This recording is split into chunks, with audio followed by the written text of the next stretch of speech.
She's telling me not to slurp. Oh, Everybody's got into drinking hot water and they'll hear it.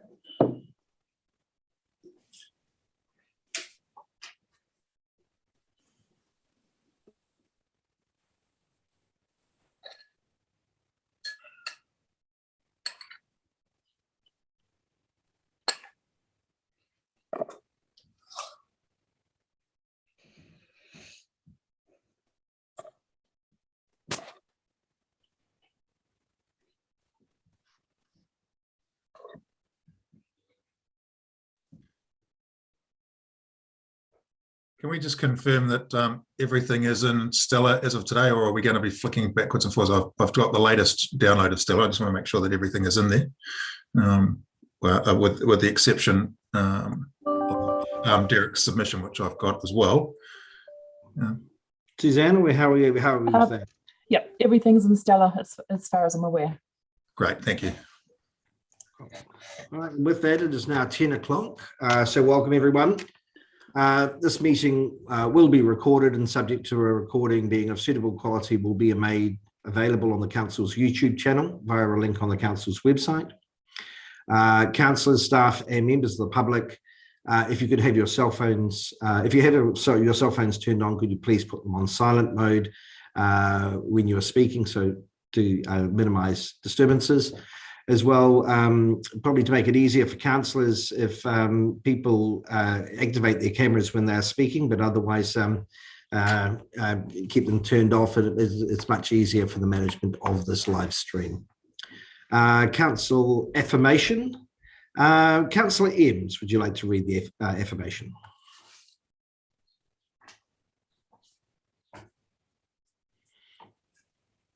Good morning, thank you. We pledge that we will faithfully and impartially use our skill, wisdom and judgment throughout discussions and deliberations ahead of us today in order to make responsible and appropriate decisions for the benefit of the South Wairarapa district at large. We commit individually and as a council to the principles of integrity and respect, and to upholding the vision and value we have adopted in the long-term plan strategy document in order to energise, unify and enrich our district. Thank you. Thank you, Councillor Eames. Apologies. Councillor Vickery has tendered his apologies, and Councillor Colenso may be leaving early today. Do we have any other apologies? Right, no. Do we have Councillor Deputy Mayor Eames? Will you move that we accept the apologies from Councillor Vickery and Councillor Colenso? Happy to move that way. Cool. Do we have a seconder? Thank you, Councillor Plymmer. And if you just show by raise of hands, all those in favour, please say aye. Aye. All those against, the motion is carried.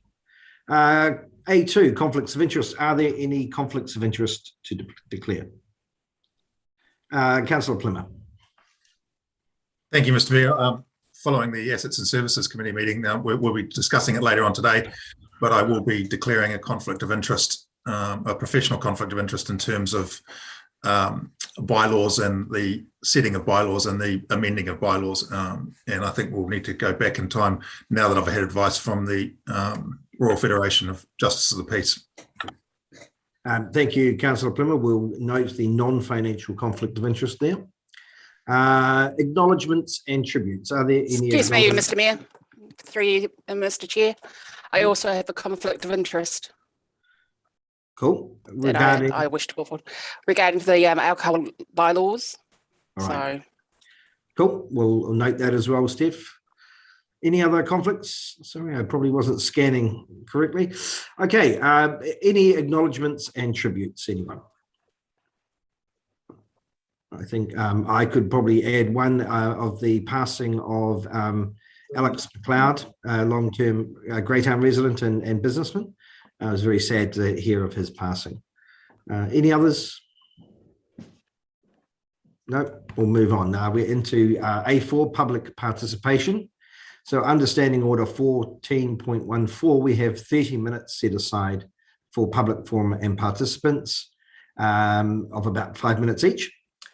We have a number of requests to speak, and so rather than limit it, which is what would normally happen, to 4 minutes, to keep it within that half hour, I just like do we have to move? I'm going to move that we extend the public participation to 40 minutes to allow all the speakers to have their full 5 minutes to speak. Moved by Councillor Plimmer, seconded by Councillor Jepson. Any discussion? All those in favour, please raise your hand or say aye. All those against, the motion is carried. Fantastic. So now we'll start. We're pretty dead on time, which is good. So we have a presentation from Mike Gray regarding Five Rivers. Mike, where are you there? Good, lovely. You have 5 minutes to speak. We do have your submission in front of us in Stella. So by all means, your 5 minutes will start. We'll ring a bell or make it obvious at 4 minutes.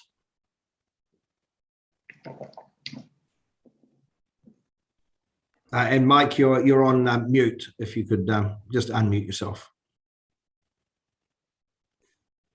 Oh, I see she put it on me. Yeah. Mr. Mayor and councillors, thank you for the opportunity to speak to agenda item B5, the report of the Assets and Services Committee meeting of 1 September. While I support and welcome the proposed footpath, pedestrian and vehicle access improvements to the Five Rivers Hospital development on Bidwell's Cutting Road, I wish to draw attention to what I consider to be an important omission from these proposals.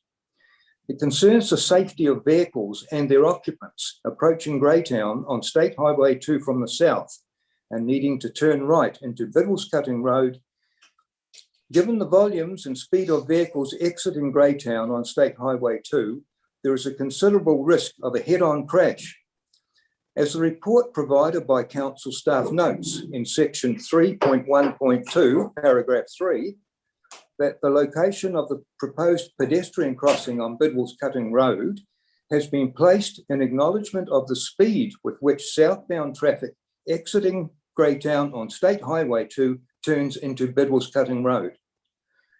There is also risk to any right-turning vehicle on State Highway 2 from being hit from behind as they wait or perhaps are in the act of making such a turn. This risk from the speed of vehicles entering Greytown on State Highway 2 from the south is exacerbated because of the poor positioning of the 50-kilometre sign so close to the junction. This sign needs to be located further to the south, possibly in the vicinity of the Greytown Cemetery entrance. A right-turning bay on State Highway 2 at this junction and relocation of the 50-kilometre/hour sign further south are suggested as the least level of improvements required to make this situation safer. However, I believe there is a considerable local sentiment for and talk about the need for a roundabout at this junction. The context in which the proposed changes were understood and conceived seems to have overlooked the significant changing developments and increasing traffic volumes at the south end of Greytown. As the report also notes, Bidwell's Cutting Road is a significant collector road. Changes in development supporting the case for a roundabout can be divided into, firstly, the area adjacent and north of the junction. For Kuranui College, with existing and expected student growth, increasing community use, and the closing of Wakeland Street for safety reasons. The reopening of South Street, which was closed by the Greytown Borough in the 1950s, would provide better access and egress from developments such as Governor's Green, Tararua Junction, and the proposed Wheels Park, with improved access to the rail trail, recycling facility, and Cotter Street. Infill, both residential and commercial, of the southern section of West Street would be facilitated. Congestion at the Challenge Garage, Humphrey Street, State Highway 2 intersection is increasing. This intersection is perceived to be safer by many west side drivers seeking access to State Highway 2 or Main Street rather than through streets further north. Secondly, the area south and east of the junction. Bidwell's Cutting Road is a significant collector road with traffic of all types to and from communities on Bidwell's Cutting Road and Martinborough, both south and east. For Kuranui College, safer staff and student parking on Bidwell's Cutting Road, and access to the college sports fields and recreation facilities is desirable. Safety is essential for existing businesses and future developments in the Arbour Place light industrial area, the Five Rivers development, and the old dairy factory land for all categories of future owners, tenants, and visitors. All of the above suggests an urgent appraisal of the need for a roundabout at the State Highway 2 Bidwell's Cutting Road Junction.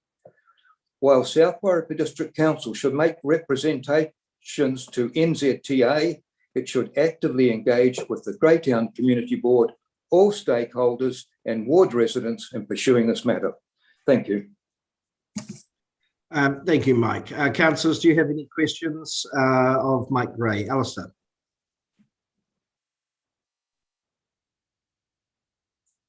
Yeah, hi, Mike. Thanks for that. Look, I don't disagree with anything you've said there. I just wondered, did you make a submission to Waka Kotahi in the latest submissions? I believe the submissions close on Sunday, and I propose to do so.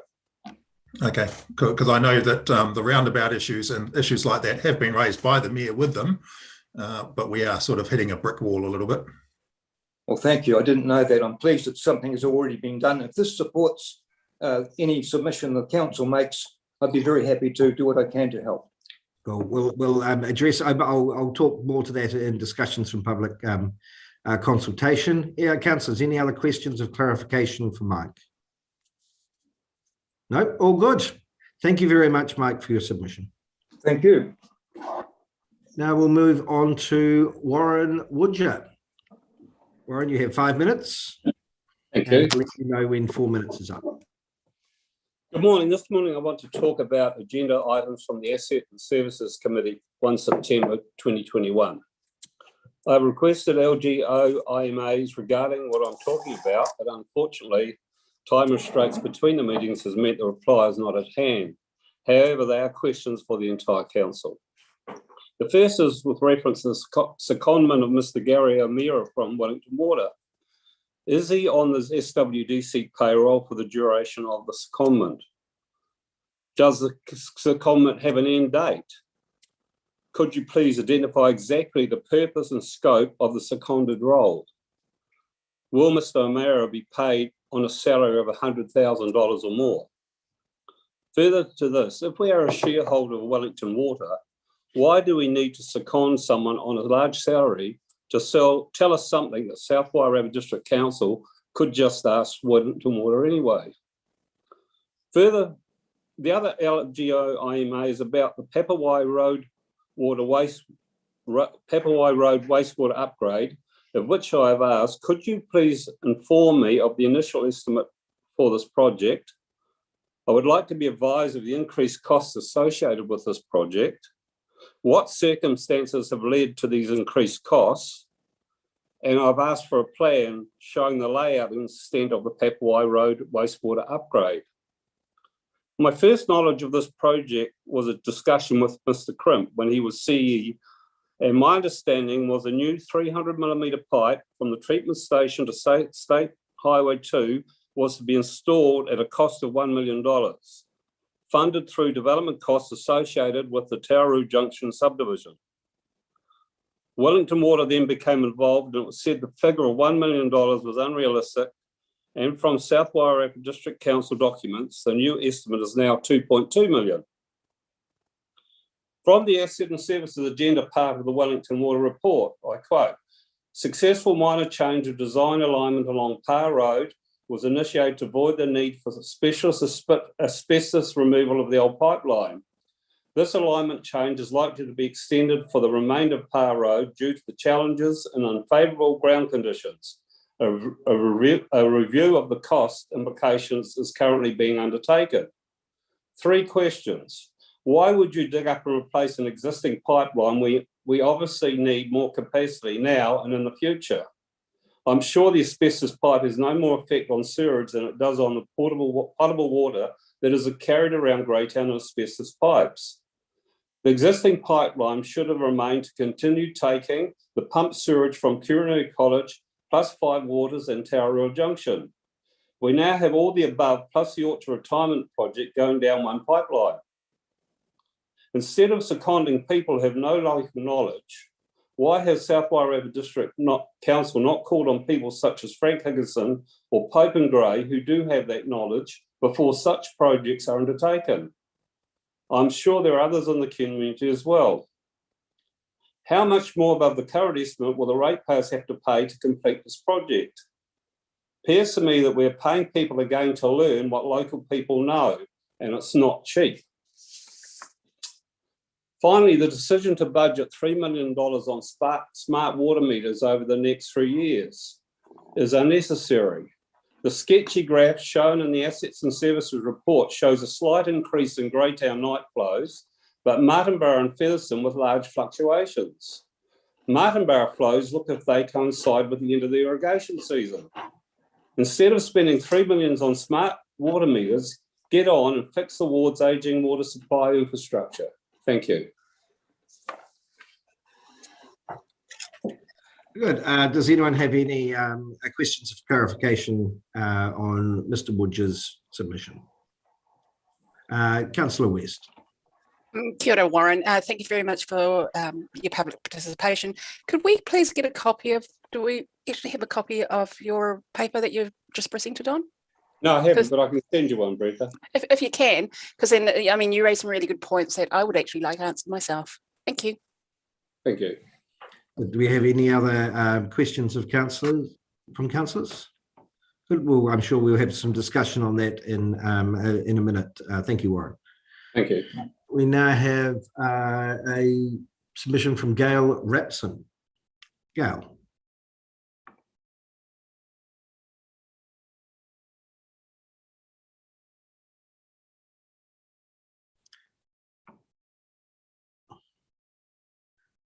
Do we have Gail? Can you hear us?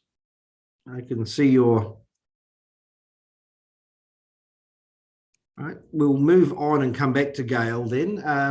Derek Williams, we'll move you forward if you're happy with doing that.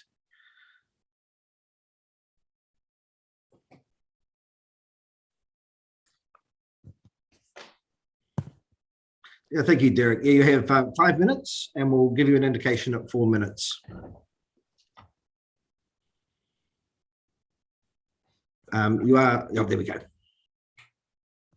Good morning, Your Worship and councillors. Thanks very much for this opportunity to talk to you. Last evening, you'll be aware that I sent out on behalf of Te Haranga a submission related to the sale of land at West Street. And that's what I just want to introduce and talk through some of the highlights with you this morning. Basically, Greytown needs more and better accommodation, some dining and entertainment facilities. We need those to make it continue to be a vibrant place for people to live, work and visit. We're growing. There's new investment in Five Rivers Health, the Orchard Retirement Village, and quite a bit of other small business that we don't necessarily hear a lot about. We need these better facilities to create a vibrant atmosphere, or more vibrant atmosphere, where we can hope to retain the professionals that we need to operate successfully here and contribute to Greytown being a great place to live, work and visit. So you've decided to defer a decision on the sale of or lease of the West Street land until the 2024-2034 long-term planning process. In that regard, we don't believe that you've understood the positive economic, social, cultural and environmental well-being benefits of selling or leasing the land before you made that decision. That's because you didn't basically identify and evaluate them. As a result of that, we believe that you incorrectly decided that the decision wasn't significant in terms of your significance and engagement policy. So instead of consulting the community, you claimed that you'd taken into account its views, and you also concluded that the economic benefit and income potential for the district was minimal. That is contrary to our view, and we believe the reality. So also, I believe that you've grossly underestimated the level of community support for the sale of the land or its lease for commercial development.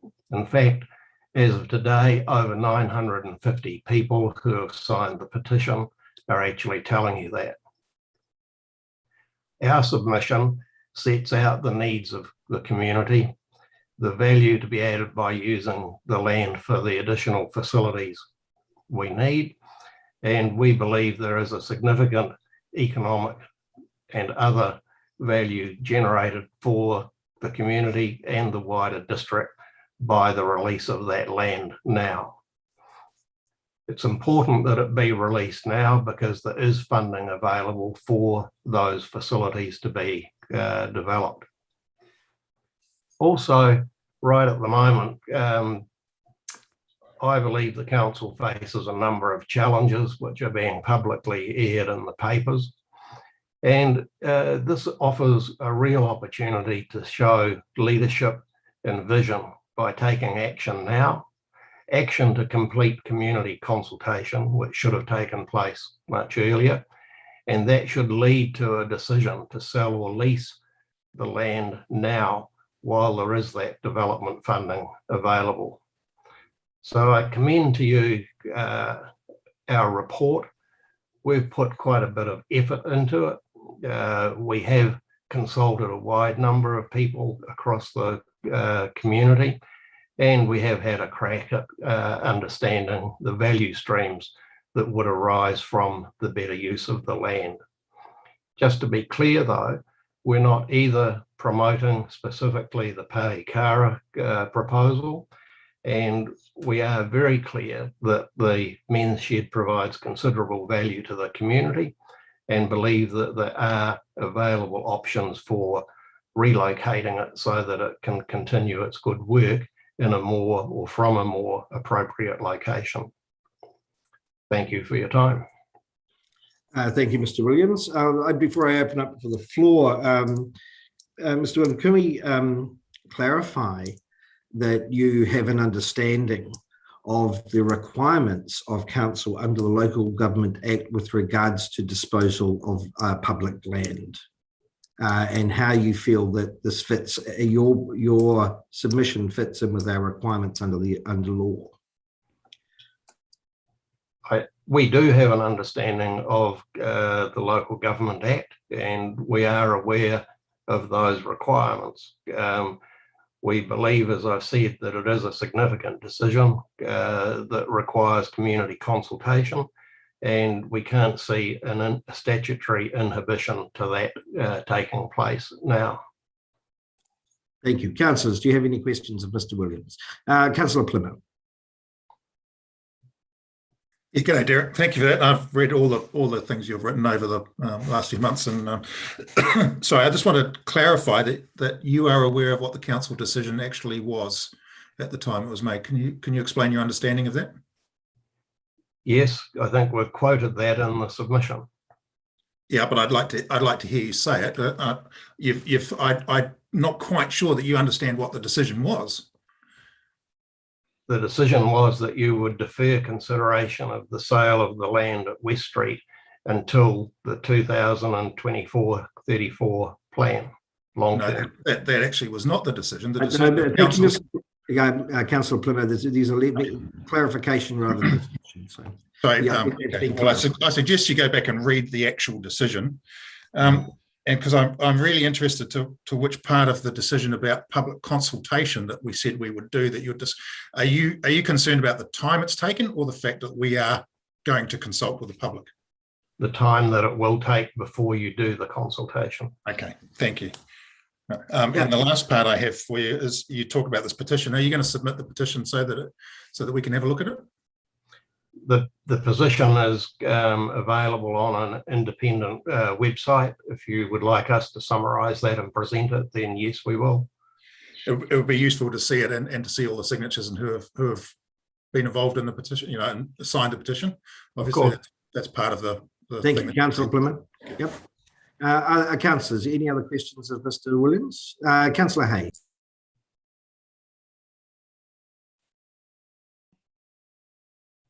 Councillor, you're on mute.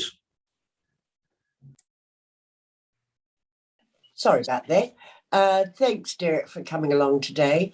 Just a point of clarification on your presentation, which we've all read and was very good. Can you tell me how you see the Greytown Heritage Trust fitting into your thinking? Because their inclusion would surely not have an impact, because they've always had an advisory situation with council. But can you just walk me through your thinking on that, if you wouldn't mind? As we were working through an examination of the opportunity, and particularly around the formation of the vision, there was an anxiety or a concern on the part of the group to ensure that the voice of the Greytown Heritage, the Trust, was heard. And there was a view expressed to us that's recorded in the submission that sometimes that works and other times it doesn't.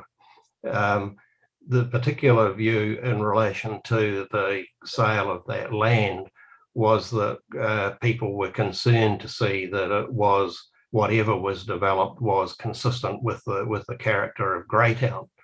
And we're aware that the Trust has put a lot of effort into developing standards and guidelines and so forth, but it wasn't equally clear to us that how that would interact with the council's decision-making process. Okay, thank you very much, Derek. Okay, councillors, we spent a bit of time on this, and we'll also bring this up in discussions on public submission. But any other councillors before we move on? Fantastic. Okay, well now, oh, sorry, Garrick. Oh, just a quick one. Is the Heritage Greytown part of Heritage New Zealand, or are you a branch of or affiliated? So are they endorsing this submission is what my question is. No, there is no explicit endorsement for the submission. The comments we've made both in respect of the Greytown Community Board and the Heritage Trust are matters that came up in the course of our examination of the proposal and the opportunity. Okay, thank you. So, I mean, just one point of clarification, if I may, Derek. When you say we and our, are you, the specific group that you are representing is? Te Haringa, and right. We have spelt that out in our submission, in the early part of the submission. Jolly good. Thank you very much. Councillors, we'll now move on. Thank you very much, Mr. Williams. We'll go back to Gail Rapson. Gail, are you available now? Yes, I am. Fantastic. You have 5 minutes. We'll let you know when 4 minutes is up. Okay. So proceed with your submission. Thank you. Yes, my name's Gail Rapson, and I'm also part of the Te Haringa group. I've had over 20 years' experience in all aspects of commercial property. This is the second time I've addressed council. The first concerned the Smoke and Mirrors Sports Hub and the Greytown Trust Lands Trust. Fortunately, the council consulted with the residents in this instance, and a result rethought the situation and a sound decision reached. The reason I'm here today is to talk about council-owned land in Greytown. The Mayor is on record stating that 8587 West Street is a significant parcel of land. The current situation suggests otherwise. Why have we arrived at such a contentious situation? By announcing you have given the men's shed an extension to the lease at a peppercorn rental without consultation with the residents begs the question of why. You are abdicating the concept of good governance. The prospect of very little rental over this period is frankly outrageous. I have negotiated hundreds of leases and have never seen a peppercorn rental of this nature on a commercial site. I suggest to you that if any of the councillors owned a significant piece of commercial land in Greytown, that would not happen. So why is it okay? The current proposal for 8587 West Street is an economic plus for the council. With 50 jobs available, both full and part-time, and activities such as bike tourism, social get-togethers, and cafes and restaurants and a movie theatre, all adds to the special, vibrant nature of Greytown. This land is a wonderful opportunity for the councillors to support the 950 plus signed up citizens who support the sale or lease of this land. That's a lot of people. Positive things are happening in Greytown: an almost finished new medical centre, a large aged care residential project, and the icing on the cake would be the council facilitating the sale of 85 to 87 West Street, which would give us the keystone project right in the heart of the town. I believe the style and panache of this project will be embraced, not just by Greytown citizens, but the whole valley. If the council gets in behind this, it has the potential to reflect a vibrant, aspirational community. To conclude, with considerable opposition to the excessive rates increase and the non-consultation with the residents on the sale of land, it appears the mayor and councillors have an electoral death wish. A better path is roll up your sleeves, find a great alternative for the men's shed that makes it a win for them, embrace a terrific opportunity that has landed on your desks. You can do this. We are representing over nearly 1,000 people who are all saying, make this happen. I thank you for your time. Thank you, Gail. Councillors, do you have any questions of the submission from Ms. Rapson? Councillor Hay? No? Yes, Councillor Maynard. Hi there, Gail. Thanks for coming along today. Just a quick question. Do you know what percentage of the people who have signed the petition are actually from Greytown? No, I don't offhand, but everyone I have spoken to has thought it was a wonderful project. And I guess when we look at all the names, we'll be able to give you a better idea of that. Thank you. Yes, just some suggestion earlier on that quite a lot of percentage of them were from Wellington or overseas. So it's just be useful to get that breakdown when you've had the opportunity to do that. As far as I know, most of the people are from the South Wairarapa district, and the people from Wellington have probably got a house in the Wairarapa. Okay, thank you, Gail. Thank you, Councillor Hay. Councillor Maynard. Kia ora, Gail. Thank you very much for your presentation, and also for Derek's. I could certainly see I understand where you were both coming from with that. I just wanted to clarify. I believe there's been quite a lot of consultation as well with mana whenua. Is that right? You've been dealing with Papawai? Yes, Papawai are very pro this project. Is that with their trust or who or with the community at large out there? I'm sorry, I'm not sure on that. I'm not the one who's dealing with them in the group, but if it was important to you, we could let you know. That's okay. I just wanted a little bit of clarification. It's always good to know if mana whenua are being involved, and so thank you for that clarification.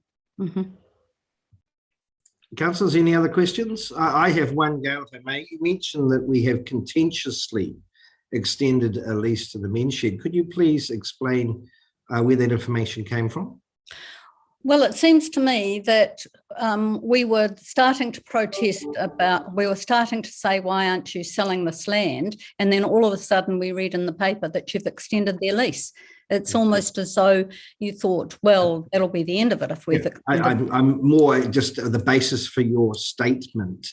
So you read it in the paper that we had extended the lease as your response. Yes. Thank you. Other councillors, do you have any other questions? Right. Thank you very much, Gail. We'll now thank you for your time. Now move on to John Norton. John. You have, as per the previous, you have 5 minutes. We'll let you know at 4 minutes. Look, thank you, Mr. Mayor and councillors, for the opportunity to speak to you. I'm the third of our group to summarise how we think we can move forward in dealing with the West Street issue. I'm sorry, Mr. Norton, are you in the same group as the previous two speakers? Correct. I'm afraid that you are unable to speak under standing orders where more than 2 people are speaking on this from the same group on the same issue. I was unaware that you are part of the same group. I was unaware that I was given approval to speak by your officers. Yeah. It was very clear I was speaking on West Street. Okay, certainly I'm quite happy, if you wish, I'm quite happy to speak as an individual. That would suit me very nicely. Thank you. Mr. Mayor, can I please propose that we ask councillors whether we're happy to make a change to standing orders for this? I'm more than happy to hear John's comments. He's made the effort, and it has been a while coming that they've had a chance to speak. I don't think it's going to make any difference. I don't think we are able on the fly to change standing orders. However, I will accept that Mr. Norton is no longer speaking on behalf of the group, and so we'll then. Section 14.14 of standing orders do not apply. So, John, by all means, let's start that 5 minutes now. Okay, thank you very much. My name is John Norton. I'm a Greytown resident. I want to talk about the sale or lease of land at 85 to 87 West Street, which you have consigned to the future with no sound explanation and without consulting your communities. I support the concepts of amenity, opportunity and affordability in our communities. These are not inconsistent with your own community outcomes in the LTP. Your council paper of the 28th of October last year noted the Pahikara development aligns with all of the community outcomes of the LTP, and the opportunity merits further consideration. The minutes of the Assets and Services Committee meeting on the 11th of March this year noted the economic benefit and income potential of selling the land for a $15 million development was minimal for the district, a contradiction over 4.5 months, and the latter a difficult conclusion to understand in the circumstances. A $15 million development producing 35 equivalent full-time jobs, having minimal economic impact on the district. I don't think so. The degree of significance criteria were all found to be negative in the 7th of April council paper this year, resulting in a clear decision not to sell or lease the land for development. There was no analysis to support this conclusion, just banal assertions. I want to go through the same criteria, the 5 criteria you have, with a positive stance, and let's see what happens. Number 1, the economic, cultural, environmental and social well-being of the district. The impact of having a potential $15 million development occasioned by the selling or leasing of the land. Potentially $10 million per year income for the local economy. Vocational training and opportunities for the Papawai community. A pedestrian precinct and a day market for the Greytown CBD. Attraction for cycling tourism. And I forgot, a cinema. Yes, please. Number 1, yes, please. Number 2, the ability to achieve council's strategic objectives as set in the LTP. As noted in the council report of the 28th of October 2020, it aligns with all community outcomes. Yes, please. The degree of public interest in the issue, nearly 1,000 people, as we have found. Yes, please. The capacity of the local authority to perform its role now and in the future.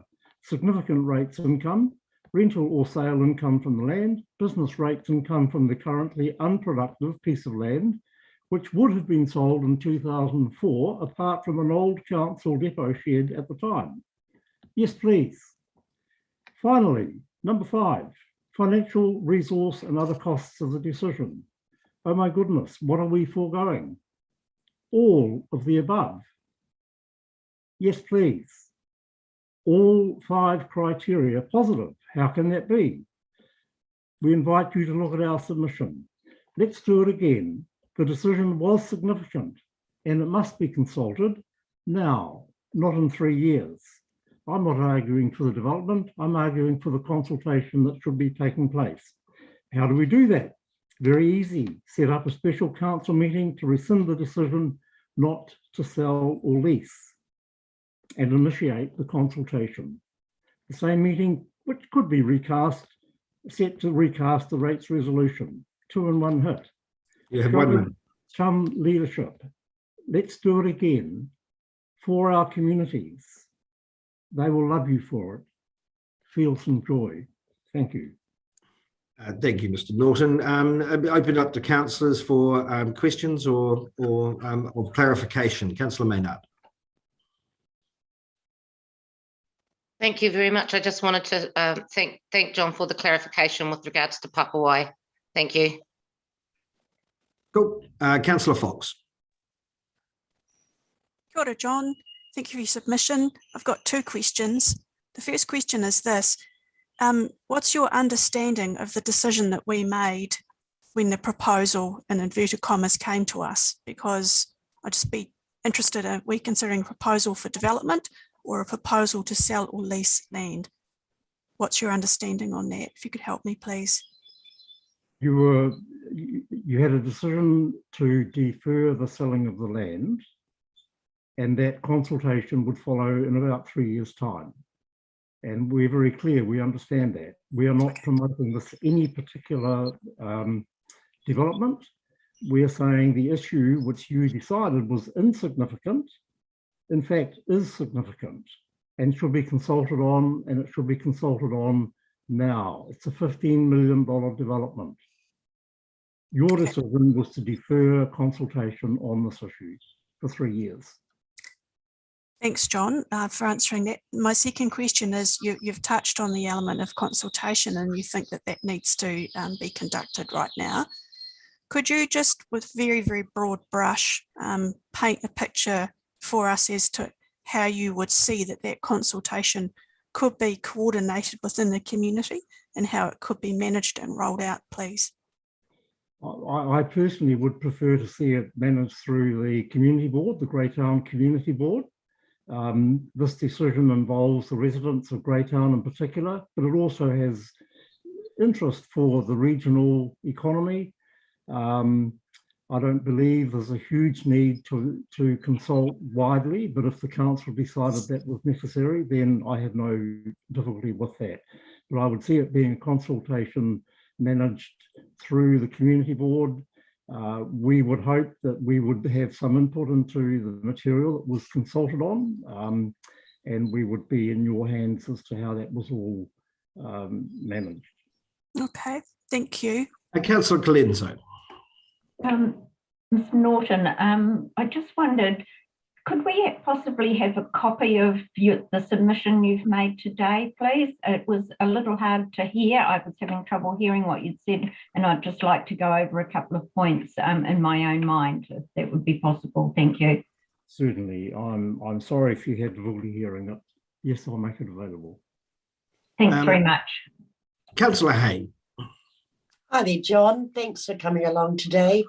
Just a quick question. So when you talk about consultation in the community, realistically, when would you like to see that being done? I mean, given there's a number of other issues going on at council, for example, Three Waters, etc.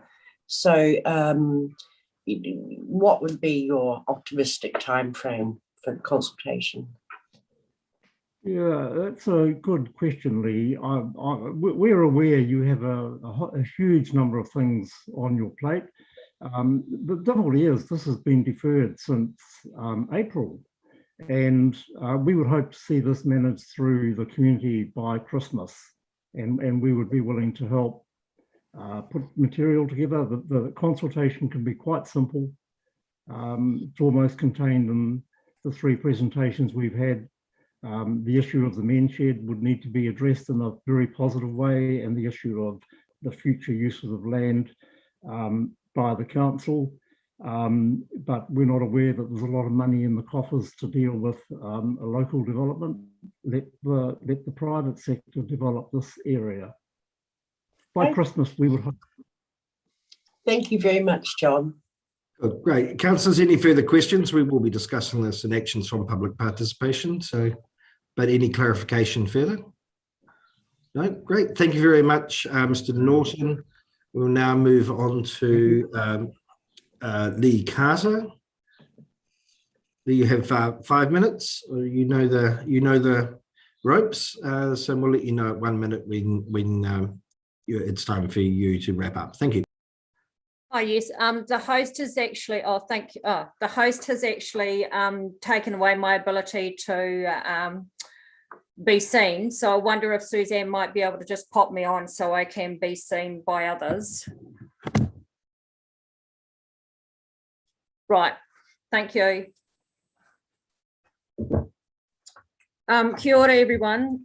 Since presenting 8 weeks ago, 3 key pieces of information have surfaced into the public arena.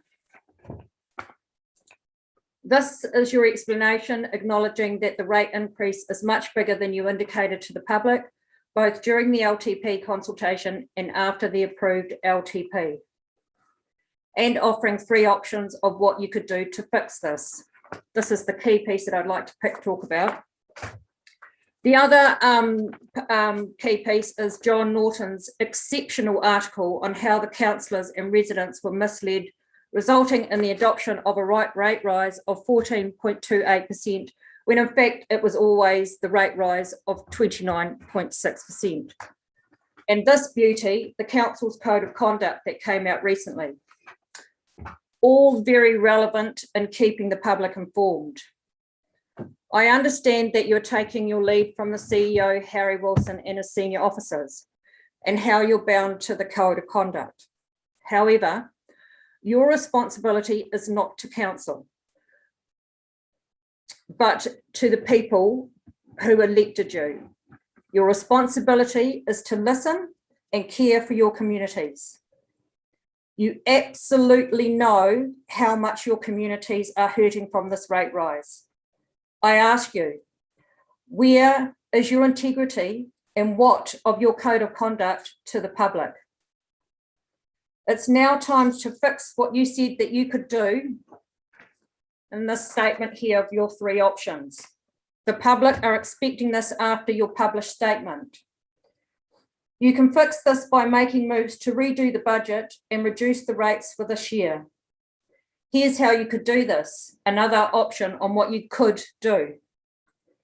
As per standing orders, in the accordance with the Local Government Rating Act Section 119, today, announce your intention to put forth a notice of motion calling for an extraordinary meeting to rescind the rates resolution set on 30 June and reset the rate resolution consistent with the rate consultation. From looking at the agenda, the most appropriate place to make this announcement would be agenda item B2 during your discussion on holding public meetings. The $22.9 million question is, who of you has the strength to stand up for your communities? Now is the time to support each other in putting things right. Thank you. Right. Thank you, councillors. Do you have any questions of Lee Carter regarding her submission? Councillor Maynard. Kia ora, Lee. Thank you very much for your presentation. Are you able to send a copy of that out? Sure, I can send that to you, no worries. That'd be awesome. Thank you, Lee. You're welcome. Any other questions? Thank you, Lee Carter. Now moving on to Aiden. Is Aiden here?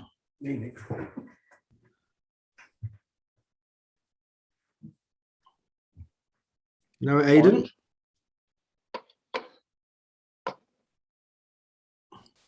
I am here. Oh, good. Thank you, Aiden. You have 5 minutes. Sorry about the delay in logging in. Morena, everyone. Firstly, I'd like to kick off and read a letter which has been sent to the Martinborough Community Board from a Hinakura farming family, Nick and Harriet Diedrichs. So their letter starts, my association with the South Wairarapa began in 1976, and for most of that time, I've lived in the Hinakura Valley. Through until the early 2000s, the area's roads have steadily improved. They were widened and they were sealed. Routine maintenance of drains, culverts, cattle stops, bridges were carried out. Potholes were filled.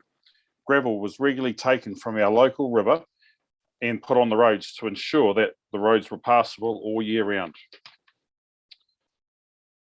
Any damage was repaired promptly and the road was put back into its proper state. The roading policy was to maintain, repair and improve.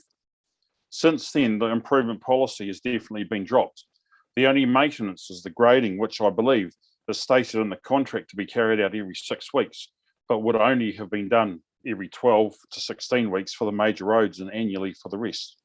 The grader driver complains to us that he doesn't have enough gravel to work with and the council will not let Fulton Hogan gravel the roads.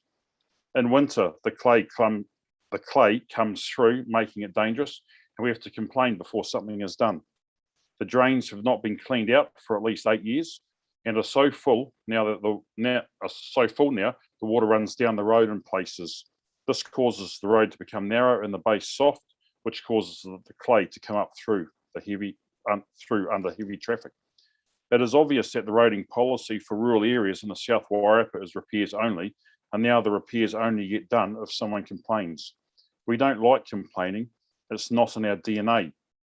Talking to the people who use our rural roads and roads in many other areas, and I'm talking about the trucking companies that move our livestock, logs, fuel, grain, crayfish, etc., the stock agents, the plumbers, the electricians, and the people who come to our rural areas for recreational purposes to ride mountain bikes, walk our trails, hunt our game. They all tell us that the rural roads in South Wairarapa are very, very poor compared to elsewhere in the Wairarapa in New Zealand. We know it, so do they know it. Why should our roads be so poor? We pay our way, we contribute to society, in a positive way, financially and socially. We pay our taxes, ACC, GST, vehicle registration, road user charges, we pay our rates. The people that service our rural areas pay their way, as do our visitors. We pay our way, especially when it comes to rates. The roading is the only thing we get out of our rates. We provide our own water at our cost. We have to pay for it to have our septic tanks cleaned, and we pay extra for it to be dumped. Why should the infrastructure that has been paid for us in previous generations be left to deteriorate by our elected officials and their staff when it is still needed to be in safe working order for this generation and the ones left to come? So just to enlighten you all, folk, the Diedrich's farm at the end of a no exit road in Hinakura, which is east of Martinborough, it's a sheep and beef property. They've diversified their income with beekeeping and establishing a honey co-op with other local families to sell their honey. A neighbouring 2,000 hectare property, Kaikouri Station, is in Pines and logging scheduled to start in 2 years' time. To log 2,000 hectares will take a number of years with large trucks carrying 40 plus tonnes of logs over those inadequate roads. What will be done to improve our rural roads before this logging occurs and while it occurs? The Diedrichs have stated that in 2011-2012 their rates were 2,687. In 2020-21 their rates had risen to 5,278, and for 2021-22 year the rates are forecast to rise to $8,099, 3 times what they were 10 years ago. Another rural family on a sheep and beef property has had their rates increase from $9,000 to $15,000 for the forecast year, while other rural properties, their rates in 2020 and 21 were 2,230, and now for 2021-22 they're forecast to be 6,300. We're all aware that property values have increased. However, the rural ratepayers are asking, what improvements have they had for the increase in rates that they have experienced over the last few years? The farmers are running businesses and they now have to work out where those extra rate payments will come from, as they had not been budgeted for, and what will have to be cut from their budget. Our rural ratepayers as well as our urban ratepayers are hurting. The full page of adverts last week explaining the issues and an apology has been appreciated. However, words are cheap and easy, while actions speak louder. Aiden, your time is up.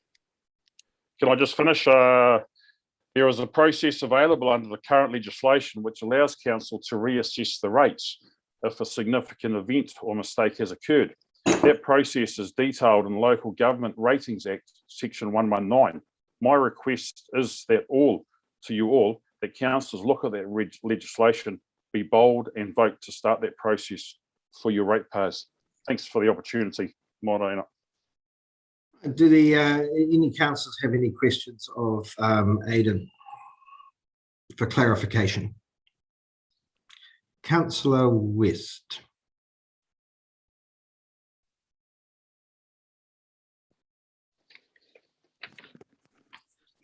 Hi, Aiden.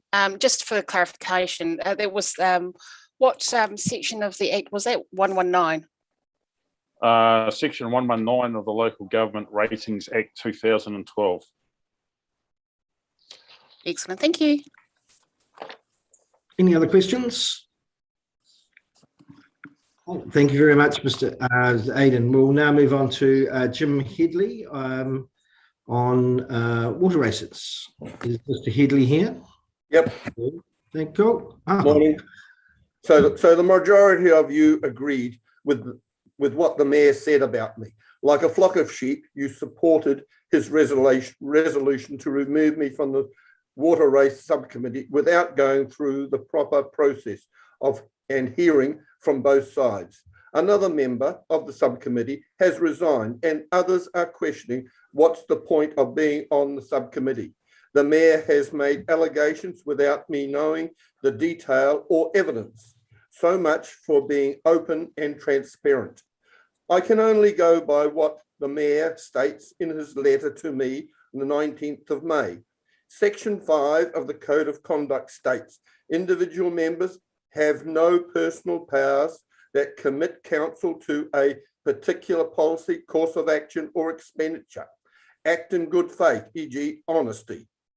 Firstly, none of us were shown a copy of the Code of Conduct.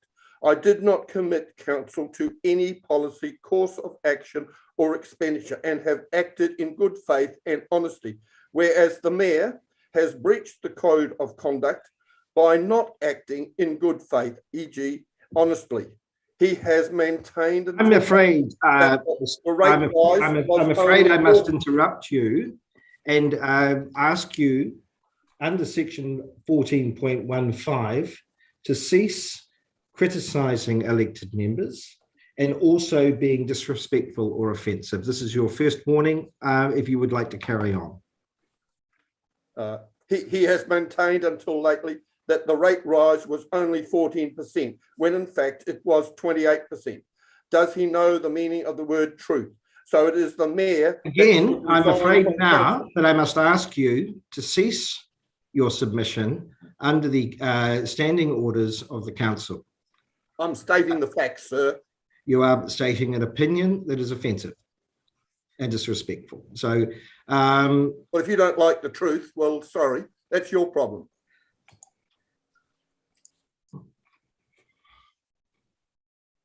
Right. So now we will move on to actions from public participation A5. Excuse me, Mr. Mayor, I have a question. Yes. The standing orders are for elected members, is that correct? Standing orders are with regards to restrictions on ability to hear speakers within a public forum. But they're actually for elected members. Elected members and speakers at a council meeting. It states in here that it's for elected members. Chairperson has the discretion to decline to hear a speaker or to terminate a presentation. Okay. If you would like to send me an email asking for clarification, we can do that outside of the council meeting. So now we have going on to A5, actions from public participation. Are there any actions from the public forum? Now we have a number of, we've had a number of submissions. I'll start the ball rolling with Alistair, perhaps, unless you'd like to run through them speaker by speaker. Alistair. No, look, I would like to bring up a request following on from the three speakers that spoke about West Street. I would like to get some information, get a report from our council officers about what it will involve to have community consultation, the cost, and when it could possibly be done. I think that's a good result from the three speakers regarding 8587 West Street, that we request the council officers under the action items to prepare a report on the costs, timing, and what is involved in bringing forward public consultation from the 2024 LTP for us to be considered at the next council meeting. Lee? Thank you, Alex. I'd like to support Alistair's comments, and I'd also like, if council officers are making the report, to take into consideration a reduction in costs that may be achieved should the group be able to help us. And I mean that it could well be letter jobs or advertising the consultation. As a community in Greytown, we all generally work very collaboratively together. So I see no reason why council officers shouldn't use that opportunity to reduce costs if that's a viable option. I think that will become part of the report because there are certain requirements. I appreciate that, yes. But yeah, and it is a matter for the entire South Wairarapa district as opposed to just Greytown. So, Councillor Jepson. Oh, I can't hear you. You hear me now? Yep, go for it. Yeah, I just want to comment on Mike Gray's presentation regarding the 5 rivers. You'll see, we will be addressing that under the recommendations from assets and services. And you'll see on page 74, we've got the following approval. Council officers will engage with Kuranui College, Waka Kotahi on the concept plan, including blah, blah, blah. So it really gives us the opportunity to talk about safety issues. So. Yeah, thanks, Brian. If I could also comment on that, that has been raised within Waka Kotahi regarding roundabouts over a year. And just to give you a bit of an update, the ability for them to put in a roundabout there would be either at that junction or earlier by the challenge station is under their low cost, low risk funding, which has just dropped 40 to 50% for us. So while we're still discussing with them, their ability to do it or their funding to do it is quite constrained.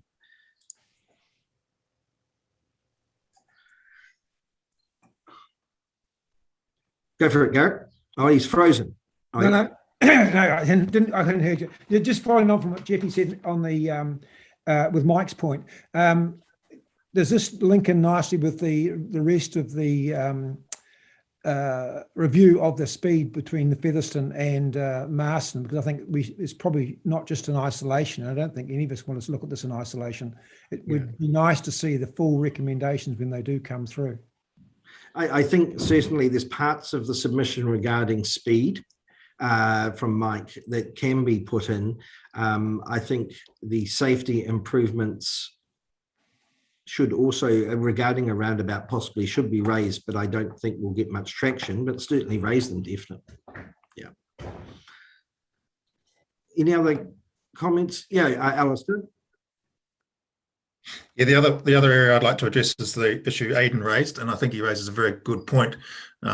With some of our more isolated rural roads, we are looking at probably at a sea of wood coming out of these, and it may well be cheaper to maintain, to build up those roads before this starts. It would be nice to get a report from council on what their perception is about this. I've driven out Henekura Road. I can't imagine thousands of logging trucks coming along that road the way it is, and I know we've got a plan to fix the slipping part of Henekura Road, but it gets smaller and smaller as you go out. So we really need to be ahead of the game on this, rather than the huge cost that will come after and during any such harvesting. So maybe Tim could come back to us. And it doesn't need to be now. It doesn't need to be the next council meeting, but gives us some time to give some thought as to how we could look at this.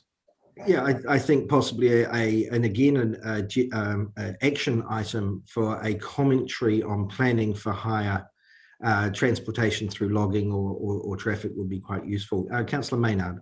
No, I just wanted to fully support that, Alistair. That was actually one of my points as well with regards to that, because a lot of those rural areas, so it's not just Hinakura, not just Hinakura. A lot of those rural areas, they're coming up within the next 5 years. They've all reached that kind of peak where a lot of them are going to find some of that logging happening and for years. So anything we need to do, it needs to kind of be done as soon as possible. Cool. Councillor Hay and then Councillor Gibson.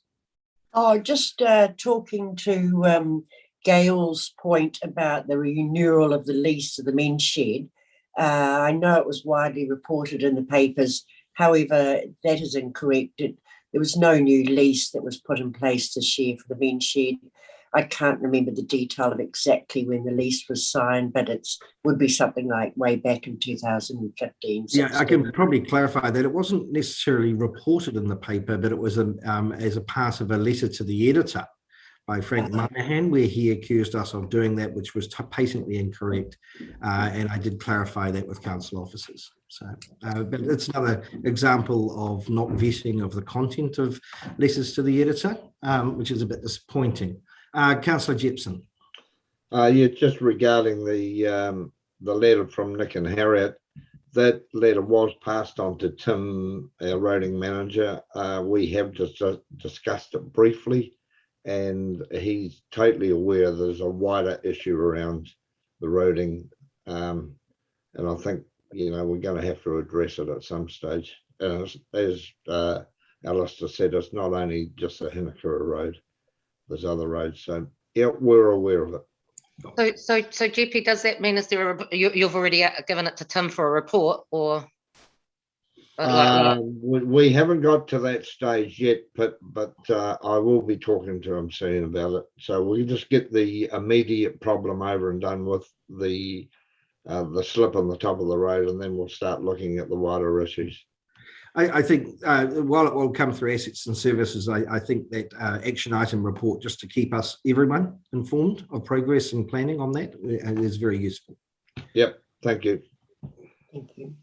Any other comment? Councillor Fox. Thanks, Alex.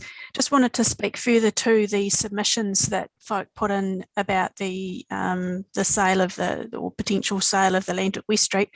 Just in regard to the report that we will ask councillors to put together, can I just ask that we're very clear around the scope of that report, around all potential uses for that land, not limiting it to some of the consultation which may have already occurred in the public that we might be partially across but not fully across. I think it'll be interesting, because if we're asking for an action item report on the cost and timeline of consultation, I don't know whether the scope of potential uses in the future really come into that. It's a very specific area that we want to look at, which is consulting with the public and whether that's feasible and cost effective. That's, I think, so the scope. I think that's the next stage, is to look at possible uses. What do you think, Councillor Fox? No, what I'm hearing from the public may be incorrectly, but there's two things to unpack. One is the sale or the lease of the land, and that is a decision that we made as a council. What we haven't had the conversation with the community on is actually around the future uses for that land. So when I talk about scope, that is what I'm suggesting. We've already made a decision. We talked about reviewing that at LTP. The conversation now is bringing that conversation forward to what potential uses could that land be put to.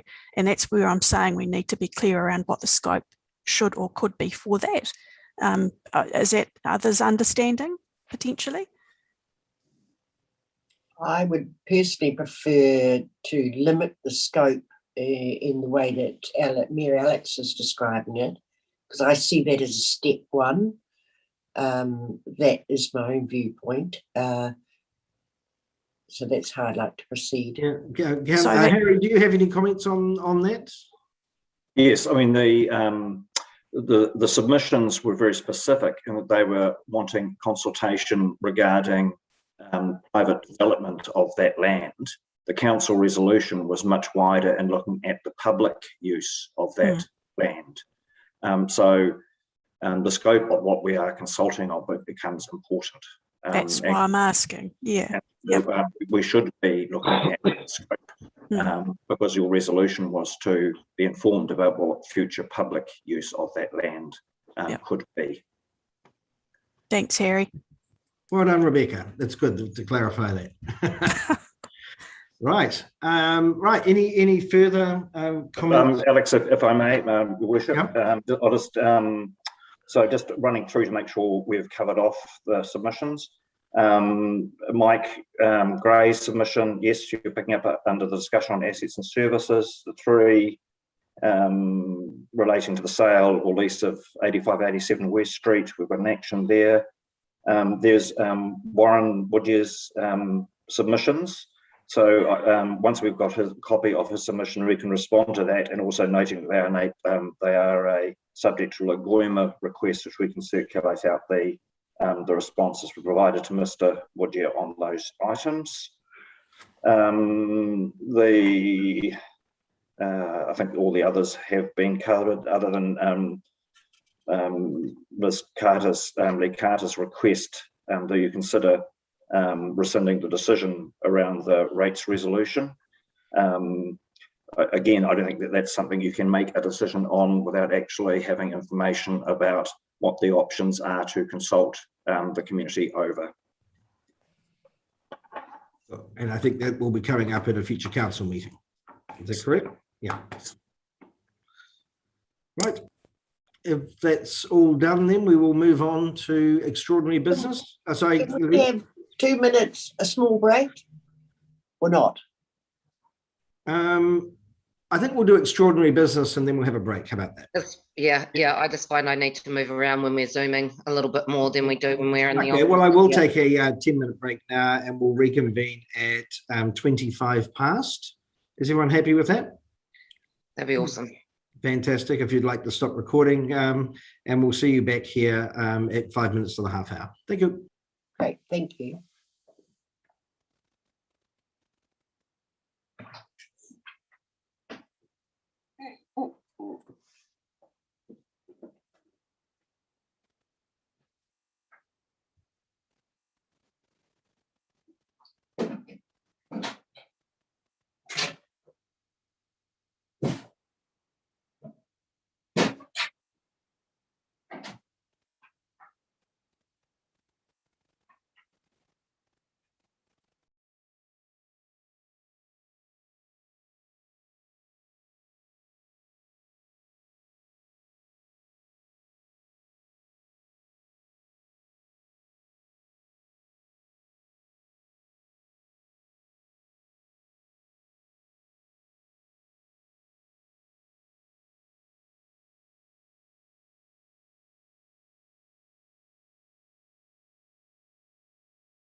Right, is everyone here and we're all set to go again?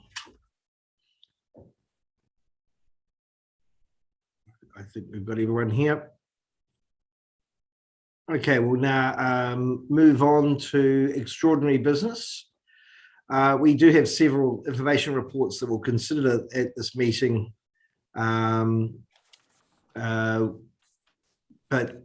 So we'll run through them all and we'll have any additional at the end. So Councillor Primer's report and the latest report from Alan Hogg, our Destination Wairarapa appointment, has been left out of the agenda pack in error, so we'll consider those reports. They are on Stella and in our website. Councillors, do you have any comments or questions regarding that? Or Harry, have you got any commentary you'd like to make on those two reports? No? At this stage, no. Cool. Right, we'll take them as Councillor Hay. Thank you. Alistair, just a quick comment on your report for road safety. You might mention that they might like to check all the logos which are out of date by 2 or 3 years. Just a minor detail, but I think worth noting. So it's both Masterton and South Wairarapa. Yeah, I'll pass it on to the Wairarapa Road Safety Council. Yeah, thanks, Alistair.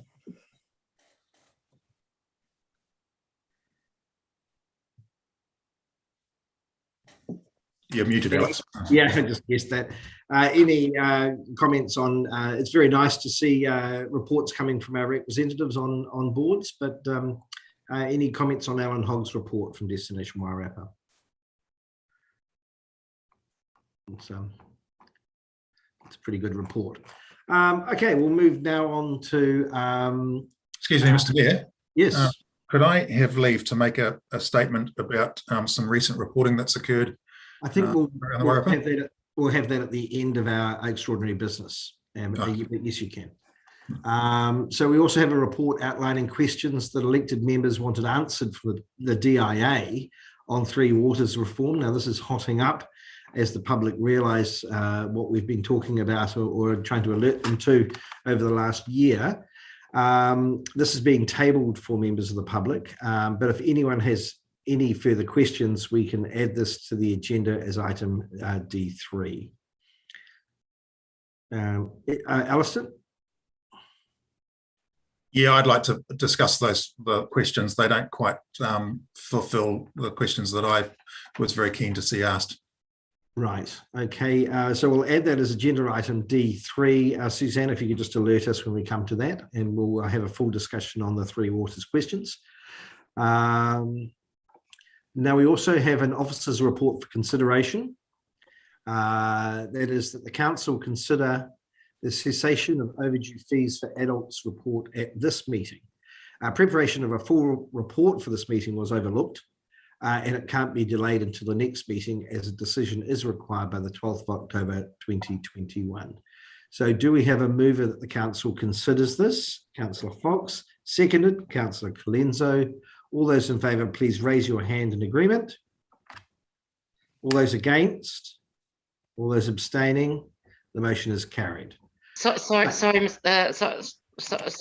What was this one for? This is the cessation of overdue fees for adults report. Where was that report? Is that in Stella? Came in late. Yeah, so it's A6 extraordinary business. After the Three Water questions draft, we have an extraordinary overdue fees cessation. You may have seen it reported, and I was raised my eyebrows because we actually hadn't seen this in council from Carterton that this was occurring, and since we have a shared service, it's something we do need to now react to. But Pip, have you got that in Stella yet? So you said it was under D, was it?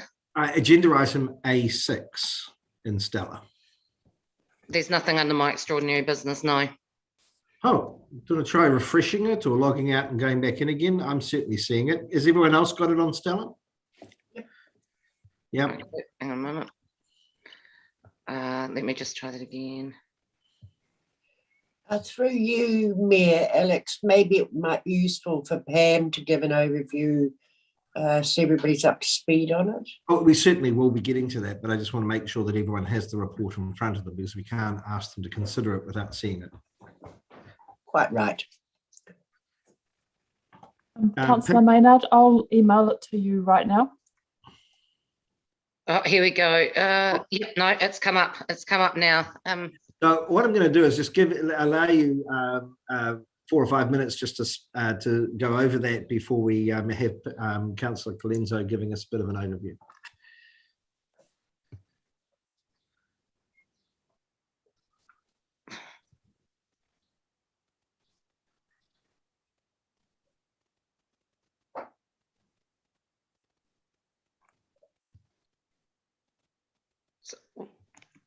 I just don't even understand how I didn't have this earlier. Did this only just come in, Alex? In the last, was it 24 hours ago? Perhaps someone can clarify that. Pam, when did that come up? Do you know? Yes, unfortunately, it was delayed and it only came out last night. Yeah. So, yeah. So if you feel you want to possibly run through this, councillors who have not had time during a break, we can push this agenda item out further. But I do notice that Annette's online to speak to it as well.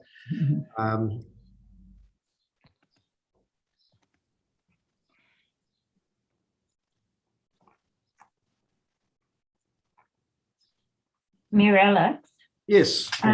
It is, I think it is opportune to note that we had discussed this, but we're just moving the time frame forward. So we had discussed this to take these fees out in December, but we're just looking for council approval to move this forward to the 12th of October. So I think it's also important though to look at the financial implications.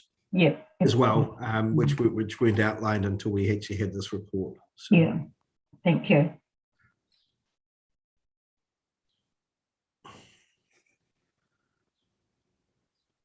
So we're looking at a financial impact of $2,000 to $3,000 per annum. But anyway, look, let's open this up now to Pam Colenso to talk to. Or to Annette, whoever. So I'll hand over to you, Pam, and you can include Annette as required. Okay, that'd be great. Thanks, Mayor Alex. So this report has to look at moving the date for the cessation of the adult overdue fines from December timeframe through to the 12th of October to align with going live of the new operating system for the library services. What we've found, and it can verify all this, is that libraries are finding right throughout New Zealand that having overdue fines for adults books is a hindrance. It's a hindrance to returning the books to the library because people are apprehensive of coming into the libraries when they have overdue fines. And it's also a hindrance for those people wanting to use the libraries because when they have a small fine, they tend not to come in, their families don't come in, and so there's lots of facilities that the libraries provide, and they're not partaking of any of those because this is a barrier. And then I think it also is by removing the fines, we're empowering trust within our residents and ratepayers that they will do the right thing and return the books. Sometimes unforeseen circumstances happen and that delays the return of those books, but in the end of the day, the books do come back to us. And so I think that series of trust is a great thing. Annette, would you like to talk on the financial implications of what we're doing? Sorry, Mr. Mayor, could I just interrupt before you do that? I'm going to declare a conflict of interest here because my wife is one who actually regularly has overdue fines, and she always pays them. But I'm not going to take no part in this discussion or vote on it. But just to let you know that my wife is one of the recidivist offenders in this, but fines are always paid. So I'm not going to. Karen could pop up on that, but I do not think that is either a financial or non-financial conflict of interest to be able to enter into this discussion. Karen? However, I will abstain, and that's just because I haven't had time to digest the information. So I will be abstaining on voting for this. Yeah, me the same. It came in 24 hours. I don't mind. I'm happy with that response in terms of the conflict of interest. I don't think that's material in terms of decision making that council's being asked to make by Councillor Plummer. Okay, so we'll move on back onto Annette. Kia ora tātou, ko Annette Beattie. I'm the manager for the Wairarapa Library Service. I'm working from home today, and for some reason I'm unable to have video on, sorry. So you're just getting my voice. So this report was, I was asked to do this report by the Wairarapa Library Service Committee. It's a joint councils committee across Carterton and South Wairarapa councils. It was tabled in August, and it was to look at overdue fees that are charged for adult borrowers of libraries. Worldwide, there has been a significant move to drop overdue fees. They were instigated a number of decades ago as a way of bringing in some revenue for public libraries. There's been a fair bit of research over the decades about whether or not it's actually useful. There's a lot of social, cultural aspects in there about them being a tool to make sure people do the right thing, bring back their library items on time, etc. There is also research that indicates that it's not a particularly useful tool, that in fact people who are going to bring back stuff late will do that regardless of whether or not they're getting charged. But overdue fees go towards a punitive kind of mentality, which isn't particularly helpful for public libraries and go for council, and also that they often sort of impact the very people that you'd want to be using public libraries. So overall, in the last several years, there's been a real move away from, I guess, a neoliberalist charging policy to removing things that are considered as barriers or challenges to access and equity of access to, particularly to information and to library resources. And libraries are really important. As you know, they're a very emotional attachment to lots of people's hearts and communities.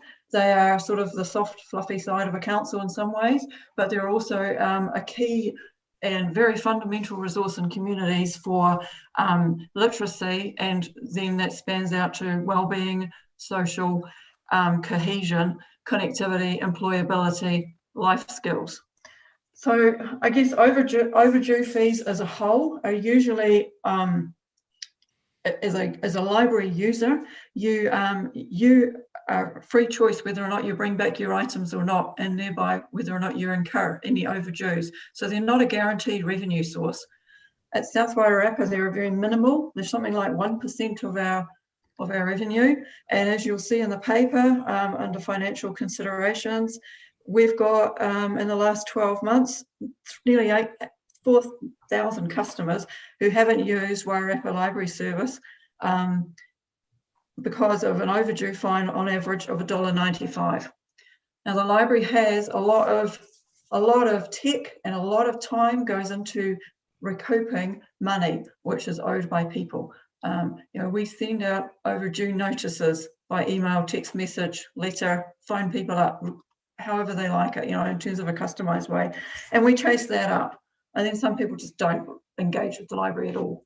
So by dropping overdue fees, it's a very minimal cost, a few $1,000s, and a really big gain. We would envisage that we'd get a number of people coming back to use the libraries. It removes the shame attached to it for a number of people, and it just removes a big barrier. Certainly when the council endorsed removing overdue fees for children's collections, usage shot up. And we would imagine the same for adults. And this is you know, in terms of a policy change, we are about to move library management system, and there's going to be a pretty major change, and it's a very, very good news story. Suddenly, South Wairarapa District, Carterton District become part of SMART. People in this region are able to use all the libraries in a very seamless way. Adding overdues into that, removal of overdue fees completely, is a particularly good news story, and it would be very welcome from public. I have a question, Annette. Could you tell us what the cost of attempting to recover overdue fines is versus the amount of money recovered per year? Not specifically. I could. So attempting to recover overdue fines, we've got that built into the library management system. So there's automated processes which are scripted to send out, you know, to mine the database each night, and then to send out emails to people. So in theory, that's, once you set your technology up, the email aspect is free. We send out text messages. They're on average between 11 and 13 cents a text message. There is a number of people that get text messages, and we pay a gateway cost for that. We have staff time. When a customer comes in and, you know, they've taken something out of the library and they get told you've got overdue fees, there is then that transaction. That staff time is spent doing a really kind of repetitive menial transaction with limited value add. So, I mean, you could quantify all of that, but I haven't got a cost to hand, so sorry. Right. But yeah, I mean, you could sit and quantify that. It would be, I would argue, a lot more than $3,000 a year. Right. That's interesting. So it might be a net benefit. Councillors, do you have any other questions of Annette or Pam? Councillor Hammer. Hi, thanks very much. Firstly, Annette, I'd like to just thank you very much for that very extensive report. I had seen most of it before on the Library Committee, but it was extremely good. One point, just in terms of financial considerations, is that with increased digital takeouts from the library, the potential for that revenue over time would be likely to be decreased. I think that's the comment you made, Annette. Is that correct? Yes, that's right. So it's certainly not an income to rely on.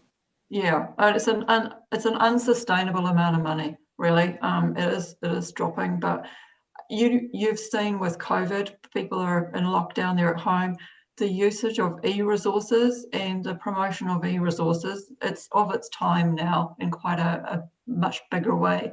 Library collection items, analog paper, are still huge, but e-resources are also gaining traction. And so if you have an e-resource on loan, it automatically gets returned at the end of that loan. So, and we are seeing a shift towards electronic books and now magazines. So yes, I agree with you, Councillor. I think, and it's not just my opinion. This is a trend worldwide that overdue revenue or income from that will continue to drop. Great, thanks, Annette.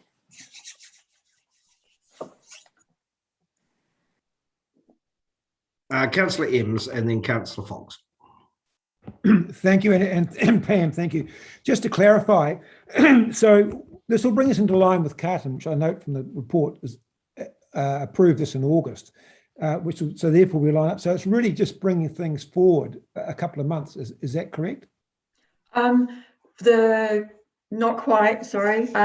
The proposal was to both councils because it's a joint service. So any policy decisions that are made for Wairarapa Library Service have to be agreed by both councils before they can be enacted. So in regard to the overdue fees, we, if the Library Committee said yes to it, it then goes to each separate council. Carterton has said yes.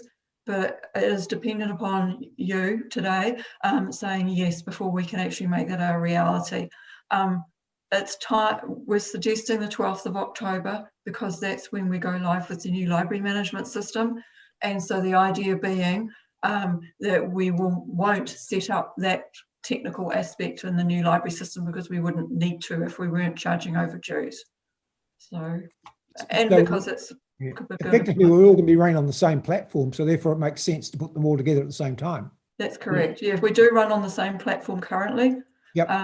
We are moving off it and onto a much better, more intuitive, much more functionality, slightly less cost platform. No, thank you. Councillor Fox. Thank you. I enjoyed reading the report, and I just would like to say that I think there's a point we shouldn't miss, that anything that we can do to engage with our community that increases literacy and numeracy and access to resources where people get the opportunity to be involved and learn and educate is something that we should be doing. It very much sits in one of our objectives of local government as well. And I absolutely support this. And I'm really excited to actually see that there's some synergies with Carterton District Council, but also that we can look to roll this out at a sensible time when we're already moving to a different library platform as well. Thank you very much for your work in this space. Thank you. Thank you very much. Cool. Councillor Plimmer. Given that Harry said that he doesn't consider this to be a conflict of interest, I would like to say that the figure that really 435 customers who would be brought back into using the library. And I completely agree with what Rebecca's just said.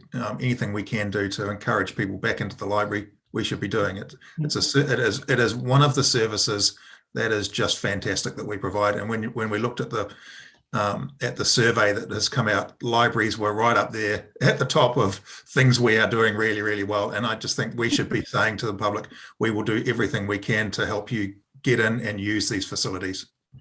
Thank you. And thank you for the information about the survey. I didn't know that. Yeah, and also comment as well that I'm sure that as a result of this, you might recover a number of books and with a significant value that would normally be left in someone's bookcase if the fines were no longer existing. Yes, yeah, that would be a fair conclusion. All right, any other questions or comments from councillors? I'm now going to do a bit of back and actually receive that report that we've been discussing. So I'd like to move that we receive the report. Councillor Plimmer, seconded Councillor Jepson. All those in favour, please raise your hand. All those against, abstaining, the motion is carried. Now, I'd like to open it. Are we comfortable to make this decision with the information that has been provided and the discussion that has just occurred, bearing in mind that some people may not have seen this report prior to the council meeting starting? If you are comfortable with continuing, please raise your hand.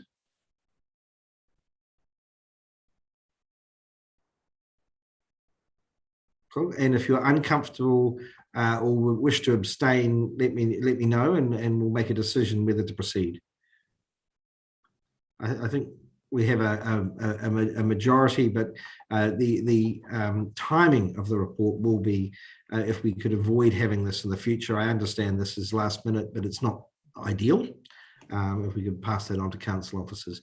Right, so do we have a mover to endorse the recommendations from the Joint Council Committee Wairarapa Library Service to cease overdue fees on collection items from the 12th of October 2021 and note that the Carterton District Council ratified the Joint Council decision at its September 2021 meeting?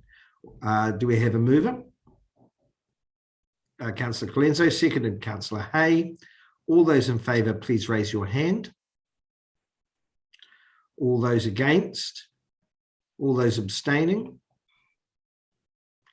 Okay, the motion is carried. Thank you very much. And we do thank you for your patience on that one. We now have, I'd like to pass over to CEO Harry Wilson regarding a campsite. So it's something you wish to raise, is that correct, in extraordinary business? Yes, thank you. I have mentioned to this councillor some time ago. First of all, let me apologise that I'm raising it under general business. As you'll realise, the last few months we've been slightly under the pump for a number of reasons. I had hoped to be able to bring a formal paper to, just to let you know what we're doing. So the issue that we have is we have a camping area at the end of Te Awiti Road. It is a flood risk. I've had flood information from GWRC, Greater Wellington Regional Council, that the camping location where people would camp would be inundated in any flood. It has a large catchment behind it. It has a bridge which acts as a choke point, and it has a sand silt area very much like Lake Ferry, which means that if you had a flash flood, the water would literally be channeled back up and completely flood an area, and it's a huge risk for people who would be camping at night. They would have no warning. I have experience in the Coromandel where unfortunately a caravan was washed out to sea in a very similar situation in a campground. So it's something I'm conscious of. Normally, to revoke the process for a decision around a camp area would require a change to the Reserves Act. In this situation, there is a high degree of public risk, particularly as summer is approaching and particularly with Labour weekend. So it's an operating decision that I have to make. I just want to let you know that I have approached local government New Zealand just to get some advice on the appropriate mechanisms to be act quickly. So there's a strong public risk. The reason I'm informing you is I do want this on the public, in the public record that I'm going to be likely to be making this decision once I had the information from LGNZ. So just want to just give you a heads up. It is an operating decision. It will require some consequential information. We need to be able to communicate to the members of the public who have been in the past to use this camping area. There is alternative camping locations around Tora. So I've talked to the residents, a number of the residents in and around that. They have seen flooding. Fortunately, when people weren't there, or a few occasions where they've actually had to rescue people there, it's an intolerable situation, and we need to act. So people have any questions? Thank you, Harry. Councillor Gibson and Councillor Eames. Yes, thank you, Harry. Look, I absolutely endorse what you said. Someone like, I live on the coast here, as you well know, and I've seen it come up overnight, and I've seen creek and streams that really 99.9% of the time, they're just stones and they come up to raging torrents. So look, there is a public health risk here, and I completely endorse it. Thank you, Councillor Gibson. Councillor Eames. Yeah, very happy, Harry. Just please make sure we consult with the locals out there. Because I know that they are, they're very protective of their patch and also the fishing people that go out there. Are we talking freedom camping or are we talking designated area?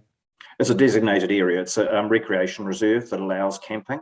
So it would still continue as a recreation area. Just it's the risk of overnight camping that is the issue, because I was nervous about freedom camping. That was all. Thank you. Yeah. No. Councillor Maynard. That was. I just wanted that clarification. Still available during the day, just not Yes, overnight. absolutely. Yeah, it's overnight. So Harry, I assume you're going to be putting up signs saying no camping. What would be nice, is there an ability for us to visit or you to find other areas where we can say officially camping is okay here to substitute for the change in designation in the future? I mean, the answer is yes to both. Yeah. Councillors, any other discussion on that? Pam. Thank you, Mr. Mayor. Harry, is there, while you're waiting for something from local government to come back or some information, is there a possibility of putting a temporary sign up just while you find out about that? Just so in case something happens in between, it would just... that's exactly what we would do. I mean, the main thing is to be able to communicate early to people who would be anticipating to camp there. So we have to consider how we communicate and signage early on, so people don't end up at the end of the road literally and then find they can't camp. Okay, Rebecca? thank you. Thanks. I was just thinking about all of the freedom camping sites and policies. So I guess, we need to look at our policy around that, but also the way in which we communicate. And you've identified that's really important, but it's making sure that we're across those networks as well. It's unfortunate we can often put signage up and prevent people, we think we're preventing people, but ultimately stopping people can be a challenge. So yeah, the more platforms we get that across, the better, I think. Yeah, that raises an interesting point, Rebecca, that I know it's impossible to go around and put signs everywhere where there might be a risk, but certainly if we see people camping, and the classic one is by the Waihanga Bridge on the Rimahanga, which as we saw without rain, the river still turned into a flood. That's right. And there have been rescues in there in the past, I remember. But do we have the ability to, when we see or are aware of freedom camping in dangerous areas, to put up signs, or is that just a nightmare to police? Look, I'd have to investigate that, Alex. It's yeah, I don't know the answer to that question. I think we have quite a permissive freedom camping rule. It doesn't provide restrictions, so it's something we'd have to consider when we revise that. But if we think there is a risk, we should be putting up signs and advising people. Yeah. And just to clarify here as well, so we'd be wanting to get all those signs and everything up before Labour weekend, right? Absolutely, if not earlier. Okay. Yep. Thank you, Harry. Cool. Do we have any other questions of Harry on that operational decision he's going to make? No? Good. Right. So and just, do we have... Alex, just to find out, I just actually sent an email to everyone just to give them a heads up. So, but you wouldn't have time to see it arrive sort of about half an hour before. Is everyone frozen, or is it just me? It's just you. Great. Ms. Meg, could we ask Harry if he can just keep us informed as to the progress on that, so that, you know, if we're talking to somebody, then we can just keep them updated. Absolutely. Thank you. Do we have any other items of extraordinary business that anyone would like to bring up? No? Alistair. Yeah, Mr. Mayor, I'd like to take leave to make a statement about some recent reporting that has occurred across the Wairarapa. Before we do that, then perhaps I could get some advice from Karen or Harry regarding the protocol on that.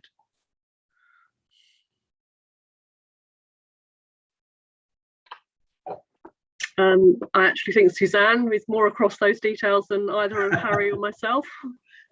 Suzanne.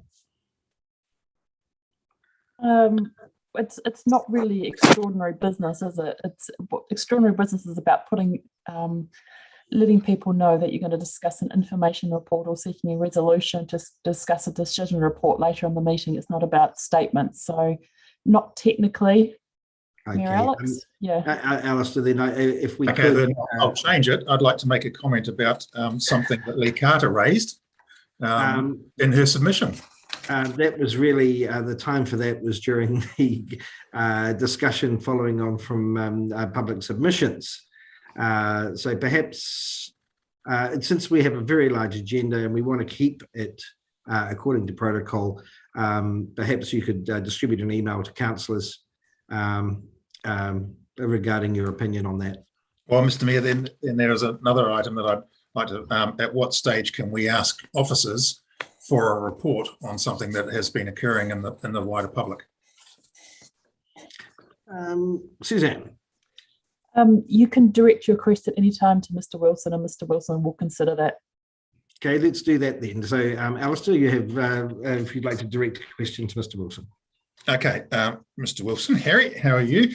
Look, there has been, following our statement to the public in the paper a couple of weeks ago, there has been a lot of public comment in the paper about our rates rise. And there have been comparisons to other councils and comments that it is 5-10 times more than other councils.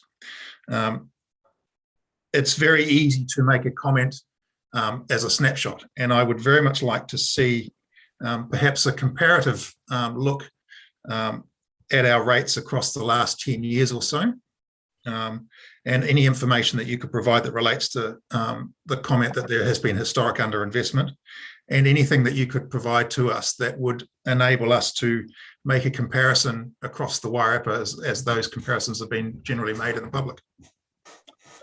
Councillor Plummer, I think that's appropriate.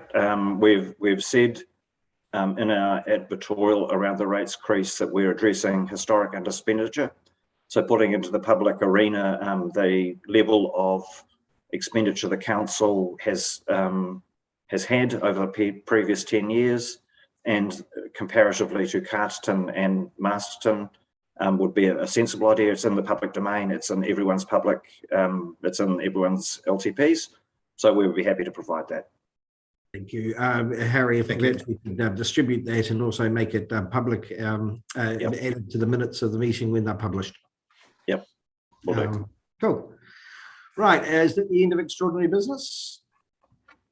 Cool. We will now move on to agenda item A7, which is Community Boards and Māori Standing Committee reports for the meeting. So we do have Anne Rainford, Chair of the Community Board, here to provide an update from their meeting. And I do see Mel there, whether or not she's going to be also included on the agenda. So we'll start with Anne. Welcome, Anne. Thank you. I'm going to refer to an item which was addressed on the 18th of September at our community board meeting then, which is about the rate rises in Greytown. The community in Greytown remain confused, upset and angry about the 29.6% rate rise inflicted on house owners in South Wairarapa. Correct information was not given to the public during the LTP process, and pensioners on fixed incomes are really struggling in Greytown. Greytown ratepayers across income levels are angry and confused by the incorrect explanation given to them. There is a huge gap between the advised rate and the actual increase of 29.6%. Greytown residents want and deserve to have a public meeting with their elected council members to explain the true situation and what the council intends to do to remedy their voters' present problems, which is also a credibility problem for South Wairarapa District Council. The Greytown Community Board have recommended that South Wairarapa District Council hold a public meeting in Greytown. And I have to say that Featherstone, although they have not actually passed a recommendation, have on 2 occasions contacted the council to say that they want a public meeting in Featherstone to deal with these issues. So it goes across the 3 areas: Featherstone, Greytown and Martinborough. So we need to clarify the reasons for the rates increase and what the council intends to do to remedy the situation. Hopefully the end result will be a special council meeting to agree a new rate resolution. But what we are calling for is a public meeting in Greytown for the councillors to address the rates issue. Thank you, Anne. Questions of councillors. Can I ask, as I to begin, was that statement made before the public publication regarding the rates increase, with its explanation and its commitment going forward with regards to a special council meeting and public meetings? The information to have a public meeting was made on September the 18th. So you're speaking to issues that have already been addressed through the public consultation document in the newspaper? No, I'm speaking about the wish for our councillors to face up to a public meeting with residents, which was recommended at our board meeting on the 18th of September. And that was before anything was put in the paper. Cool. So that's been addressed potentially by the public statement in the media. I'm hoping that the recommendation is going to be accepted. Good. Councillors, do you have any questions of Pam? I think a clarification, Mayor Alex, is that I think Anne is saying the 18th of September when she actually means the minutes of that community board meeting was the 18th of August, so which would be before. Oh, sorry, you're quite right. Thank you, Pam. It's the 18th of August. Yes. Rebecca. Thank you. Hi, Anne. Just wanted to pick up on what you've said subsequent to there being the advertorial in the paper explaining the rate increase, have you had other communications with people in the community that they would still like to have a meeting with their councillors? Definitely, yes. All the community board members are in contact with the public, and there have been many communications. Okay. Any other councillors wish to ask questions of Anne from her report? Councillor West. Kia ora, Anne. Thank you very much for your presentation. I know that it is a strong view of Greytown to have a public meeting and for Featherston to have a public meeting. And a bit concerned that there's a potential for a public meeting, not an actual for a public meeting. So you strongly still believe that there is a need for a public meeting? I do, yes. Thank you. And so do the other community board members. Cool. Any other questions? Yeah, Garrett. Yeah, just sorry, and as a member of the Featherston Community Board, we actually haven't been approached to hold a public meeting. No, and that is why the chair of the Featherston Community Board has on 2 occasions contacted the council to ask if Featherston can have a meeting with the community to address that problem. So the email that I have says they'd like to confirm, Featherston Community Board would like to confirm their full support of the presentations to council, requesting separate public meetings in all 3 towns. Sorry, what date was that, Anne? Because I say I'm a member of the Featherston Community Board, and I have not been asked by the community board to vote on a public meeting. That's all. I haven't got a problem with it. I just wonder what date that came through, because it hasn't been raised at the Featherston Community Board. I don't think it has been raised at the Featherston Community Board. Okay, in which case then perhaps privately by the chair of the community board to council. Perhaps you should restrict your comments to the Greytown Community Board and allow Mark Shepherd to make comments if he needed to on this matter. Councillors, do we have any other questions of Anne? No? Good, thank you very much, Anne. Now, Mel, Chair of the Martinborough Community Board, if you'd like to provide us with an update on your meeting. Welcome.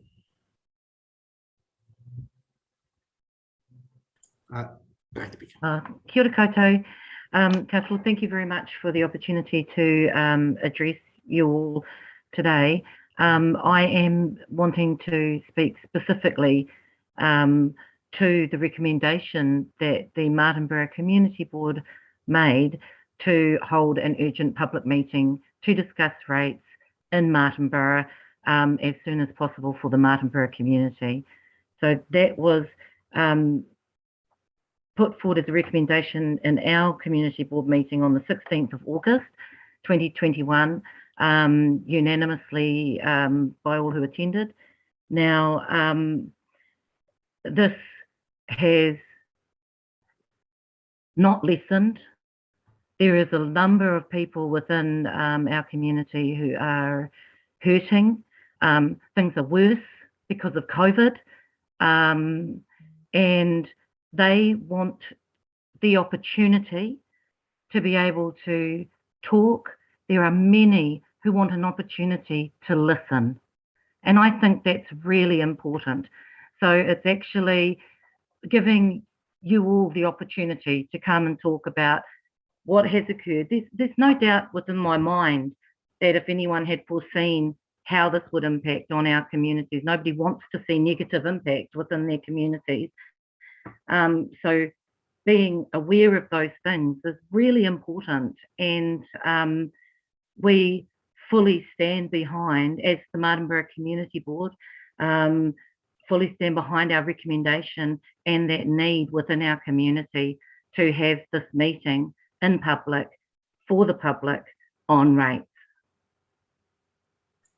Thank you. And you have another resolution there, number 27. Did you want to speak to that, or are you? I'm quite comfortable with the information that has been received, the one thing that I wanted to speak about was the need within the community for the public meeting on rates, because I want council to, you have the opportunity today to discuss this since it's on the agenda. We have people, we have a large farming community here, so we have a wide range. We cover every aspect that council covers for ownership of land, you know, in Martinborough. So we have large farms, we have urban areas, you know, it just, everyone's impacted. It is not, we are not being told by people that they have felt any relief from this, as we were always told that what went up must come down for someone else.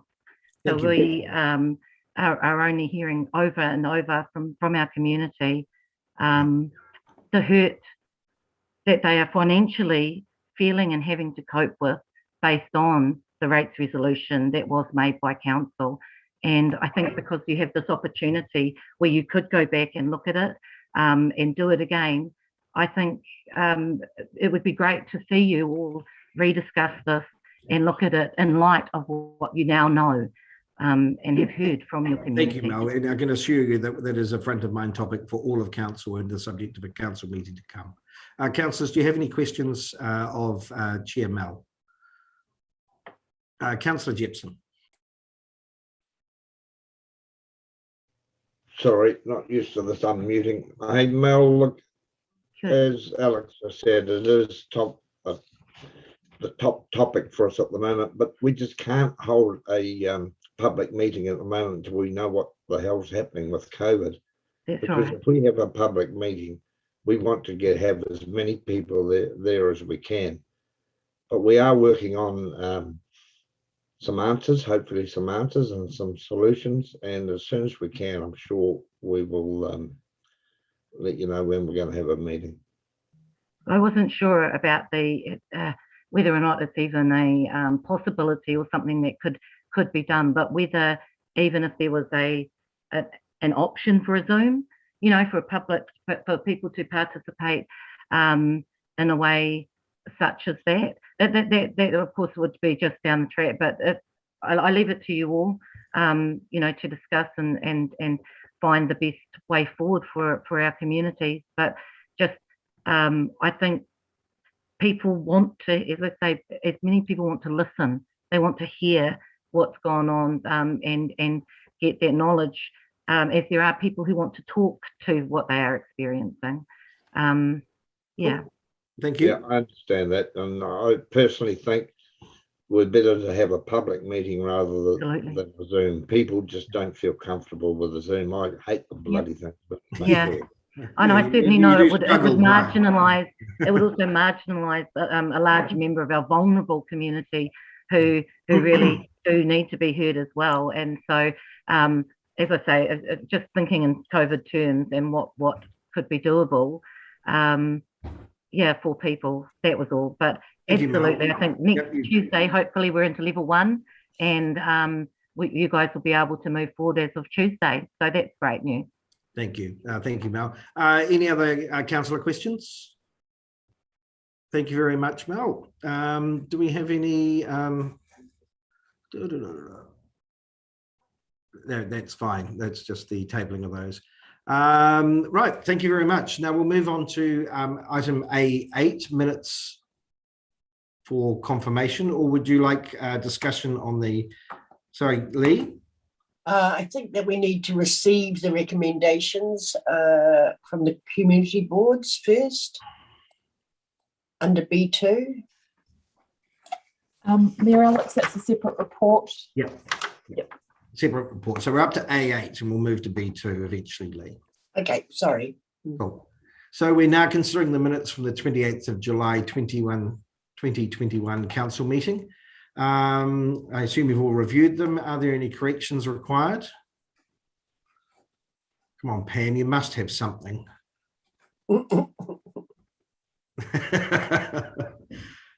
No? Good. Nothing this time.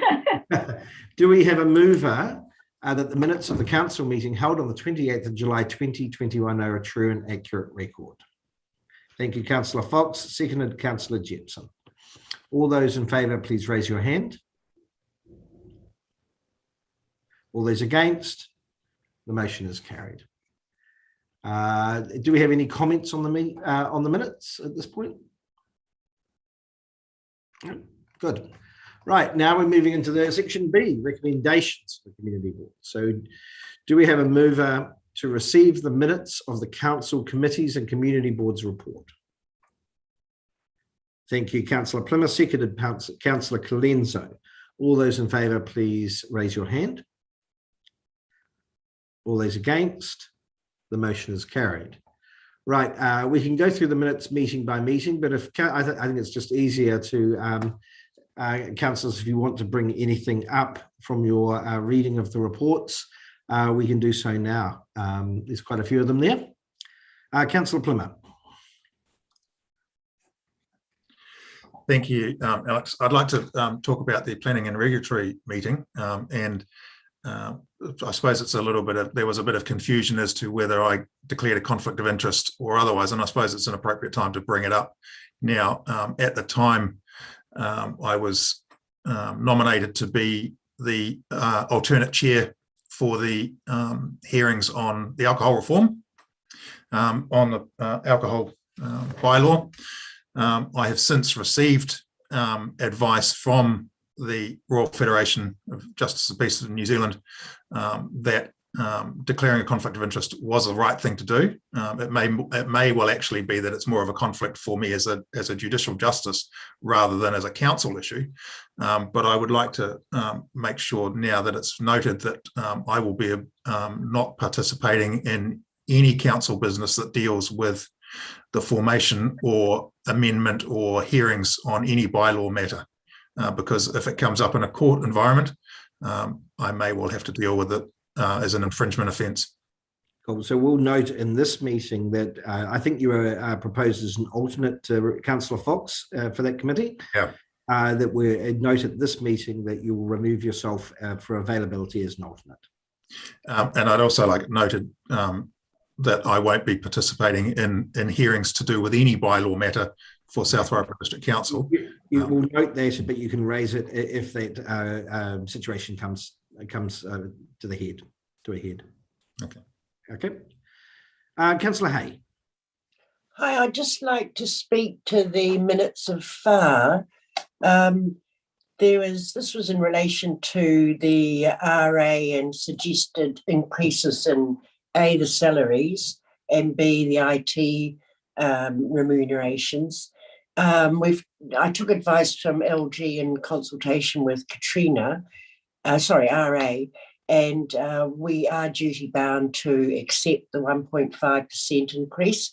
Thank you, Brenda, for bringing that to our attention, about just to query whether we could do that. So we are duty bound to accept that. With respect to the IT remuneration, the proposal was to more or less double that. The thinking from FAR was that in this current environment, when we're asking our ratepayers to tighten their belts, we didn't think it was appropriate for us to have that level of increase. And that's a decision I support and the members of FAR supported.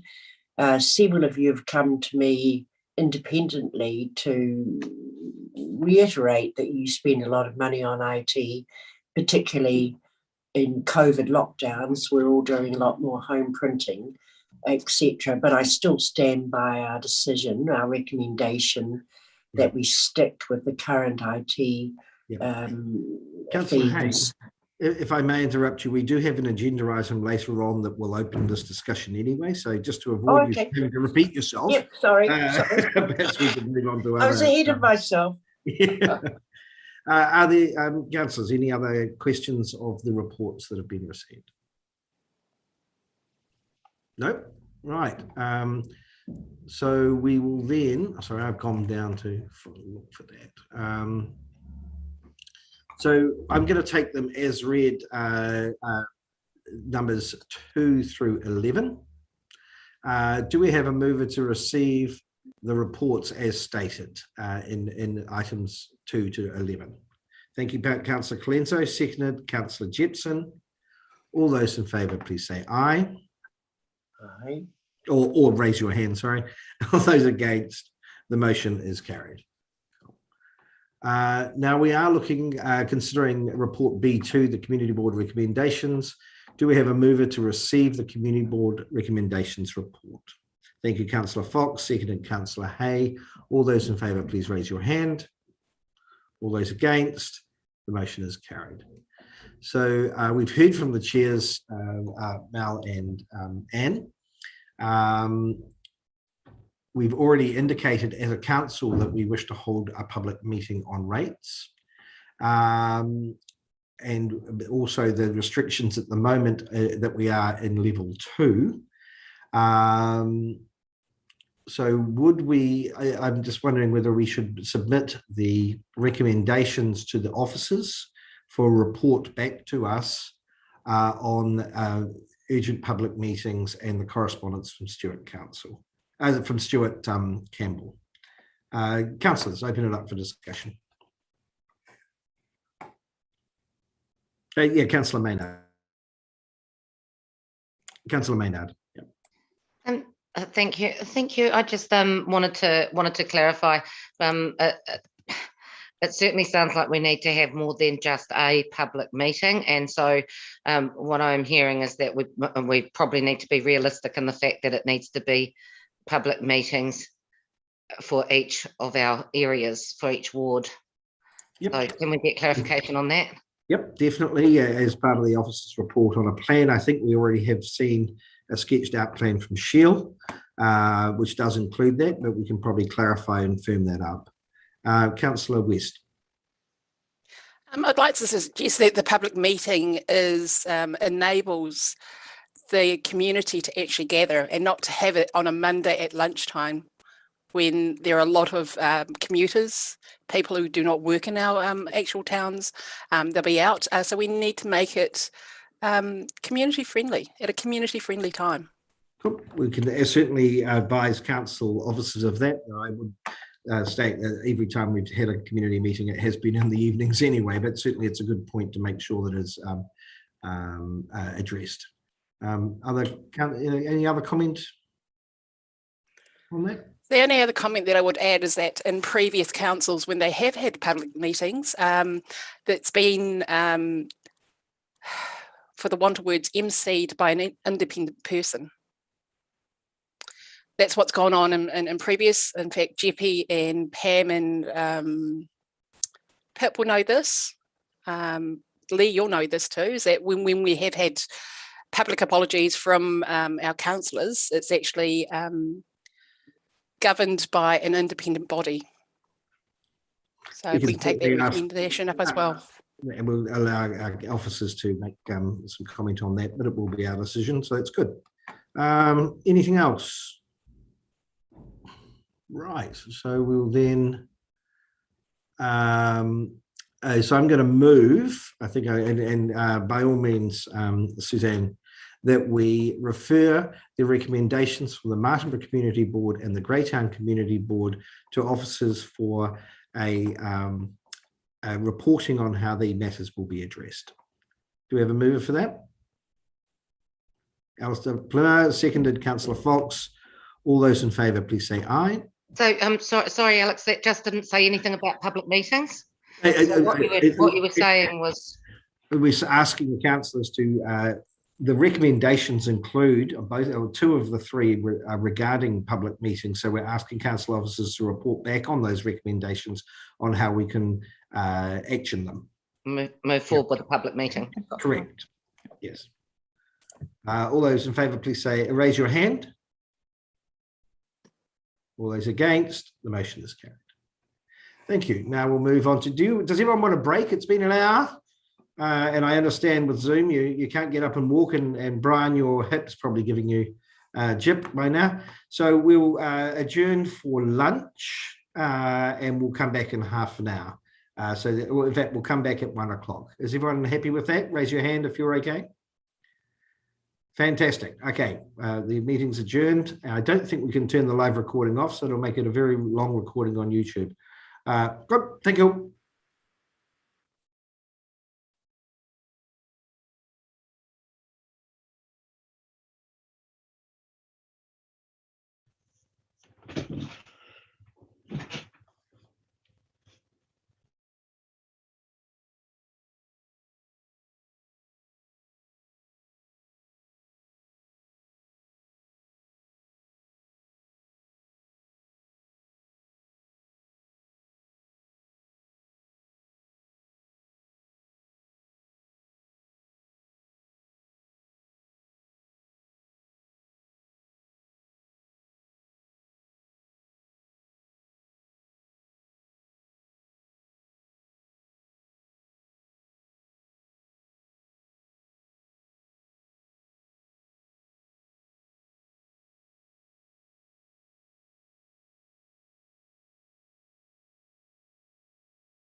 Alex, can you hear me at all? I can indeed, Lee. But I'm not seeing your, it looks like your camera's off or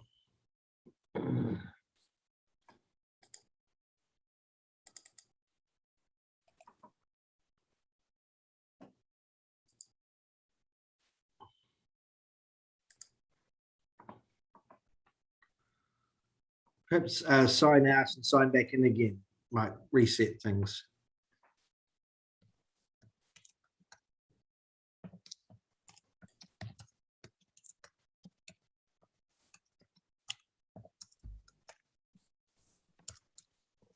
Hello. G'day, did you have your lunch, Rebecca? I most certainly did. I even managed to cook something, which was nice. My wife made me a lovely wrap that I'm halfway through. Oh, that's good. It's nothing like homemade food. Mind you, most of us are getting quite a lot of that at present, aren't we? On that, Brian, how's your wife's leg? Didn't she break the leg? Yeah, she's all right now. She's had the plaster off, so I can let her out for a run in the morning. That takes the shine off things. No, she's got another couple of 3 weeks and a moon boot, and she'll be right. That is good to hear. I'll just ring Lee and find out what problem she's got going on there. She was running out of power on her iPad, so she switched over to her laptop. Yeah, that's why I was It doesn't look under my like she's desk got a before. camera going though.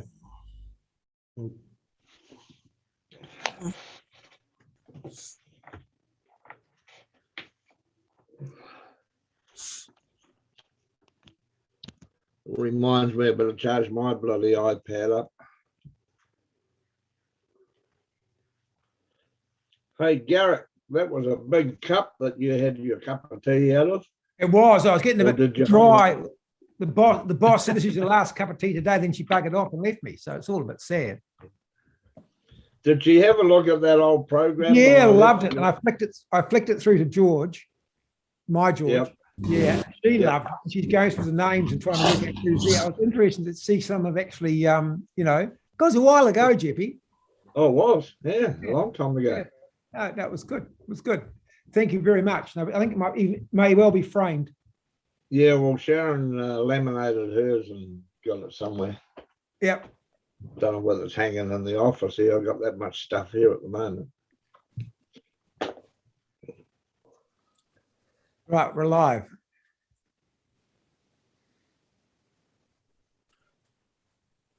I think we've been live all along.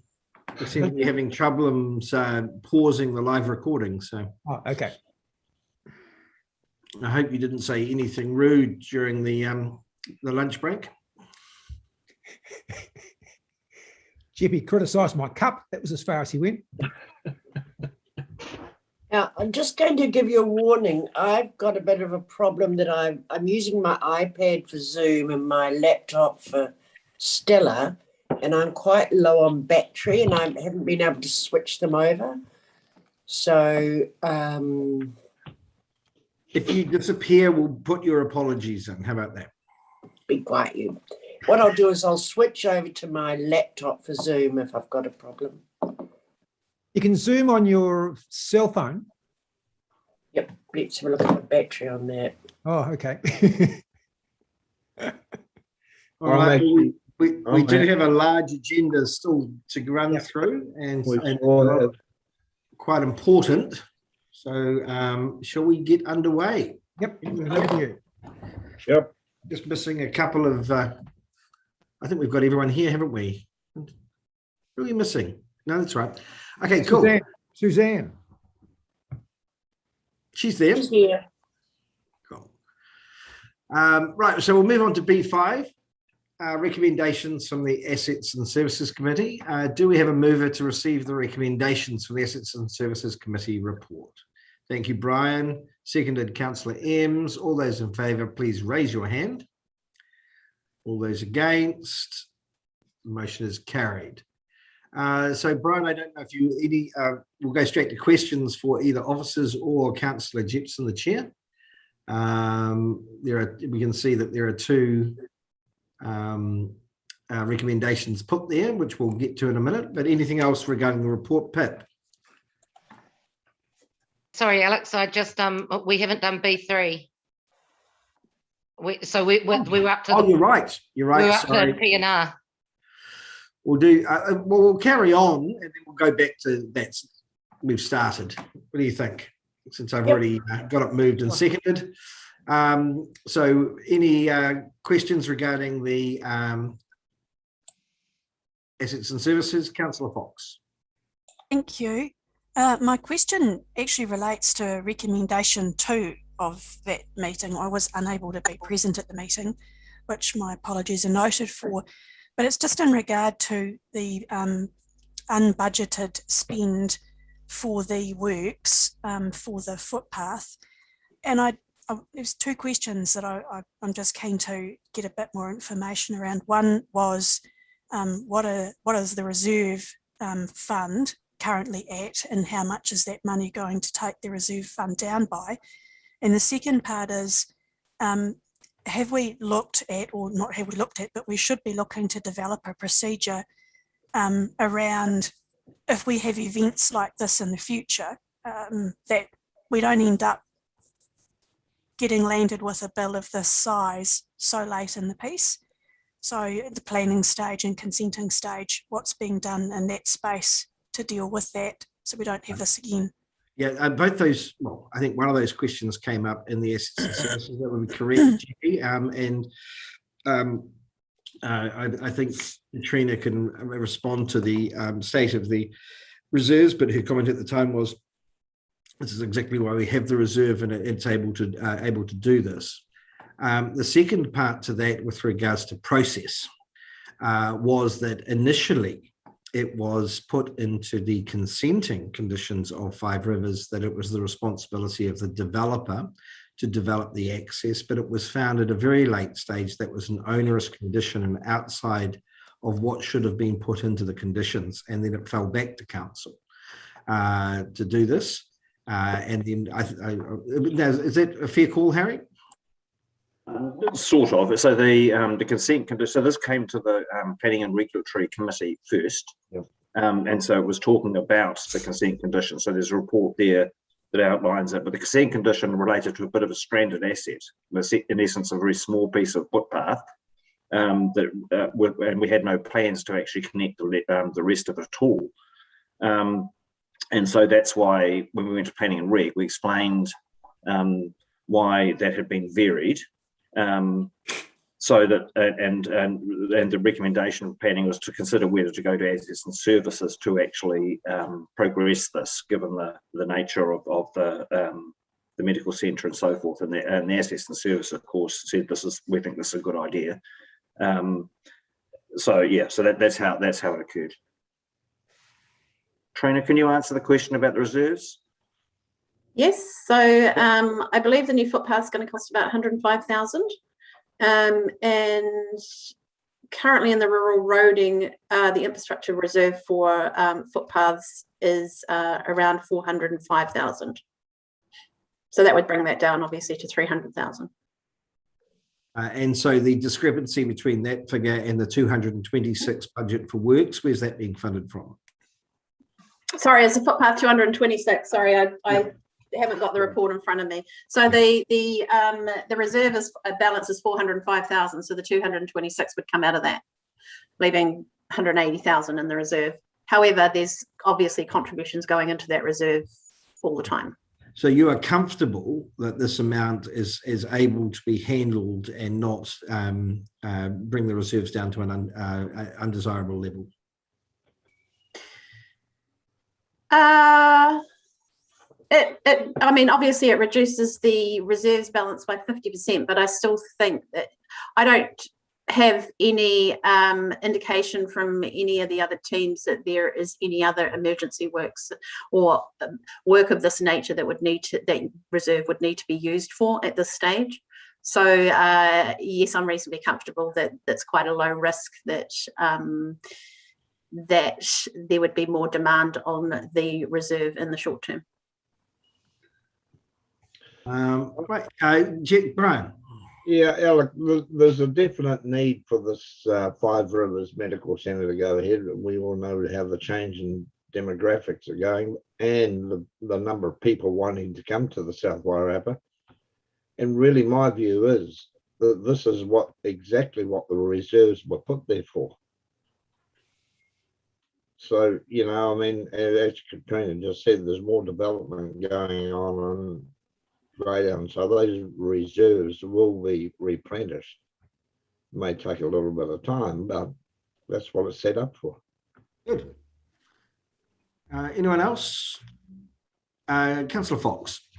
Just want to go back to Harry, your comment regarding the onerous condition that was put on at the consent stage about Five Rivers needing, well, them having to put the footpath in. I mean, you may not be able to answer this, and this might not be the right place to be actually even asking this question, but surely if that condition of consent was onerous now, it was onerous when it was first put on. So why wasn't it raised when it was put on?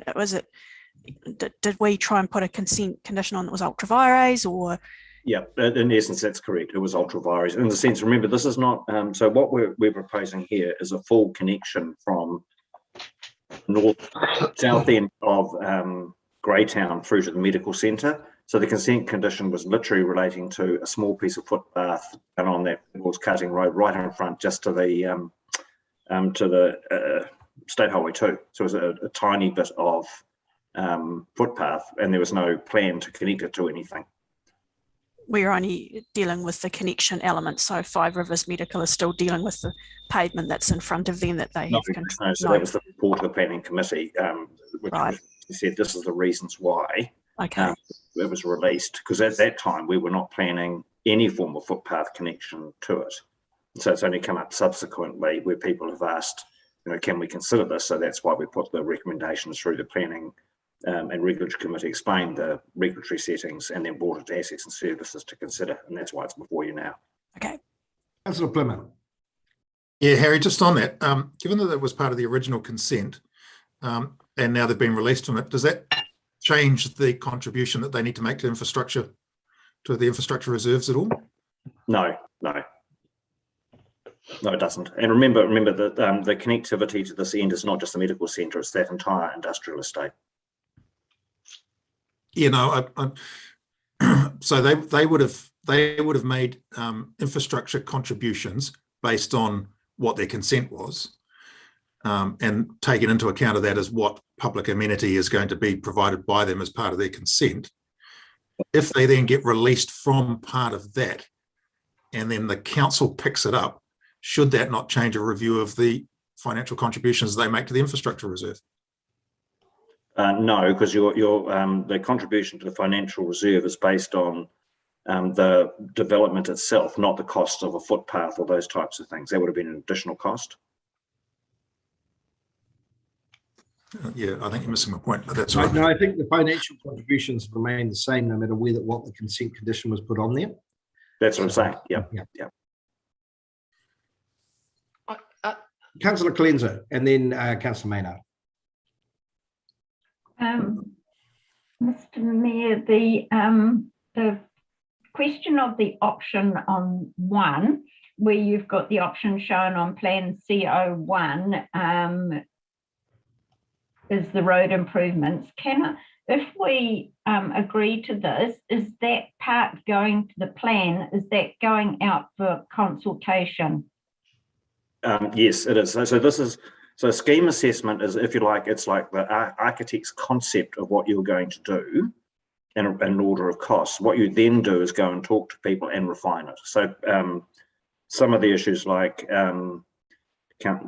Mike Gray raised, we would pick up through the consultation as well. But a lot of those were related to State Highway 2. So it's a concept, and then you go and refine it by consultation, and particularly with Kuranui College and neighbours. I have some considerations around the traffic heading south and turning into Vidal's Cutting Road, because the There is no give way sign there for the traffic turning right off State Highway 2. And also that recommendation does not say anything about going out into public consultation. That recommendation is saying that we're going to approve that plan as it stands. So I think there needs to be some change to the wording around that to reflect what the true situation is. Okay.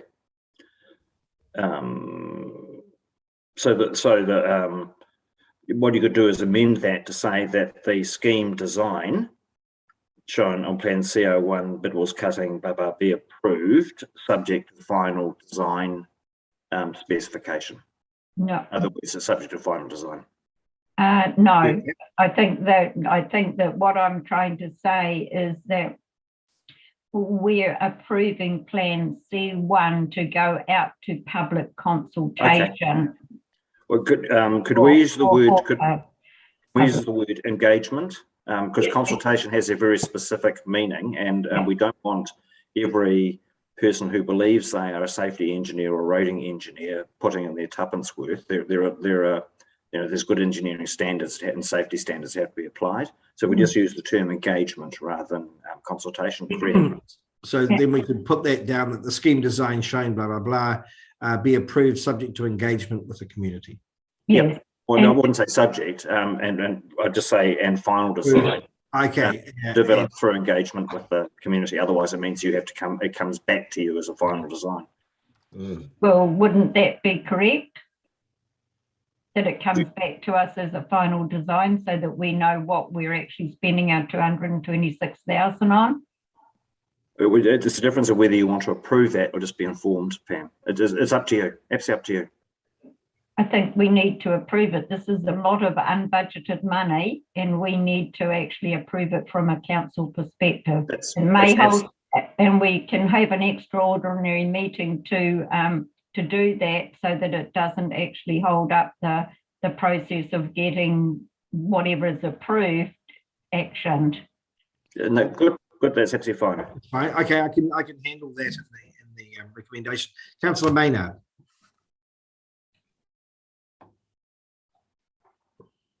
Yeah, no, I think I absolutely agree with Pam. I think that before anything is finalised, we need to go out and still do that consultation with neighbours and like the school and the others, just to ensure that we're all on the that we're doing it right, because people who actually use it every single day, like the people at Kuranui, will know the safety, any other safety issues that may not have been picked up already, because they're there every single day. So I think it's quite important that we get that that feedback, that engagement from them. I'll put that into that. I'll change the recommendation and we'll see. Alistair. Yeah. Sorry, I think we need to just think about what we're trying to achieve here. This is trying to get a footpath available and built in time for the opening. What has come out through assets and services was here's a concept design. What we're being asked to approve is that we want the footpath to be built. The community in Greytown want the footpath to be built. There's no discussion about wanting a footpath and access there. It's about the small stuff. And if we delay it by having to come back to another council meeting, there's no problem with going out for consultation. That's absolutely what we said we would do, or not consultation, engagement, or for the area right term. But it's actually about saying, here's the initial design. Is this within your scope, or do you want small tweaks? We're not talking about a complete redesign here. What we're talking about is maybe some small adjustments within the thing. I'm quite comfortable that we're going to approve a dollar figure to get this done. The design, I don't know about roading and designs. That's what we've got professionals for. I know that this is what is needed. If we delay this, all we're going to be doing is delaying the very thing that the people of Greytown want to be able to get to the medical centre. Yeah, I mean, that's a good point, Alistair. It's really the extent of the delay through actually asking, having a level of engagement. And I've got no problem with having the engagement, but there is a time frame on this. Councillor Maynard. I completely understand that what you're saying there, Alistair, about there being that time frame. However, this has just come to us now, so I think it's fair to say that, and like we've all said, it's unbudgeted because it was unforeseen. So with that being the case, with this any spending, we need to be doing our due diligence as well at our end. So that's why I think that these final bits need to be done and done correctly first. Right, well, can I suggest that we approve up to a dollar figure so we don't have to keep coming back all the time? Otherwise, we're just going to be delaying ourselves. But this is where Pam had explained that, have an extraordinary meeting, it's not, but we still need to just, do it once and do it right. Sorry, Councillor Hay. Yes, I agree with both Pip and Pam.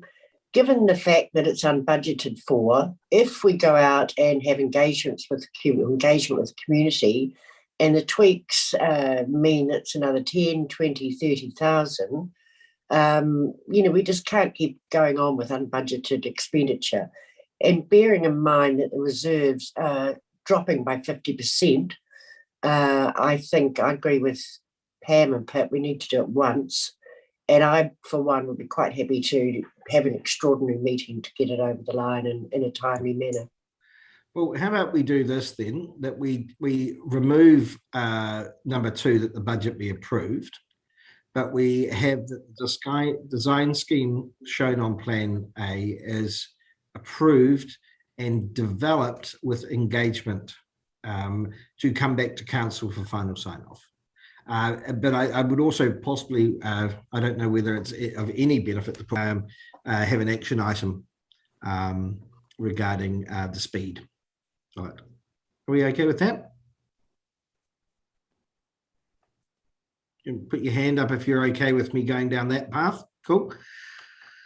Regarding any, so that's the only recommendation. So we'll move. Do we have a mover that the scheme design shown on Plan C01 Bidwells Cutting Road improvements, pedestrian access and safety improvements to Five Rivers Hospital be approved and developed with engagement with the community and come back to council for final pricing approval?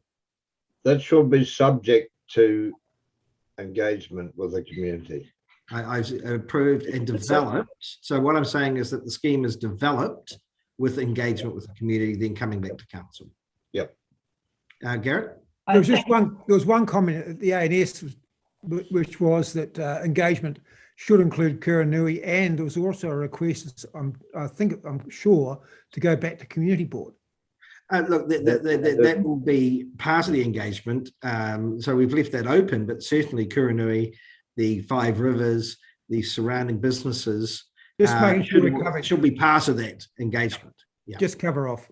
Yeah. So are we okay to approve that? Who would like to move that? Do we want to take the word approved out at this stage? What we're doing is we're approving the design scheme subject to development and then come back to council for final approval. Yeah. Yep. So I think that covers everyone's. Isn't it subject to engagement and development? Be approved and developed with engagement with the community is the wording. But that wording's not quite, I don't know if that wording. How would you like through it? engagement with the community. Only fine to put that resolution, but just note that the report itself has a whole chunk on engagement. So it's in the report saying that's exactly what we can do. Cool. Yep. Yep. Right. So I'll repeat that again. So that the scheme design shown on Plan C1 Bidwells Cutting Road, improvements, pedestrian access and safety improvements to the Five Rivers Hospital be approved and developed through engagement with the community and to be referred back to council for final approval. Do we have someone move that?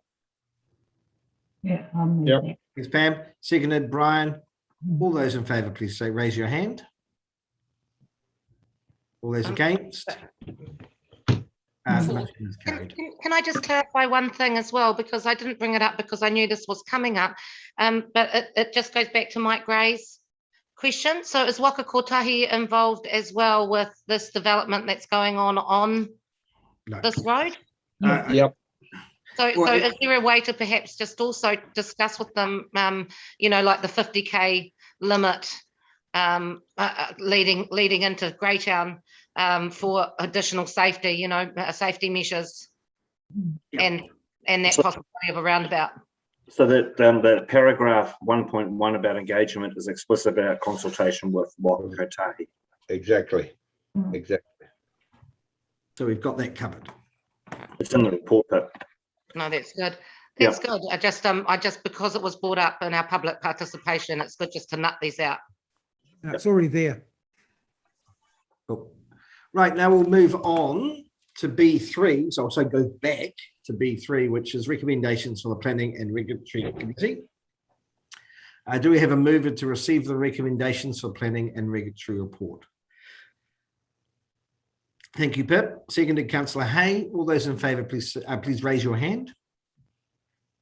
All those against, the motion is carried. Councillors, do you have any questions, or officers or a member of the committee on PNR?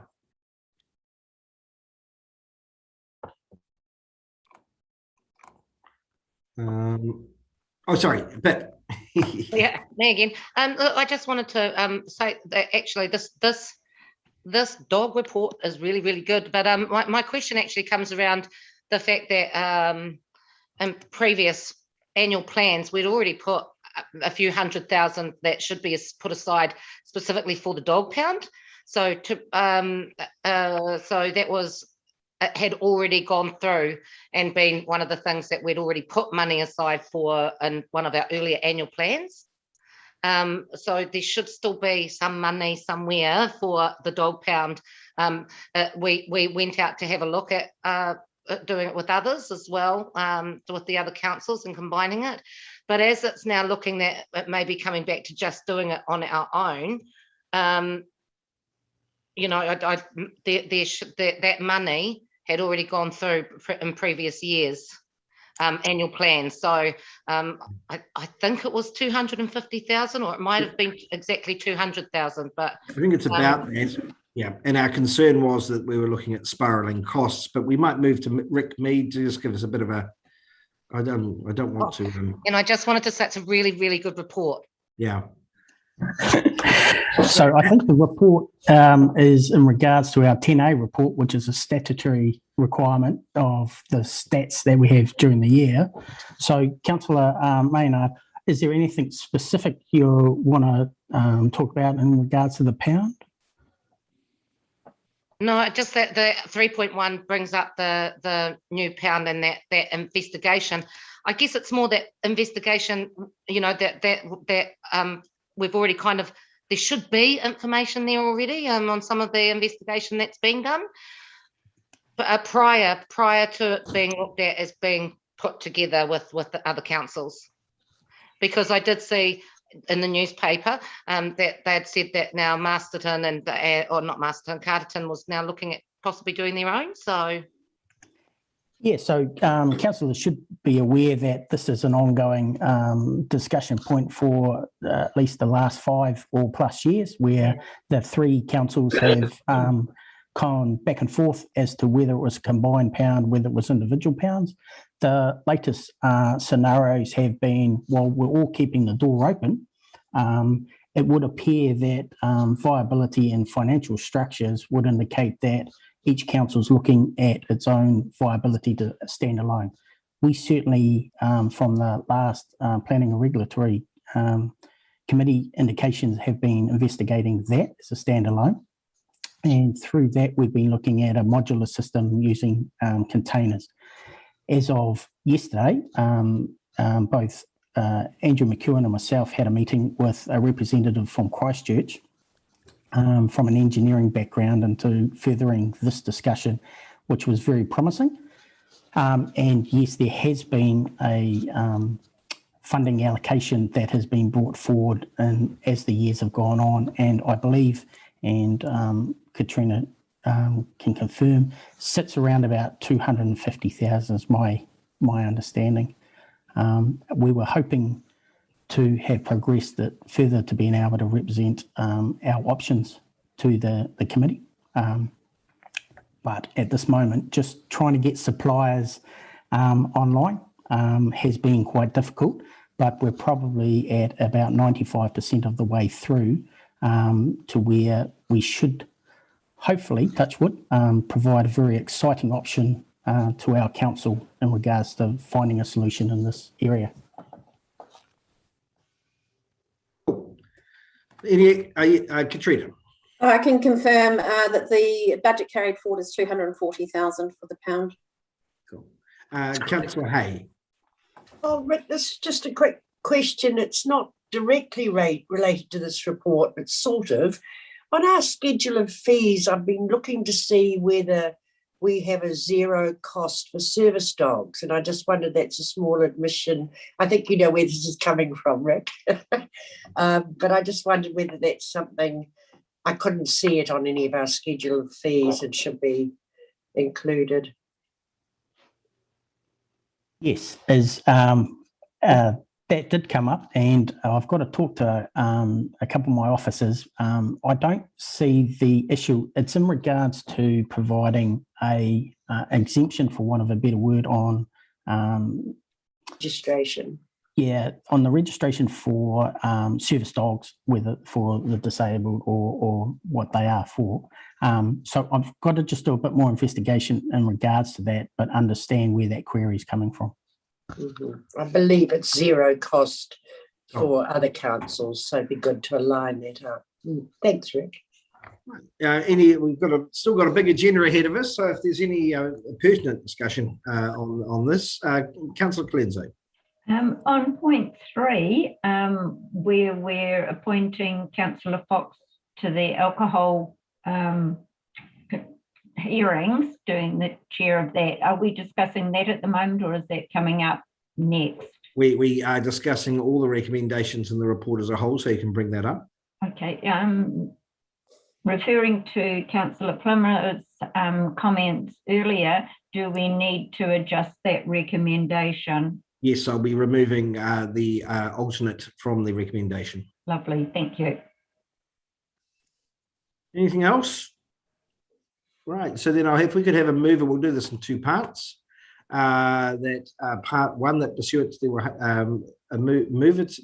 pursuant to the section 10A of the Dog Control Act 1960, attached report appendix 1 on the dog control policy and practices for 2021. Is that 21-22, Suzanne?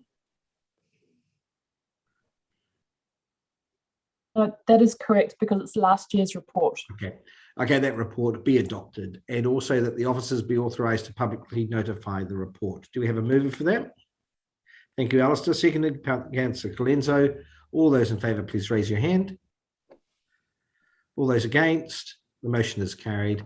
And then number 3, do we have a mover to appoint Councillor Fox as chair for the Alcohol Control Bylaw 21 hearings and review process schedule for the 2nd of September 2021. A mover, Councillor Colenso, seconded Councillor Hay. All those in favour, please raise your hand. All those against? The motion is carried. Councillor Fox, we might want to have a discussion. Can my abstention on this one be noted, please? Sure. If you are likely to be able to miss, we might need to have another conversation regarding appointing another alternate at a different time when we found out whoever may be correctly accredited to do so. The only one that is Jeppy. Yeah. So moving on to we'll have a separate discussion on B4, recommendations from FAR. So do we have a mover to receive the recommendations from Finance, Audit and Risk Committee report? Councillor West, seconded Councillor Hay. All those in favour, please say aye. Or raise your hand, sorry. I'm getting it wrong all the time. All those against, motion is carried. So officers have provided further information as requested by FAR for us to consider. Do councillors have any questions of the officers or Councillor Hay? Anyone? Councillor Colenso. The second recommendation is to leave the remuneration authorities allowance for councillors for paper and computers and things like that. And I apologise that I wasn't at the FAR meeting. I was away, and so I haven't had an input into this. So I would like to move that we increase that figure from last year, because the cost of paper and doing things for council is higher than what was last year. But yeah. Mute. Alex, you're on mute. So if we look at the recommendations, that we that's looking at number, I'd move it to not adopt the remuneration authorities recommended allowance. Is there a discussion on what you feel that should be, Alistair? Yeah, I support Pam, and I'm supposing Jeppy does as well. When you talk, and Garrick, when you talk rural, just internet alone, rural for me, for example, is over $2,000. So it's not comparable when you look at the costs that go, and Pam, you're right, other costs have increased, but for rural, and particularly as we're doing a hell of a lot more online, the costs are there. There's no hiding the fact that the costs are there. So, Councillor Hain? Just to put it in context, you heard what I said earlier on. The feeling was, in this current environment, when we were asking our ratepayers to pay massive increases, that we should not accept the increase, and that was by a majority decision. Look, I accept what you're saying, Alistair and Pam. I mean, I would easily spend $2,000 a year, but in the current environment, the decision was to put forward that we get no change in this. Okay, so I'd be happy to take a vote on it and have the majority. I don't know what your thoughts are, Alex. I think we might go around the table and find out what an appropriate amount should be, given that the Remuneration Authority has recommended this based on quite a lot of research and Alistair's rural opinion. But we might be able to come up with a figure that is satisfactory to all, or an average. I don't know. So let's. I mean, so Lee, you're in favour of it remaining at $11.90 per year. Sorry, if I could say one more thing, Alex, that I did suggest to Katrina for this report that we take an average of 1,500. I know that Pam and Alistair wanted 2,000, but that would be a middle ground. But for some reason, it wasn't included in this report. So I think that there was quite a lot of divergence in what councillors were discussing, and so I thought it was better to actually just bring it back to the table and for you all to have a full and frank discussion about how you wanted to progress. Pam? I just want to clarify one point. My suggestion wasn't to go to the 2,000. My suggestion was to go not the full 2,150, but to go 1,500. So that was the figure that I had put to Councillor Hay. Councillor West, what are your thoughts on this? Status quo. Keep it at what it is. I fully support Lee. Pip?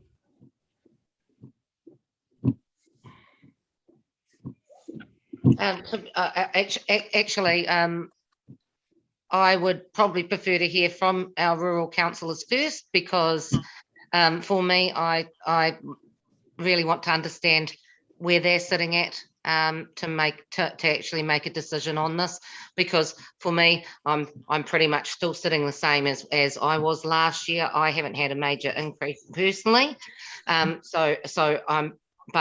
I want to support our councillors if others are finding it a lot more. Cool, Alistair. Well, you've heard what I've said. You know, it's just a fact that internet access in the rural environment is significantly higher. It's $2,000 a year for us. The rest of the costs I've got no problems with. It's just that's what the cost is. So cool. So you think you're going the 2150. Cool. Gareth. I'm supporting Alistair because basically we cannot get fibre. We have to either go steam or pay for satellite. So yeah, it's about $2,000. But I mean, I can live with 1,500 if that's politically more acceptable. But that's the sort of cost that's really costing us. Yeah. Rebecca. I think these kind of conversations are always difficult when a remuneration authority sets what they consider as the appropriate rate for something. And I don't want to confuse that with any other issue on the table, except that we're doing an extraordinary amount more electronically at present than we have been. And that is a cost to us. And I think that the status quo is probably not okay right at the moment. And if we landed on the Remuneration Authority's recommendation, I think that's actually appropriate. Thank you, Rebecca. Brian or Chippy.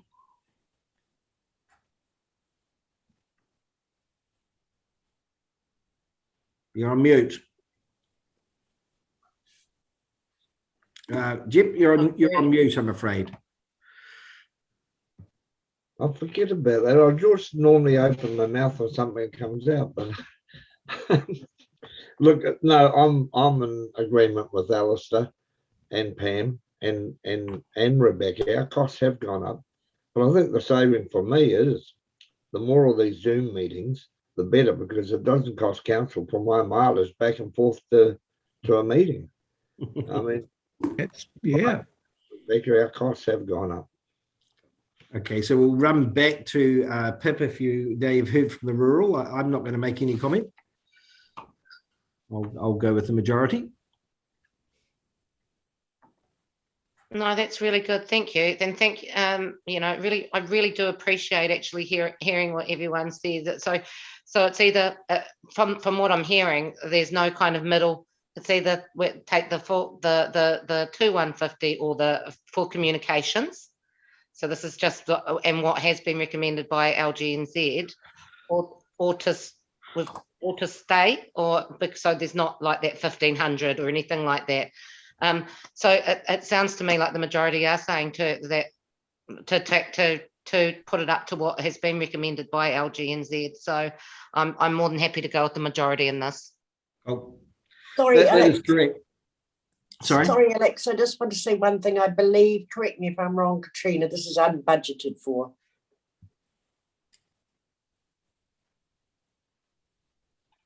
Sorry, yes, that's correct. This is under-budgeted. Can I just clarify that, Katrina? So no, every year the LGNZ come out with things, so we don't ever put anything aside for that?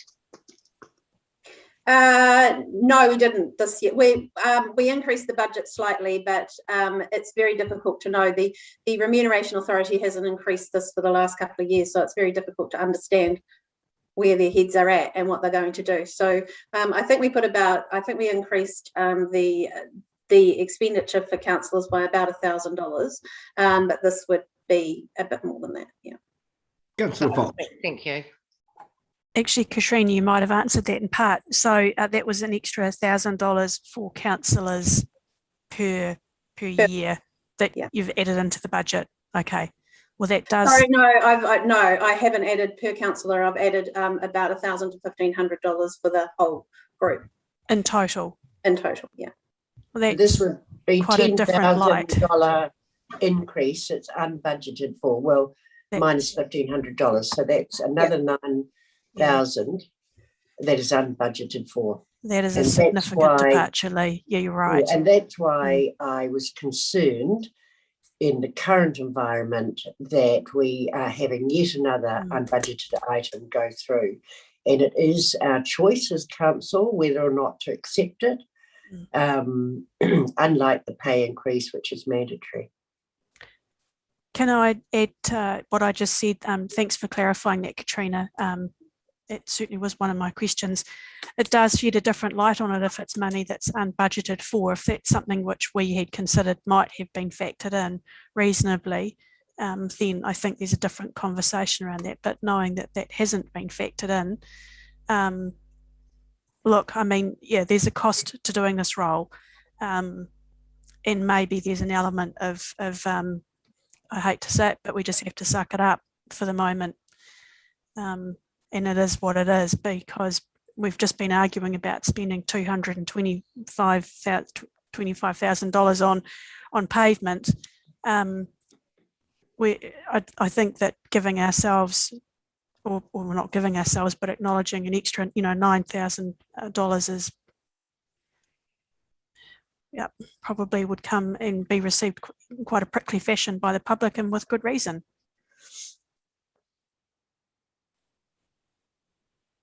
That puts us into an interesting position with regards to, Pam, you have another comment. Yeah, just before you say that, Alex, Katrina, is this every year the Remuneration Authority bring these rulings down?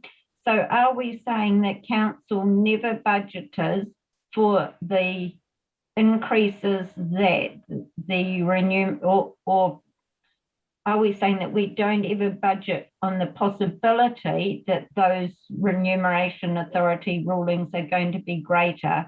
Because if this is the way council's done this every year, then we either have to change that, or we, every time they increase something, we're taking it as an unbudgeted thing. So there's got to be some continuity in how we handled it in the past and how we're going to handle it in the future. But we can't just, because one thing is unbudgeted for, and I understand the ratepayers' perception on those things, but if that's the way we've done it for the last 20 years, and Jeppy would probably be able to tell us a longer period, the length of the period that we've done it this way, then, I can't see that being an influence on the decision. Yeah, okay, thanks, Pam. So if I can just answer. So we do put in a small increase, so that's why I put in the $1,500, which is about $150 per councillor per year, because that is,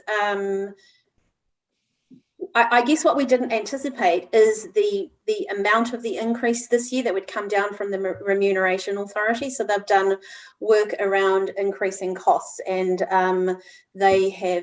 that's how they've come up with their figures, which is a lot higher percentage increase than we had anticipated. In previous years, Pam, we have, to my knowledge, accepted what the Remuneration Authority has recommended, and if that had meant it was unbudgeted costs, then that is what we adopted. So thank you, Katrina. If for example, this was to go through, where would those unbudgeted costs come from? I would need to look at the budgets. I think that we would be able to find room within the current budgets to allow for this, because it is quite a small amount in terms of the total budget for the year. Thank you. Council. Yeah. All right. So we're all over the place on this one. Councillor Eames. Yeah, just a quick comment. Most of us are sitting here today with two screens running at a minimum. It's the game has changed under COVID, and most of us are sitting around with at least 2 or 3 devices in front of us. I mean, I've got two computers and a cell phone running. Sorry, I just thought about, of course, as Jeppy rightly pointed out, under COVID conditions, we are actually saving money on mileage for councillors attending meetings. So some of that unbudgeted cost would come out of that saving. Thanks, Katrina. Right. So I suppose the big question here is, do we vote to increase our remuneration to recognise the actual costs of the communication, or do we delay it for another year? I think it sounds like there may be savings to accommodate this. We certainly don't are not talking about the remuneration for travel as per item number 1, which we don't take up, which we could. I'm going to be led by you guys. How about this? Okay. Yep. Pip? Is there a way to look at an alternate amount? Yes, we can. So rather than the full amount, to look at say 15 or our resolution can be 1,500 and then revisit it next year. But of course that will be done automatically. I do think that LGN said they wouldn't. They one of their probably one of their major factors is the fact that COVID has changed the way that we do a lot of these meetings, which is why communications has probably increased in the way that it has. I know for myself, I'm definitely using mine more. So yeah. Yeah. So if you look at the report, sorry, Bea, if you look at the report, it does actually, I have put comments in there around what has informed the remunerations authorities' decisions around remuneration as well as allowances, and it is all around, they certainly have taken COVID into account. Look, guys, this is hard because you're being asked to vote for something that is about you. But look, my suggestion is, at this time, you need to be communicating and having good access to council and to the community. You need the communications activity to go on. It's an unusual situation. I think the circumstance warrants the increased expenditure to actually provide that service to our communities. I know you're grappling with it because it affects you as a decision. But I would say from my perspective and officers' perspective, the ability to communicate with our ratepayers and public and the ability to communicate with each other at this time is critical. So I think it's you shouldn't be out of pocket.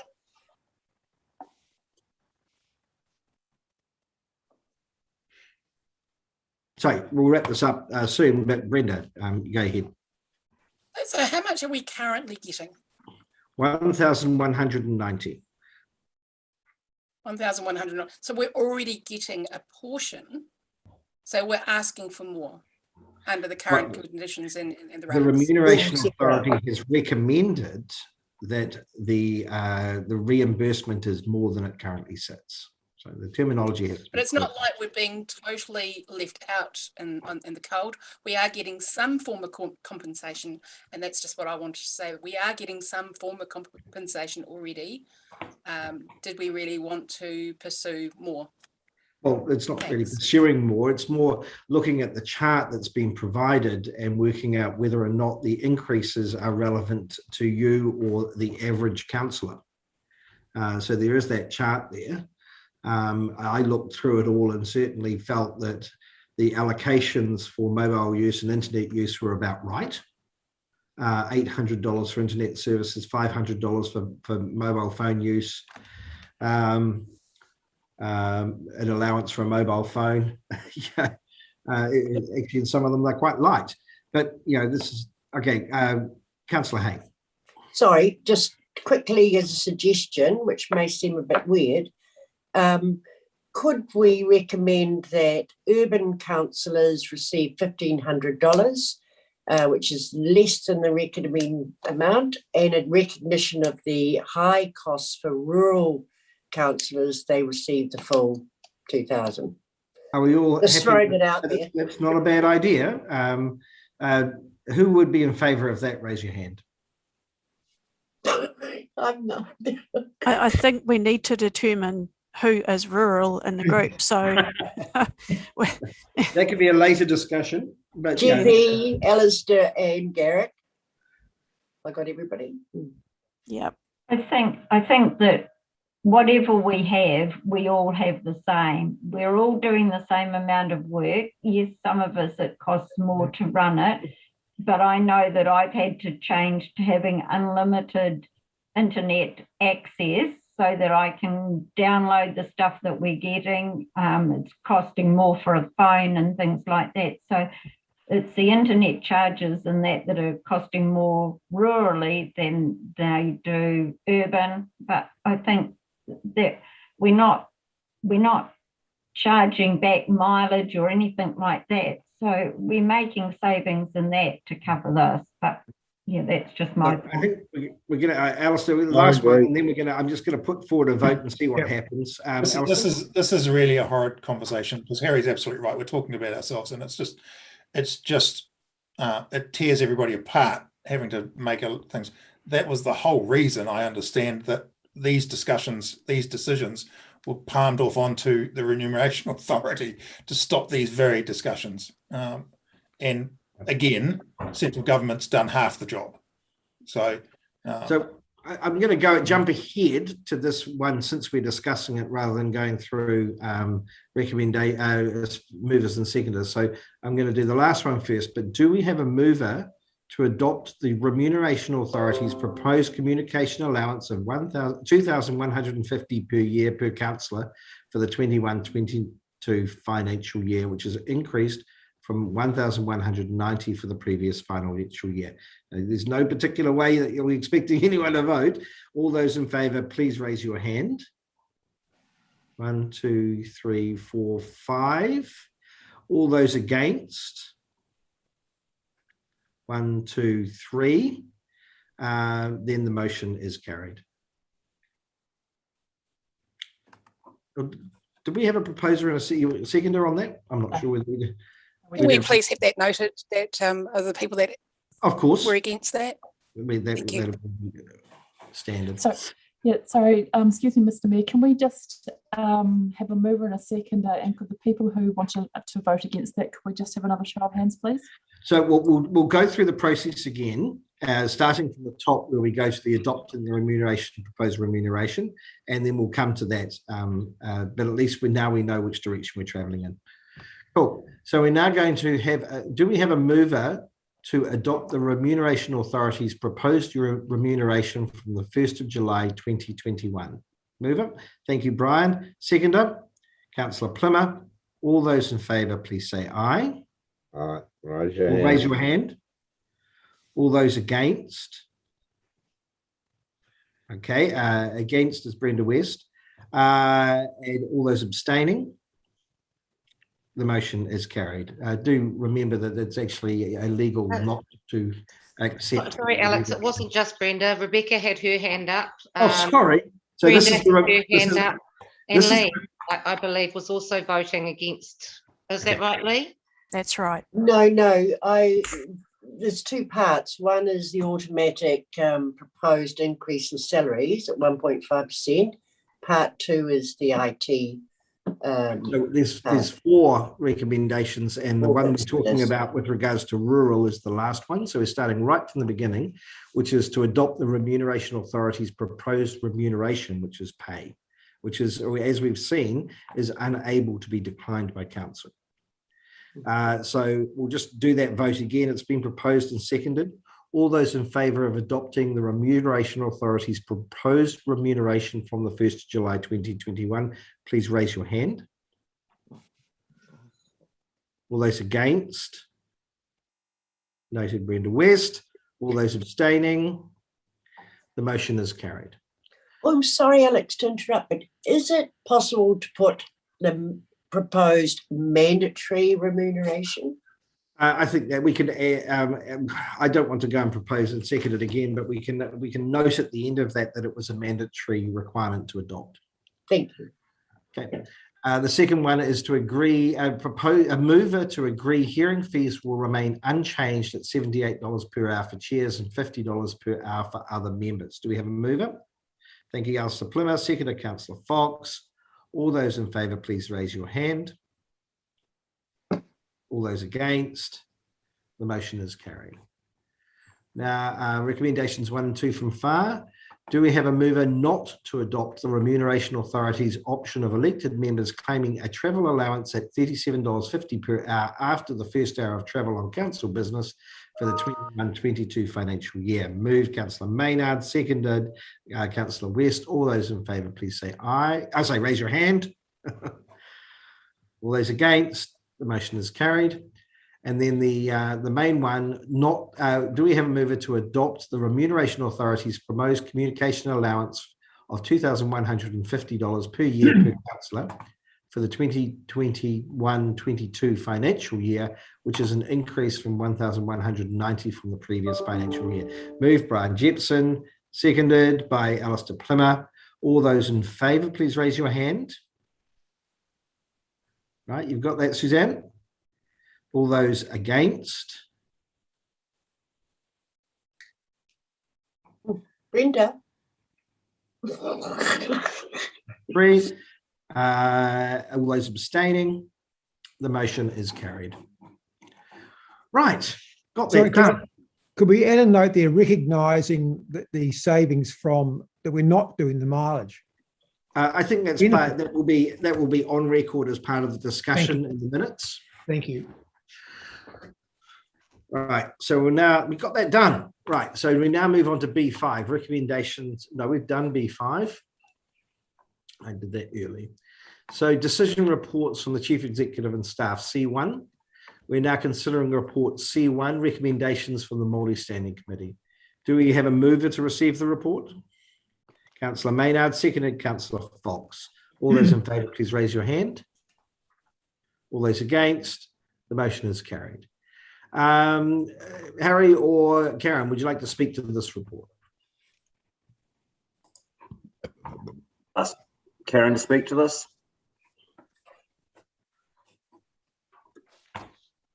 You there, Karen?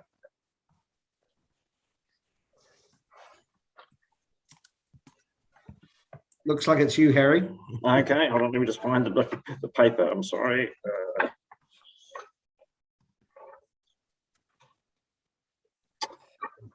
I'm happy to speak to this a little bit.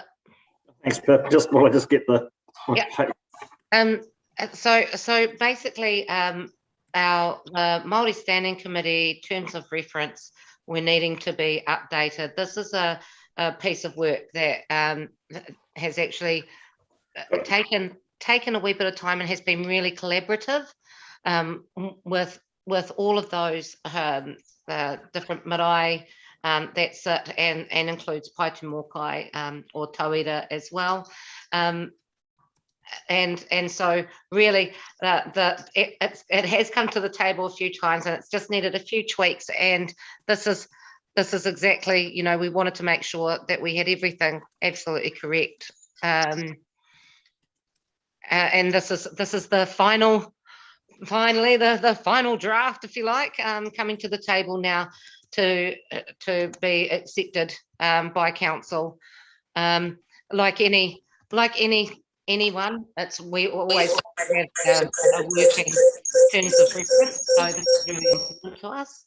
And so yeah, it's been a wee while in the works, but we always want to be able to have a terms of reference for any group that sits to doing any kind of work for the council. So it's pretty important. Thanks. But before we go to Alistair, Karen. Sorry, I was just called away for the moment and I could hear comments in the background. But just to add on to Councillor Maynard's comments there, we did consider at the Māori Standing Committee whether to hold the terms of reference until we were in a position to understand what the Māori liaison looked like better, because they might impact the terms of reference. But the mood around the table was very much no, that we have, as Councillor Maynard had said, we had spent some time on this and it was better to actually get the terms of reference adopted, and if we needed to come back to it then we would. So that's really just my addition there. Thank you. Yeah, I'll confirm. I think with Pip as well, that was the way. It was a big step forward, but there may be changes as this gets fleshed out over time. Alistair.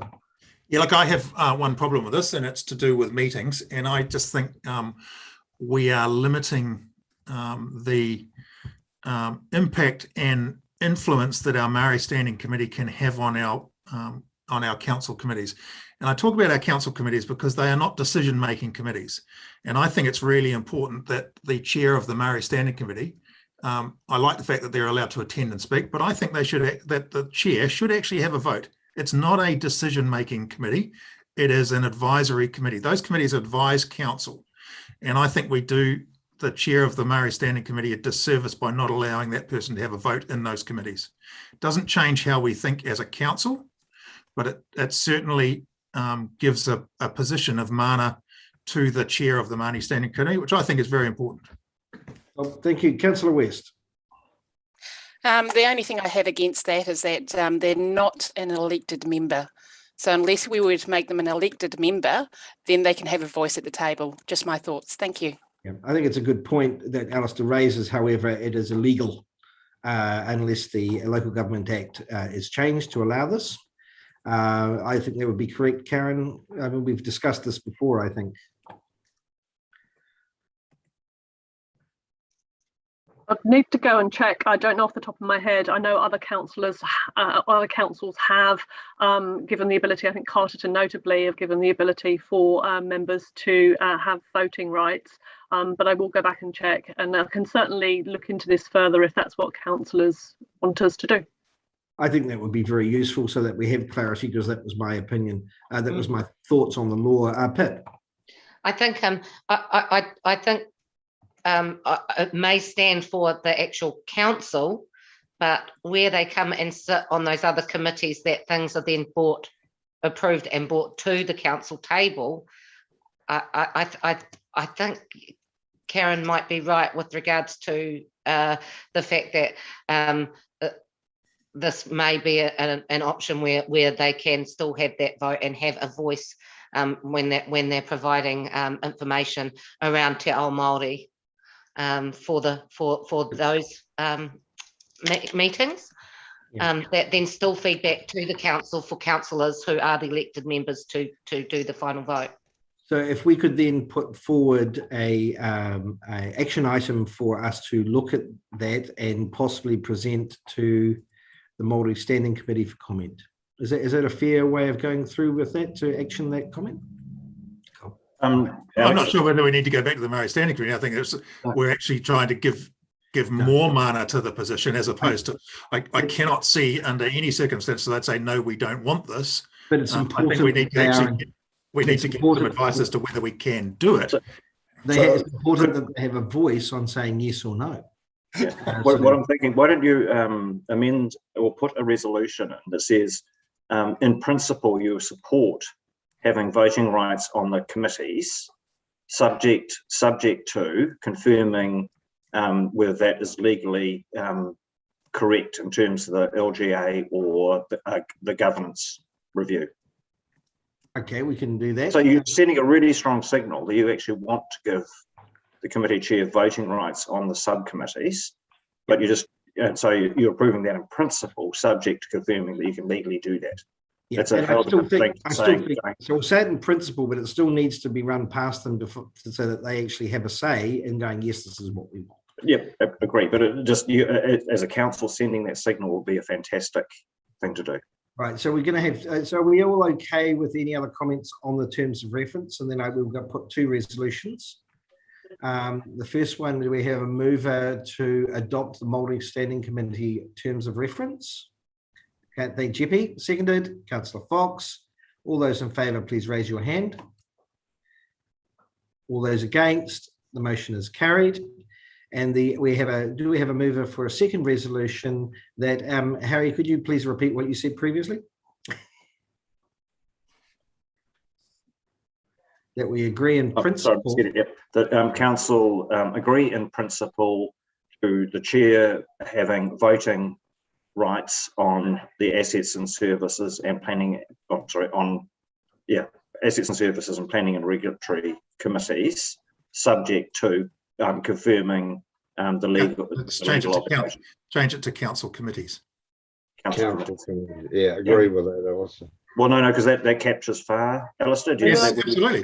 Absolutely. No, absolutely, totally disagree with that, Alistair. I'm sorry.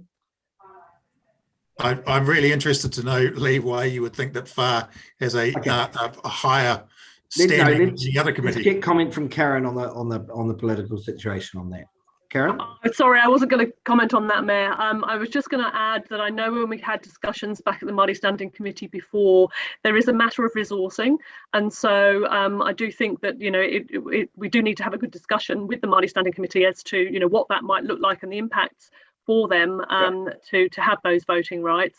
And there does appear to be a bit of a discussion now as to what committees. So I wonder whether it would be appropriate for us to put together a report on what the options are and what the implications are, and then bring that back to council. So we won't have a second resolution, but we will ask for an action item for a report to come to councillors regarding this matter. Okay, are we okay with that? I think that makes sense. Yeah. Right.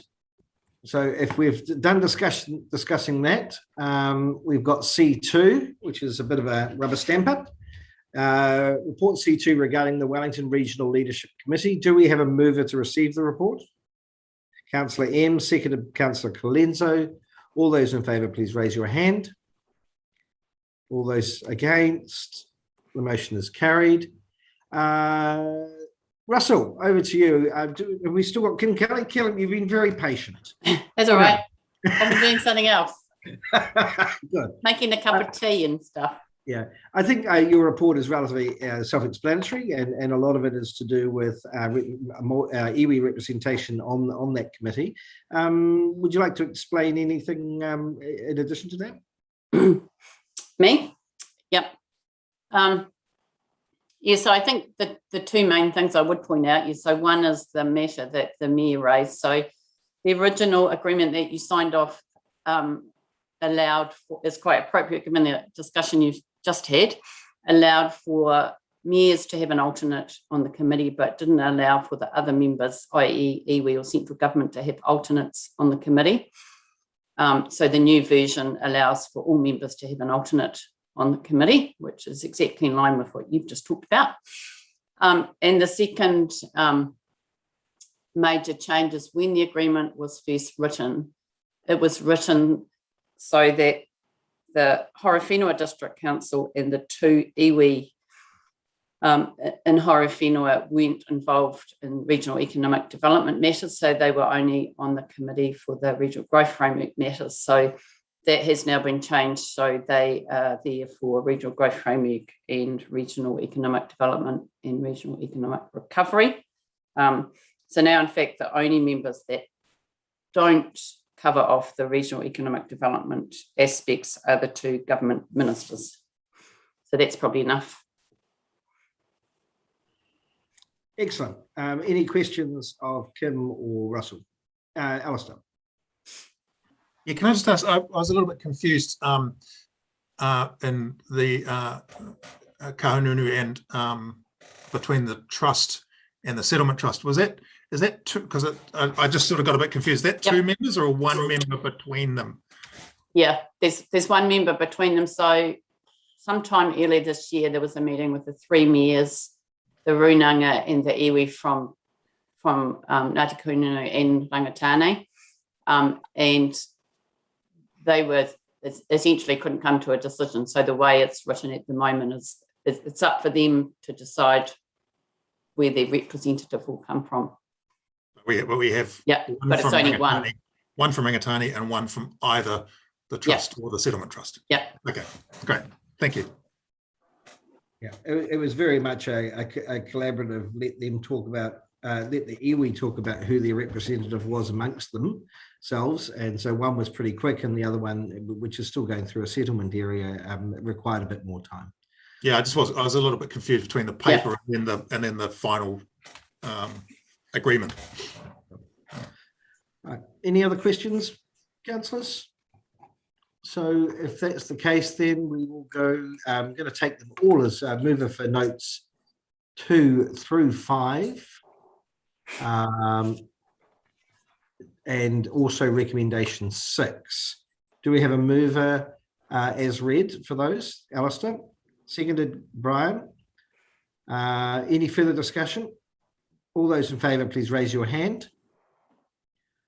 All those against. The motion is carried. Thank you. All that time waiting, Kim, for Sorry, can I just clarify? Can we do that again? Because there were hands going everywhere. Did everyone agree, or were there everyone agreed? It did not. I did not note any negatives or no's or abstentions. Okay. Can we just take a bit of a gap between the yays and the nays so we can see? Certainly, Alistair. I can do that for you. Yeah. Thank you. All right, we'll now move on to These country boys have trouble. yeah, it's a slow internet connection. It's the internet connection. C3, Wairarapa Economic Development Arrangement. So we're now considering this report. Do we have a mover to receive the report? Thank you, Councillor Hay. Seconded, Councillor Maynard. All those in favour, please raise your hand. Going slowly. All those against? And the motion is carried. Was that slow enough for you, Alistair? Thumbs up. It would be good if people put their hands down after their vote. Harry, would you like to take us through the report and the options? This has been a matter of quite some considerable time and debate, but if you want to give us an overview. It certainly has. So, excuse me. So first of all, the Wairarapa has an economic development strategy. So the WEDS architecture is how we implement and administer the economic development strategy. So it's been through a number of reviews. The first one, Martin Jenkins completed almost 12 months ago and was recommending the establishment of a council-controlled organisation just specifically for the Wairarapa for a number of reasons. We thought that was a sledgehammer to crack a nut, and had considerable debate as something that was not taking away some of the benefits of the existing arrangements, but would provide the administrative support that had the flavour and recognised the Wairarapa in the context of economic development, so that flavour was not lost in the bigger picture of Wellington. So after many iterations, and I do really want to recognise our Mayor's role here, the original proposals were going to basically subsume Destination Wairarapa and collapse it. At the time, post-COVID, we were experiencing a boom in terms of destination tourism. Recognising that it's really hard to demonstrate cause and effect, but our main thinking was at the time, why break something that's working well and replace it with something we don't know when actually we're getting the economic benefits from it. So the original proposals was to, in these two options, was to, first of all, basically get rid of Destination Wairarapa and subsume it in Wellington NZ, but keep the brand, keep the idea of the brand, but it would be a economic development agency and a regional tourism organisation in one. So that was option one. Option two was simply splitting the two functions, but keeping them closely connected through cooperative arrangements. So having Wellington NZ as the mega entity, but having a local presence and management with a governance architecture that still uses the WEDS arrangement based on the Wairarapa, but keeping Destination Wairarapa whole. Remembering that Destination Wairarapa is a membership organisation, and so councils can't, of their own, decide to collapse it. They would have to withdraw funding, and basically it just would not be able to operate because 75%, 80% of its funding is from councils rather than membership organisations.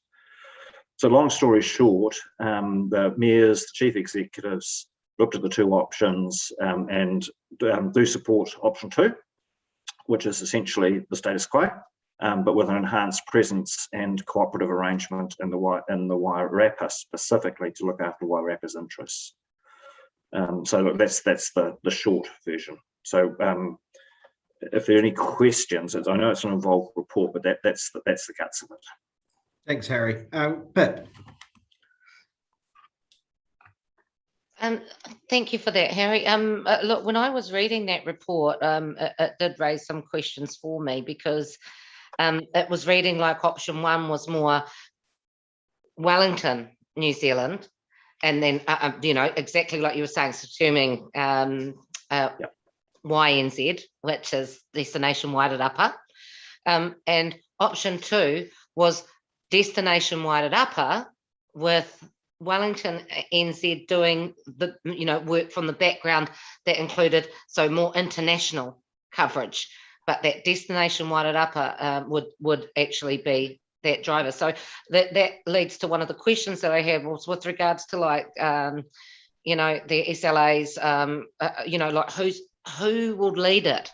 Because what I would hate to see, so let me tell you, the day, in fact, minutes after it was announced that the rest of the country was going into level 3, my Facebook blew up with Destination Wairarapa doing going for it and telling people to come here. And it did the same thing last year. They have really got their teeth into how to really get the people coming here. And the reality is that's our domestic market. So while international, you know, we don't have a lot of international, which is where Wellington NZ would sit. Whereas Destination Wairarapa and YNZ know who we are. So yeah, so it's more like I just couldn't really have anything that kind of explained who does what, when, how. Yeah, you know. So I can explain that if you want, probably a bit better. But we what we were trying to do was, what we were trying to gauge was, with economic development, where should that fit? Because at the moment, the money that is rated by Greater Wellington for economic development for the South Wairarapa and Masterton and Carterton is spent by Wellington NZ on our behalf on areas that they feel fit. And they were saying, well, if we're going to spend all this in the Wairarapa according to your economic development plan, why don't we combine it with Destination Wairarapa and we'll run it out of Wellington NZ. And so at the moment, Destination Wairarapa contributes to Wellington NZ's, possibly Wellington's international tourism. So that's taken care for of us under a separate arrangement with PWT. What I was concerned about was the losing a local flavour and destination flavour of Destination Wairarapa by it becoming an official part of Wellington NZ. So what we've decided on, and thanks to Garrick and Pam with their input as well on this, and we even spoke to Tourism New Zealand on this, didn't we, Garrick, at conference, is that DW retains its function and its staff, but shares an office with the economic development side, which was the whole point, is to reduce your overheads, but it still is a separate organisation. So I think we've managed to come to what I think we discussed in December at the combined council meeting about the way we felt we should go forward. So, but it was touch and go there for a while. It could have very easily gone the other way. So that just had my other question as well. Sorry, I had more. Is just that the so like Harry touched on earlier, you know, they had been council funded. So you know, Destination Wairarapa, we were putting money, and I want to just make it really clear that I would, if it's not YNZ, well then you know, like our council funding needs to be spent on this side of the hill. Indeed, and that's why you'll see in our LTP that the money is still, we said the funding for DW is for DW. It's not that's right. That's why I don't want that. You know, our bang for our buck needs to be on this side of the hill. Garrick. Just to support what Alex has said, I've done 25 years with Tourism Wairarapa, Destination Wairarapa, Go Wairarapa, and all the rest of it. We have been through the centre stage thing, and I think the point you're making, Pip, is quite right, but we have to remember at this stage, the split is very much domestic international. And in the old days, centre stage was international and we handle our domestic. In this market, we want our domestic controlled from here, but we do need a hand from the other end. So I'm very relaxed with the new arrangement and very pleased it's gone ahead. Thank you. Yeah, cool. Any other questions on this one? Sorry, Garrett, could you just clarify, did you mean option 2? Yes. You mean option 2 as the new arrangement? Okay, thank you. Yeah. So it's an adaptation of, so it's a modified status quo, I would call this. That DW remains as it is, but they co-share some and share some overheads. Yeah, Lee. I'd just like to thoroughly endorse option 2. And I think DW do a fantastic side, as you said, Pip and Garrick, over this side of the hill. only 80% of our 80% of our business is domestic tourism, and I just think it's a great place you've landed on, Alex and Garrick and Pam. Well done, you. Cool. So with that, let's go straight on to, do we have a mover to opt to that Destination Wairarapa remains as a separate entity, but Wellington NZ establishes a presence in the Wairarapa and provides back office support? Moved Councillor M, seconded Councillor Colenso. All those in favour, please slowly raise your hand. And if you could put your hands now. And all those against. The motion is carried. Right, we're getting there.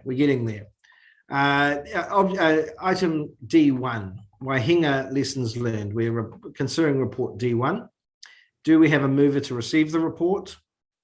Thank you, Councillor Fox. Seconded Councillor Colenso. All those in favour, please raise your hand. All those against. The motion is carried. We have Ian McIntosh. Is Ian here? Yes, he is. From Calendar Group. I'll hand over to Mr. Wilson first to give us a bit of background, and then to Ian to explain the report. Okay, so I think it's an important thing whenever we do a major project that we do a lessons learned to see what we can do better and what we can improve. Actually, this project actually was quite complex in that sense because of the way it was evolved and the way it was managed. I think it's a real tribute to the Waihinga Trust, the money that the community and resources, time and effort that the community put into this particular project, which of course makes it very hard to learn as a lessons learned.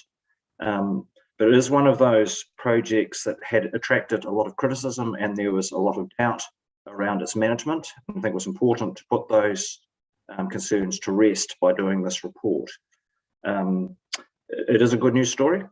Without a doubt, the community effort, the community commitment, and the drive and the management to be on budget, not quite on time for a number of reasons explained in the report.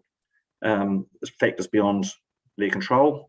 But I think it's a real testament to the community effort that this project occurred and was built.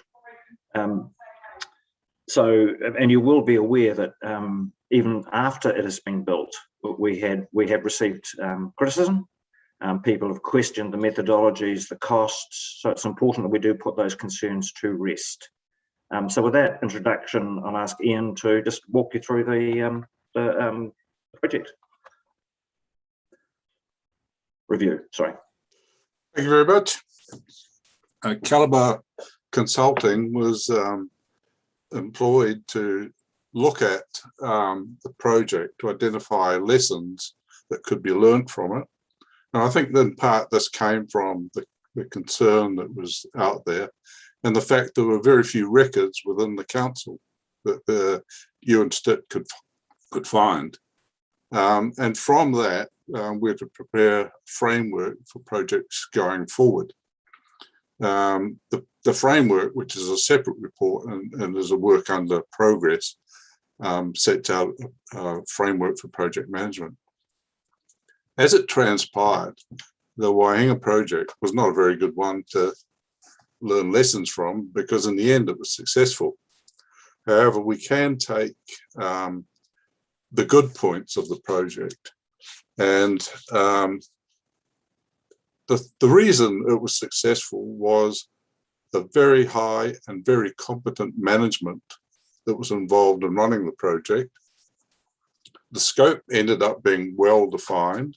That took some time, as you'll see. I put the history of it in the report, and that gave an indication of why this project is not like any other project that the council might do.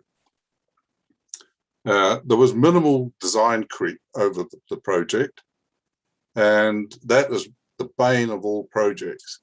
You set out to do something and it keeps changing, and it keeps growing and growing, and there's numerous council examples around the country where they're way over budget and end up being quite different from what they started out. that happened in this case, but before you committed anything, you had pinned down what you're going to do. The council also made some very good decisions on the way through, the way it contracted, the decisions to have a high level of control, right from before committing building and spending big money. And there was a high level of community involvement. And of course, when the microscope is on you, you're going to be a lot more diligent in ensuring you achieve what you set out to achieve. And the project had good fortune. There's no doubt about that. Not all projects are so lucky. And it'd be fair to say it was not planned to be that way. There was no master plan at the beginning of all this of how everything was going to happen. And that's where the good fortune came in. The right people turned up, volunteers included, to get this project over the line. A project framework is designed to eliminate the need for good fortune. And that is to ensure that there's the right procedures, ongoing management, review at every stage of the project. And that's often where projects fall down. You get somebody has an idea or a need and it ends up as a small scope. The money ends up in the annual plan or the long-term plan. And that's the end of your control on it. Whereas with projects, you need to be reporting at all stages and checking that things are still happening the way they're supposed to be happening. A typical local project, such as increasing the capacity of a sewer, may not have the involvement of the chief executive and probably wouldn't.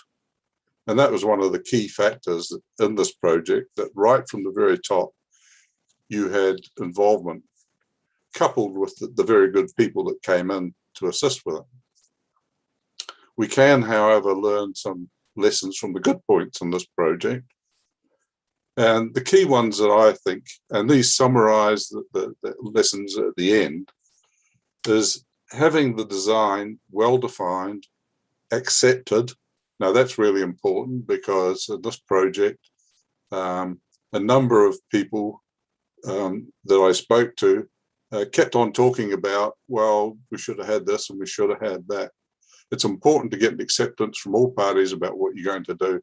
And that gets rid of a lot of these issues that tend to linger and will create problems. And most importantly, approved. That's one of the things that the council was good at. It set up approval gates at every stage. So you committed an amount of money, you got to an approval gate, and then once that the goals were achieved for that stage, you allowed it to move on. Monitoring progress in both budget and time.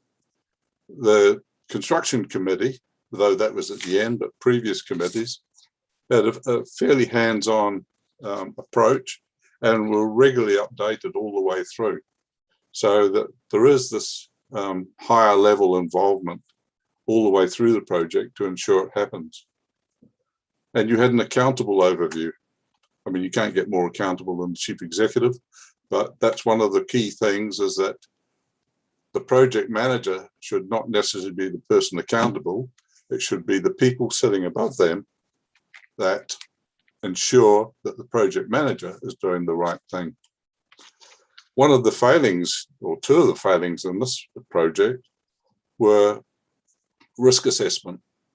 And I could not find, or anybody told me, that there's any risk assessment on the way through the project. Things happened that could probably have been foreseen, but it helps right at the beginning to sit down and look at all the potential risks. Can you raise the money? Have you got the design right? All these sort of things. What are the things that are going to trip it up? The second critical thing from the council's point of view is records. Ewan Stitt, when we met with him at the beginning of the project, said that he had on the table everything he could find, and there's probably a lot more things he couldn't find, of the project. And these mainly related to the rating decisions, because that was a council process, a feasibility study, and a few other documents. Now, the council should have a complete set of documents. What we found, of course, was that the Waihinga Trust had a copy of everything, or nearly everything. And so there is records. Some of those would be meaningful for the people who are running the project, but not necessarily anybody else. I mean, they were meeting monthly, weekly, as desired. And if you look at them, it's the records are for people in the know, rather than anybody else trying to understand what happened in the project.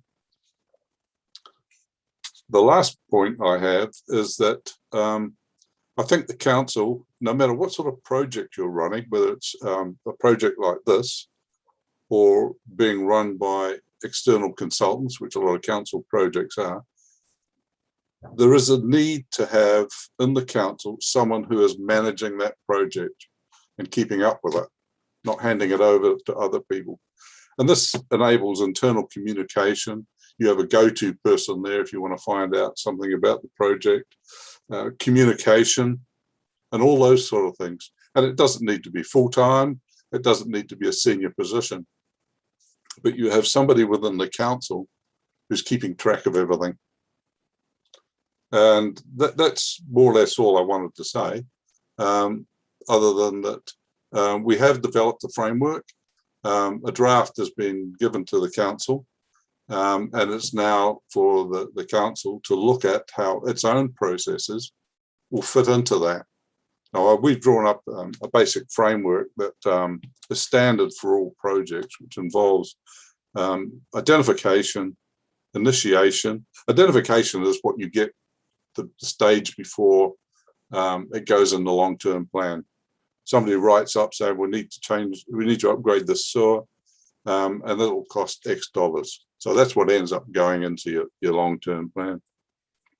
Project initiation is when you have a feasibility study and your business case done, and that's setting it up for the next chunk of finance.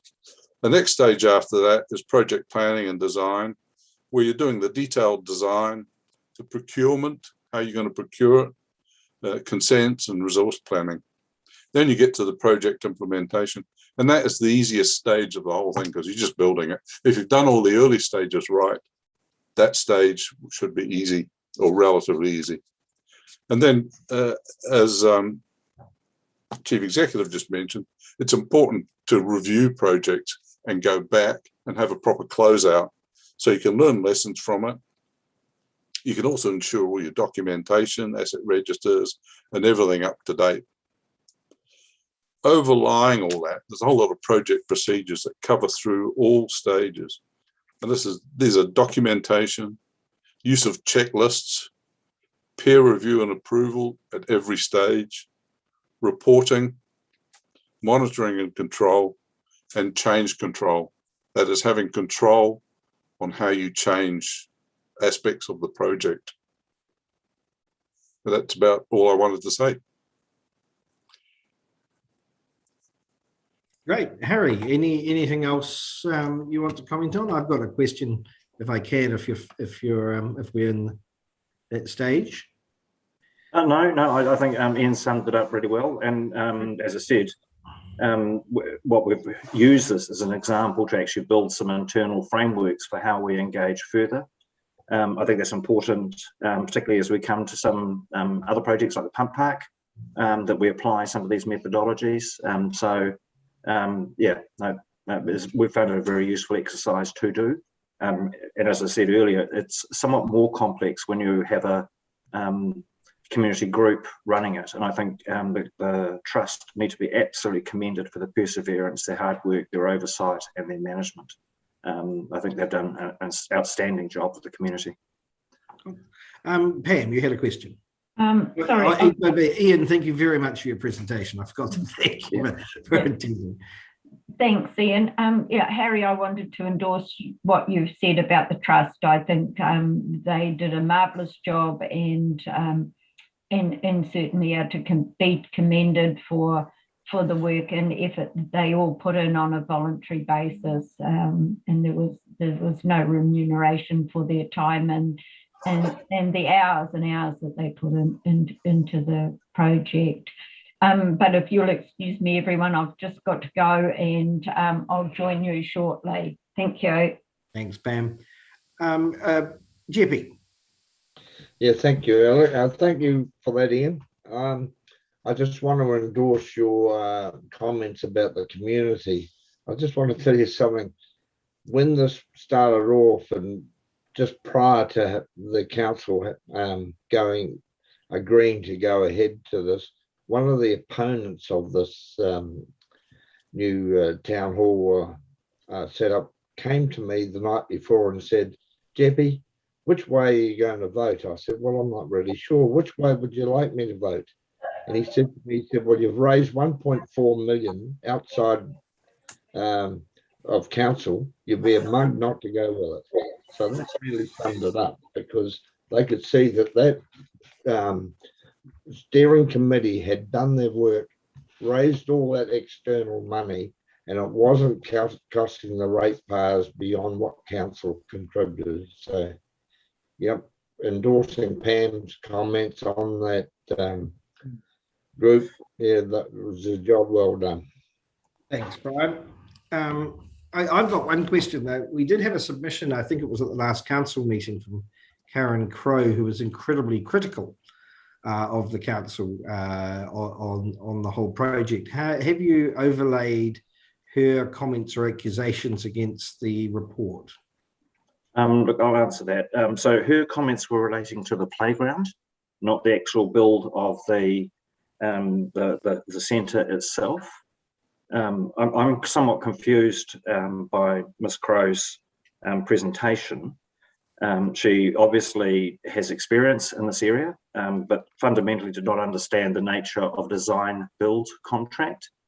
The model she was using is a traditional design and then hand the design over to someone to build, if you understand the distinction. And so the model she had in her head that she was reporting to council was a council did a preliminary design, modelled the cost of the materials that would be required to implement that design, and then would hand it to the trust to build.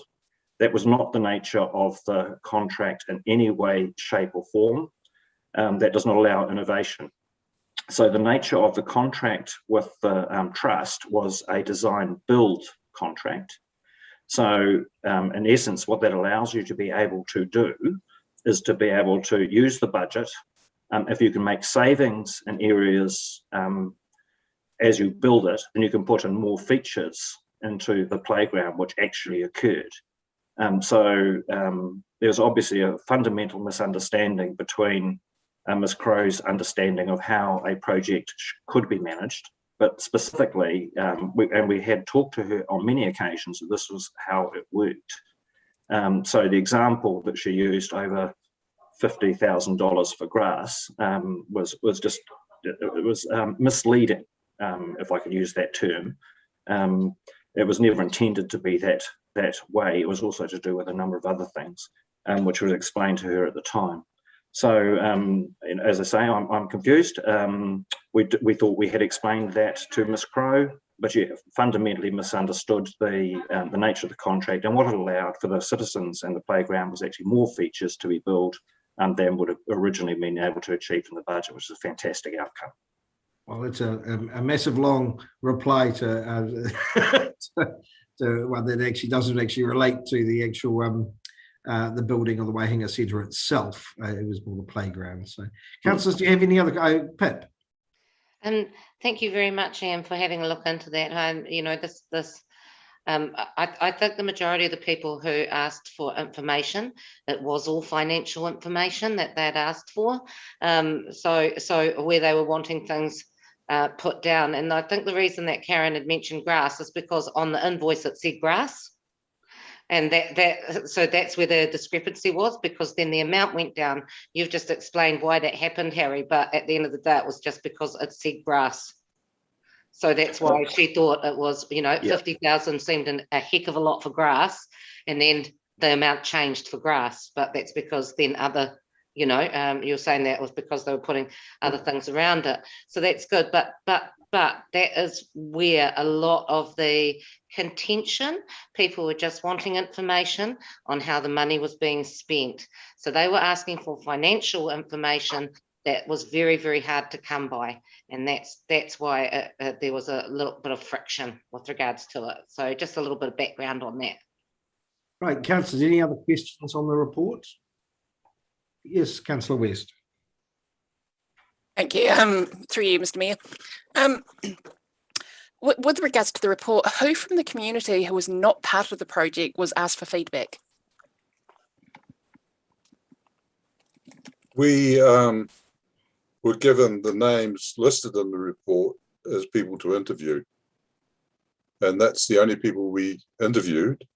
Plus, we searched all the council agendas and media reports and things like that.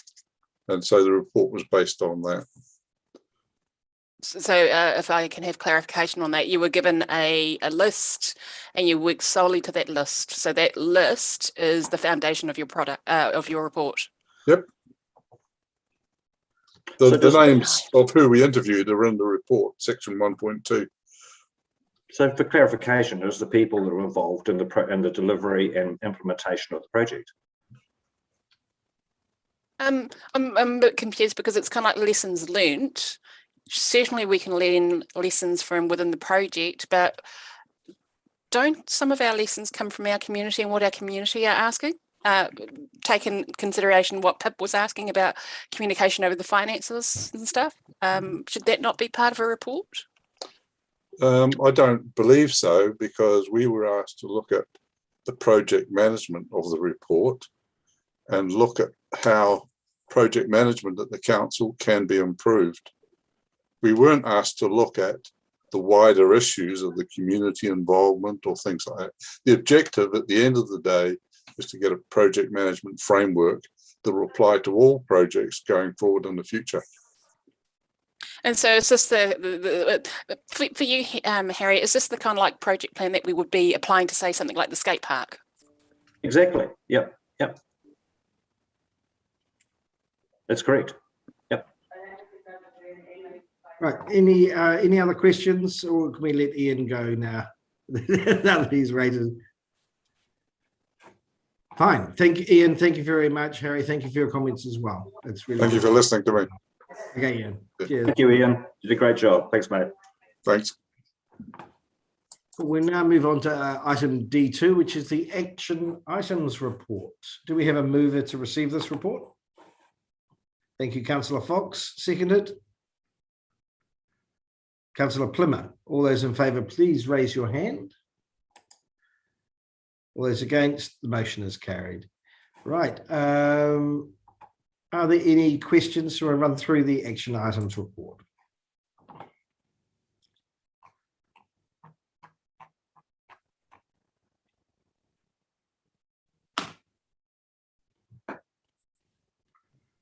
Anyone? Councillor West.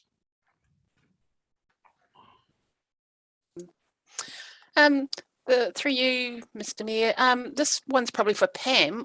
Where is the donations policy sitting for the libraries? Oh, she's not even here. Damn. Pam's had to leave. Yeah. Yeah. Oh, that's a shame. Oh, do you know, Lee? Yep, I can have a look at that. I can tell you about that. So the donations of hard product like books, etc., that's been covered off, but they're still just working on how they manage cash. I just have to say there hasn't been any great cash donations to the library, Brenda. So that we should have that resolved very quickly. Yeah, it was an existing policy that was not incorporated into the latest and greatest version. Exactly. So it needed to be updated. So we're working on that. Cool, thank you. Just one thing that held it up was the introduction of the new smart system. So that was slightly put aside simply because we don't get cash donations really.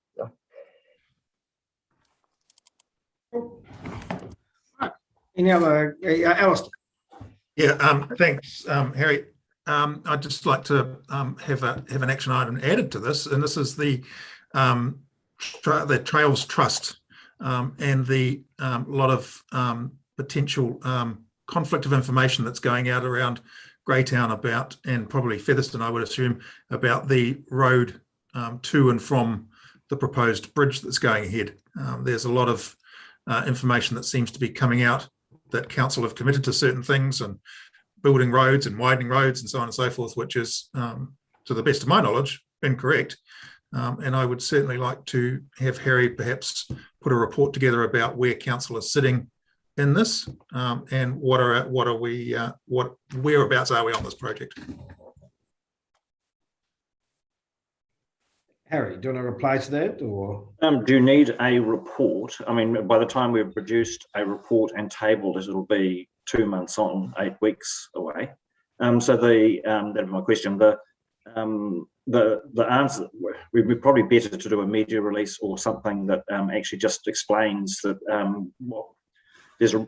For those that aren't aware, there's been a number of emails floating around. The council is committed to either road widening or building a access track to the on Underhill Road, neither of which is true. So we're not doing any road widening. We're not doing any separate cycle trail. The Five Towers Trust, of their own volition, decided to extend the costing that was part of the original Provincial Growth Fund application for getting on and off the bridge.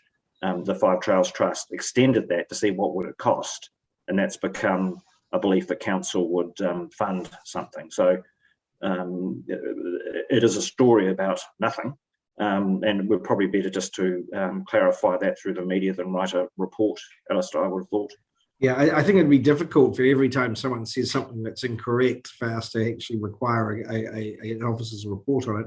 I think through the emails we've clarified that we do not have any opinion or commitment for funds for development of cycle trails, and the council would see it before we got that. So, okay, look, I'm happy for you to do a media release on this issue, Harry, but it comes back to the point that I've asked numerous times, is to say, where are we heading with this? We are getting assets built. Hang on, Alex. We are getting assets built, whether or not we want them built or not. There has been no discussion with our ratepayers around the district as to what involvement the ratepayers of the South Wairarapa will have either to the building of these, but more importantly to the ongoing maintenance of these trail trusts things. And we're not talking peanuts here. We are talking thousands and thousands of dollars. And we need to have a legitimate discussion about whether or not the ratepayers of South Wairarapa want to contribute to this either now or into the future. Yeah, and I think what you'll find though, Alistair, it's very much like a request for a report before it's written. The Wairarapa Trails have only put out their map just at COVID time. So we haven't had a chance for that to be considered by council and make comments and go, well, that's not going to happen, and what's that going to cost, and where's the safety on Underhill Road, etc. So it's a bit of a cart before the horse, and it is a bit disappointing, I suppose, that the PGF enabled the bridge to be built before we could have these background conversations. And of course, my concern is that these things are going to be built before we have this conversation, and then we're going to be labelled with this funding problem going forward, and nobody will have had any view to discussing this, good or bad. And I have no view on whether we should go ahead with this or not, but actually the public of South Wairarapa deserve to have the opportunity to have a say on whether they want this trail. So it's all very well for a Trails Trust to go, this is what we're going to build, and then build it and go, oh, by the way, here you are, you maintain it for us. Because that is exactly what's going to happen. Yeah, Harry, where is our position on this coming to council with regards to the proposed cycle trail plan, 5-year plan? Do we have that on the agenda? No, but we will. So we just, I think Alistair's question about the long-term council's long-term position around the funding and maintenance of trails is not something council's discussed, and it's appropriate that is brought to a committee. Can I talk, Harry? Bryce. Yeah. Oh, Bryce. Yes. So can you? Yeah, I can talk. So in the contract that we have with Greytown Trails Trust, they will be maintaining the trails from either side of the bridge that they are currently building until Wairarapa Trails Action Group has the funding to take them over. And that's a governance group that will be set up with all three councils regarding that. So that's where we are with that. So at the end of the day, the bridge will be the only thing that we have to worry about in maintenance. Okay, thanks, Bryce. Thank you very much. Cool. That clarifies that as well. Well, not entirely. So that opens up a new question and saying, what is the maintenance bill we're going to have on the bridge? Well, very well, we won't have a maintenance bill this year, but I'm assuming that wire bridges have a maintenance bill that goes with it, and I would suspect it's probably not insignificant. We have not consulted. We have not been asked. We've just been said, here's a bridge, go and maintain it. You approved it. I do have the maintenance costs, so I can pass that on. Thank you. That'll be good. And we'll, Katrina. Sorry, I can also clarify that we had these discussions with Doc. I was in a meeting with Bryce at Trails Trust around maintenance, and the depreciation that we collect from for the bridge will cover the maintenance once the asset's transferred to us, of course. Cool. So we've got that, Alistair, then as coming up as an agenda item for consideration on trails in general, which is actually is quite timely, and we do need to address that. Are there any other comments from the action item report? Yes, Karen. Can I just draw councillors' attention to item 236 regarding the conflict of interest? Unfortunately, the agenda was initially issued with some incorrect information there, and that has been reissued. I wanted to draw attention to the fact that we, for that matter, and also that we have closed the action because the matter is being considered now and will be reported back to appropriate members in the future. I am just waiting on Councillor West to confirm the nature of the issue there, and I have received an update from Councillor Plimmer on the nature of the issue that Councillor Plimmer raised. So just a brief update. Thanks, Karen. Right. Okay. If no other questions, we'll move on to the three water reform questions. Oh, sorry, Pip. I'm really sorry, but are we able to have a break? Because otherwise I've just got to take. Oh, yeah, actually, you're right. I'm probably about due to run off to the bathroom. So if we have a break and we'll reconvene at 3:05. Perfect. You okay with that? Or do it at 3:10? Let me know. 3:05. Jolly good. See you then.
Oh.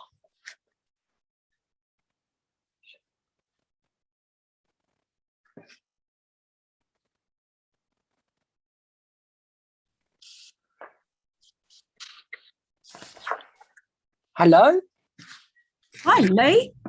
Hey, I'm on my mobile now because my iPad's died, and I'm just charging it up. So I can't seem to see you all. Let's have a look here. No. So I might need prompting, possibly. You're looking great. You're looking great. Don't worry, Lee. Oh, you're such a little cutie, Garrick. I love you. Just don't keep turning the phone around because it means we need to do that. Oh, okay. Am I okay to keep it like this? All perfect. Yep. Right. Let's find something to prop it up on. You need a special phone holder like what I've got, Lee. What, a pink fluffy thing or something? Sort of. I'll demonstrate actually. Where are you? Let me find you. Here. Oh, there you are. Oh, how appropriate. That's brilliant. I think Jeppy should get one of those. You'd need a gumboot. It's about the only shopping we'll be doing, Rebecca. Looking for device holders while we carry on working in a connected but socially distanced world. I could actually mention that we are still live streaming this, so just be careful on any comments. Thank you, Your Worship. Thank you, Alex. I don't think anything we've said is not something that members of the public might have heard from us before.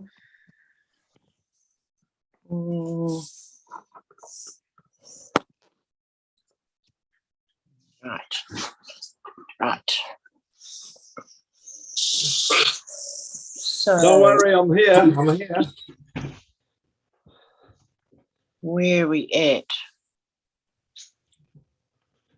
Oh, God. We're up to Alex's report. We just about throw that out the window. Yeah. No, we're up to Three Waters, I'm afraid. Oh, that's right. Gee. Just vetting those questions. Is there any rush on those questions going out? I mean, well, I think there is, because we're in the last 2 weeks. Oh, anyway, we'll start, and you can ask. No, I'm just saying, it'd be nice to get some more feedback from the community, because I'm sort of talking to people and they're all sort of saying, well, what's going on? Apropos what we talked about. Okay, so we'll re-adjourn now, and we're now moving on to Three Waters reform. The question slides which were added to the agenda under extraordinary items, and do let me know if you can't find them in Stella. They're there under extraordinary item. Oh, look, I can't find them because I haven't got Stella up, because I'm using the iPad for to talk to you guys. And I think you need an increase in your communications allowance to actually get you a proper computer. Yeah.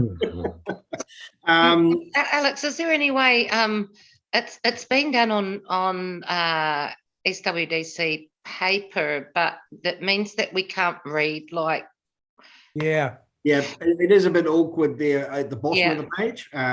We can probably, but I think let me know if we can probably read it out for someone who may have a better resolution screen or something. But I can make it out. No, it gets lost. It gets lost. Yeah, I mean, I can zoom up to 200, and I can't make out the wording on. Under governance, which is probably pretty important to be able to read. We'll clarify that when we get to it then, but I just do need a mover to receive the draft Three Waters reform questions. Thank you, Alistair. A seconder? I'll second it. Thank you, Councillor Fox. All those in favour, please raise your hand slowly and then put it down for Alistair. All those against, the motion is carried. Councillor comments now. Let's start out by saying, Pip, what question would you like me to read out for you? Governance. Okay. Sorry, I'll just take myself off mute. The governance one, where it says up to pretty much up to where it starts going into the blue. So I can't read, I cannot read what the second part of that actually says. Cool. Actually, Harry, could you read that out? Because, actually, some of them actually do disappear for me as well. Yeah.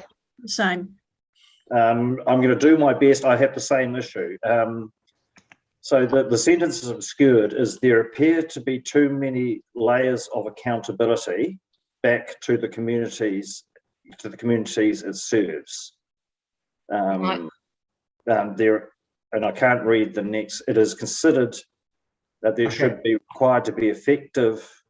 I can read it. I can read it. There's a little trick. You copy and paste into a blank Word document and it all comes up beautifully. So there appears to be too many layers and insufficient opportunity for local input, effective representation, and ensuring accountability back to the communities it serves. Further consideration is also required to effectively balance elected representation with a partnership approach to mana whenua. So I'm a little bit confused with that because where was the, so the question that was asked was it iwi or mana whenua? And then the response that we got was it is mana whenua. So that answers that because we were worried about exactly that not having enough. So I'm a little bit confused on how this is worded. Okay, so there's two things in here. Remember, your concern predominantly was that in Entity C there are 22 local government entities, and there's also multiple mana whenua entities. So how was that process going to be resolved to make sure there was fair representation as it was proposed to have 50-50 each? And so we were just simply raising the issue that it looks like,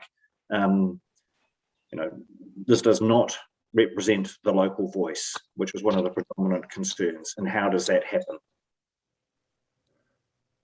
And as a question to clarify that particular and so issue. that's what we wanted. That was the point. You were saying quite clearly that the proposed governance structure didn't reflect the ability to fairly represent all the communities. So it was not proposing, remember it was the number that they were talking about was 10 or 12 people at the governance table, which meant that even at the local government level, 12 of them would be excluded from that discussion, let alone at the mana whenua level. So that's what that's about. I mean, Pip, you can, before we go to Councillor Fox and Councillor Plymouth, you can certainly flick an email back to say this is a specific question we want to add to this list. Yeah, please do. That's the whole point. But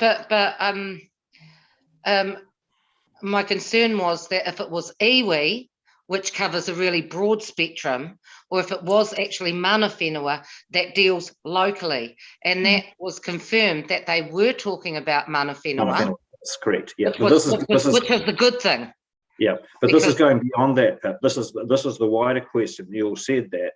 How do you get the local voice at the governance end of the spectrum, where the proposals that were being talked about 12, a table of 12 people as governors. There are 22 local government entities, so that means 10 of them would not be at the table, but equally half of those would have to be mana whenua, and there are far more mana whenua entities in the entire, from Gisborne to top of the South Island than 6. So this is saying it does not, with the government structures proposed, how on earth is that going to represent local communities? That's what that question is saying. Possibly it's just because I can't read the whole question. Yeah, but that's what it's saying. That was one of the concerns that you guys raised. Yeah, if there's any way to maybe just change the way that this is, because it is really difficult to we need another page basically to be able to spread it out properly. So this isn't happening. I'm going to email that missing bit straight through to you right now, Pip. Okay. It's actually on an email, Alec. If you go back to it, Harry sent it out in an email, and the key questions are on that, and I can read them quite clearly.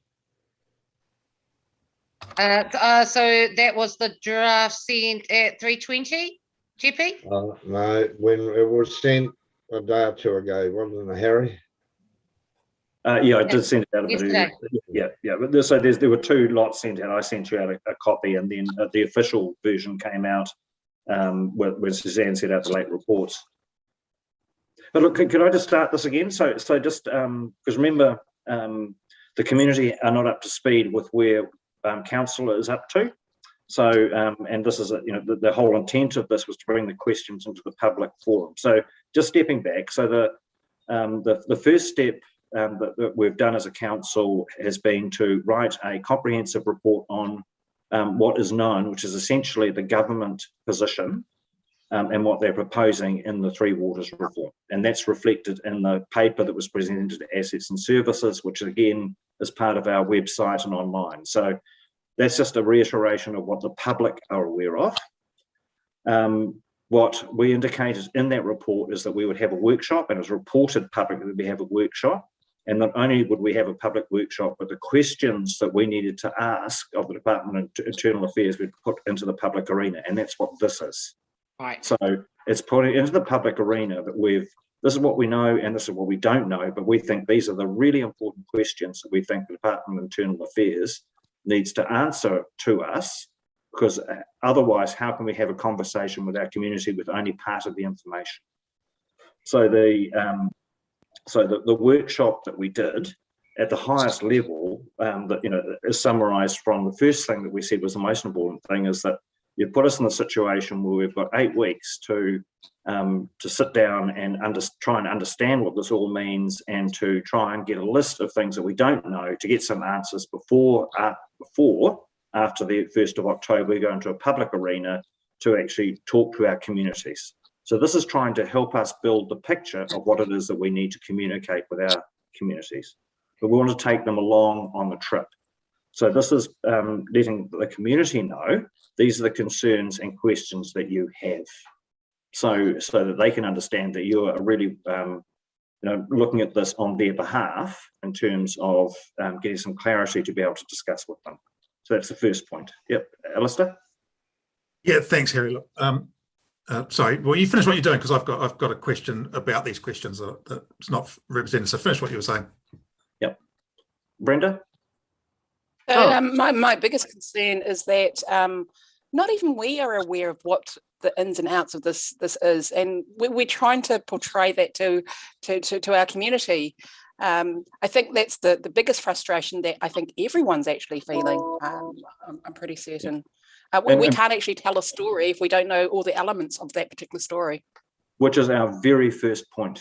So our very first point is just that. It is literally saying, we feel that we're being asked to ask our communities on things that we don't have all the information about to have a meaningful conversation.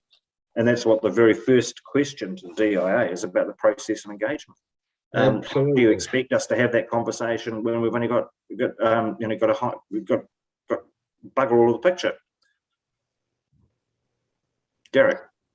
Harry, the information that's coming through from the 3 CEOs and the mayors, which has been published, some of that is actually very good, and some questions that raised in there, which may, I presume, are going to be added into this. I saw the one in midweek today.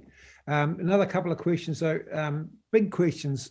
What is the rush on some of that? Like, why is Palmerston North part of us and why is Nelson part of us? People are saying, I've got no idea. That was just determined.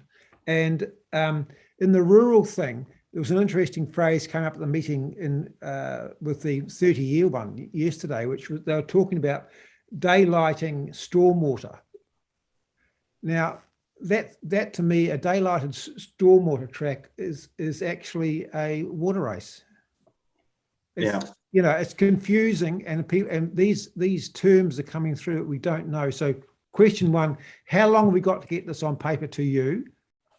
And then can that go back through the media you're using and then back out to the community? That's the question. Of course it can. So look, that's why this list of questions, and it's deliberately written as a draft, so that you can add questions, so we can then publish what the final list of questions are. So this is because we've told people we had a workshop. We want to let people know what we discussed in the workshop in a very transparent manner. So, but as you say, Garrick, between the workshop and now, more information is emerging and emerging. So it's a rapidly evolving picture. Pip? One of the things is we just jump in and we start talking about the WSE. I think we need to be a little bit more clear. So at least with the first, so even using the full name with the WSE in brackets, because people won't know what it is. Okay, thank you. It's good feedback. So what we're really looking for is if you've got any, does this fairly, my first question is, does this fairly reflect the questions that you had as a group in terms of at the summative level? If there's very specific questions you want asked, please email me so we can add to this and so make it complete. Right, so Harry, I'll save a bit now. Yep. I find these questions wishy-washy that are written here. They are not clear. They are not to the point.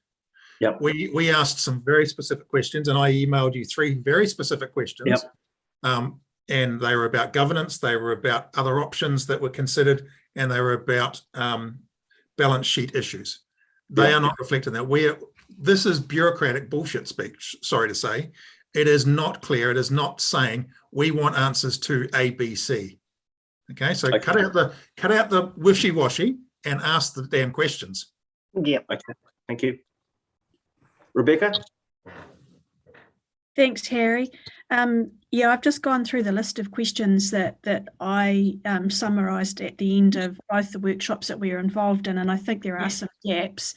I think what's being put forward is we need to focus on the intent of it being a draft. I think it's captured majority of the points, but it's missing some significant detail that really I think our community is going to need to see and understand that we're actually asking about, to ensure that they understand what fair representation is going to look like in this process, how people are going to get to roles. There's nothing in there about the economic regulation in detail, which I think people need to be across and understand. So what I thought after I read the document was actually that it was good that we can put this into the arena and have some discussion now, but we actually need to come back with a very, very detailed list of questions, less narrative and more specific questions to actually really get what we need and get some good information back. Yep, so please, you give me those very specific questions so that we can, put this as adapt it to making it clearer and more concise in terms of the questions you want. For sure. Yep. Yep. Lee? Yes, I would agree with Rebecca and Alistair. I find it very wishy-washy, and quite honestly, I was quite disappointed. It's not specific enough in my view. I think also we need to be questioning the data on the dashboard. I think we need to be questioning, a lot of people coming back to us about the need for a referendum. And unlike Mayor Alex Walker, I disagree with her that it's too complex to have a referendum on. We've had long consultation processes on LTPs, which, as we know, are complex. So I think that should not be disregarded. I've been going through a lot of different information and looking at a number of different places. So I've probably got, I don't know, 10 or 15 additional questions. And there's things like inaccuracies in the dashboard figures, which seems to be reflected right across all councils. Also, in terms of if we take the money, if we're expected to take the money on behalf of this entity, what revenue streams will council get? There's a whole raft of my gravest concern is around the makeup of the governance board, and that I believe doesn't reflect who we are as a New Zealand nation, and I find that very concerning, and I'm not being racist, I hasten to add. I just think... Lee, if I could interrupt you, if you could type all these down in an email, because generally we could go around and we could be here for another 2 hours. Yeah, okay. But all I wanted to say is I've got numerous questions, and I would like less fluffy stuff and much more. You've made that quite clearly. Cool. Thank you. Yep. Are we able to? I don't know, because I've got my list. I've got all of my. I've got my list as well of all of the questions that kind of came up, and I'm just wondering if, and I'm so sorry, Harry, but I can. I kind of thought that they had been captured, but I'm not seeing these questions there. So I'm quite happy to send that through as well. But I'll make sure everyone, we'll make sure everyone's CC'd in, so our governance group, so that way, because then we know if there's those questions that I'm asking and Brenda and Rebecca, and and we can see that these are the really, really key ones. There's some pretty important ones, that are very, very to the point, like the ownership of catchments and bores, is it boundary or urban catchments and all that kind of thing. I think it's really important that people see we're asking those types of questions. Good. Yep. Yeah. Yep. Thank you. Brenda?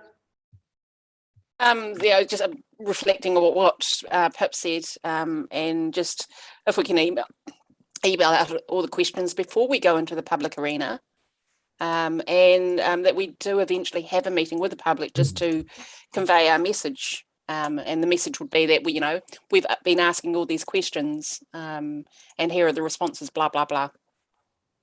Good, thank you. Cool, Brian.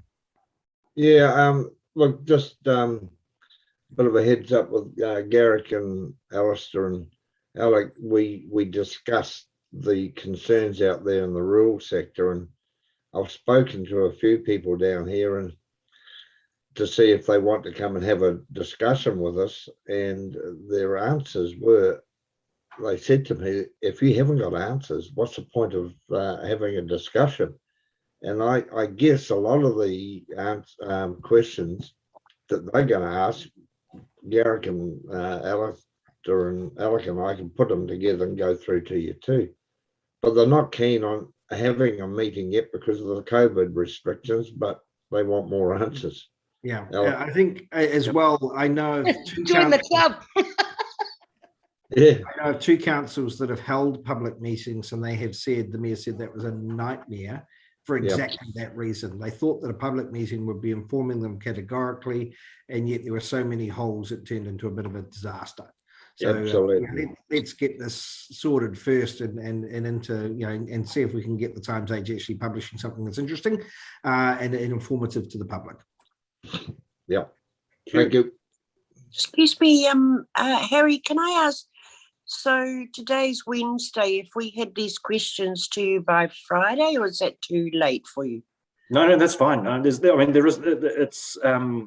much rather do this properly and get the questions, and so we can get the right answers. It'd be horrible, it'd be an epic fail to suddenly think, oh God, I wish I would asked X, Y, or Z. Mind you, I don't think there's ever a moratorium on. You only get one shot. You don't get just one shot at it. If something occurs later, we can ask. Great, thank you. Right, so everyone then in the next few days, if they can email their questions through to Harry, and we'll make sure they're collated. Yes, Rebecca?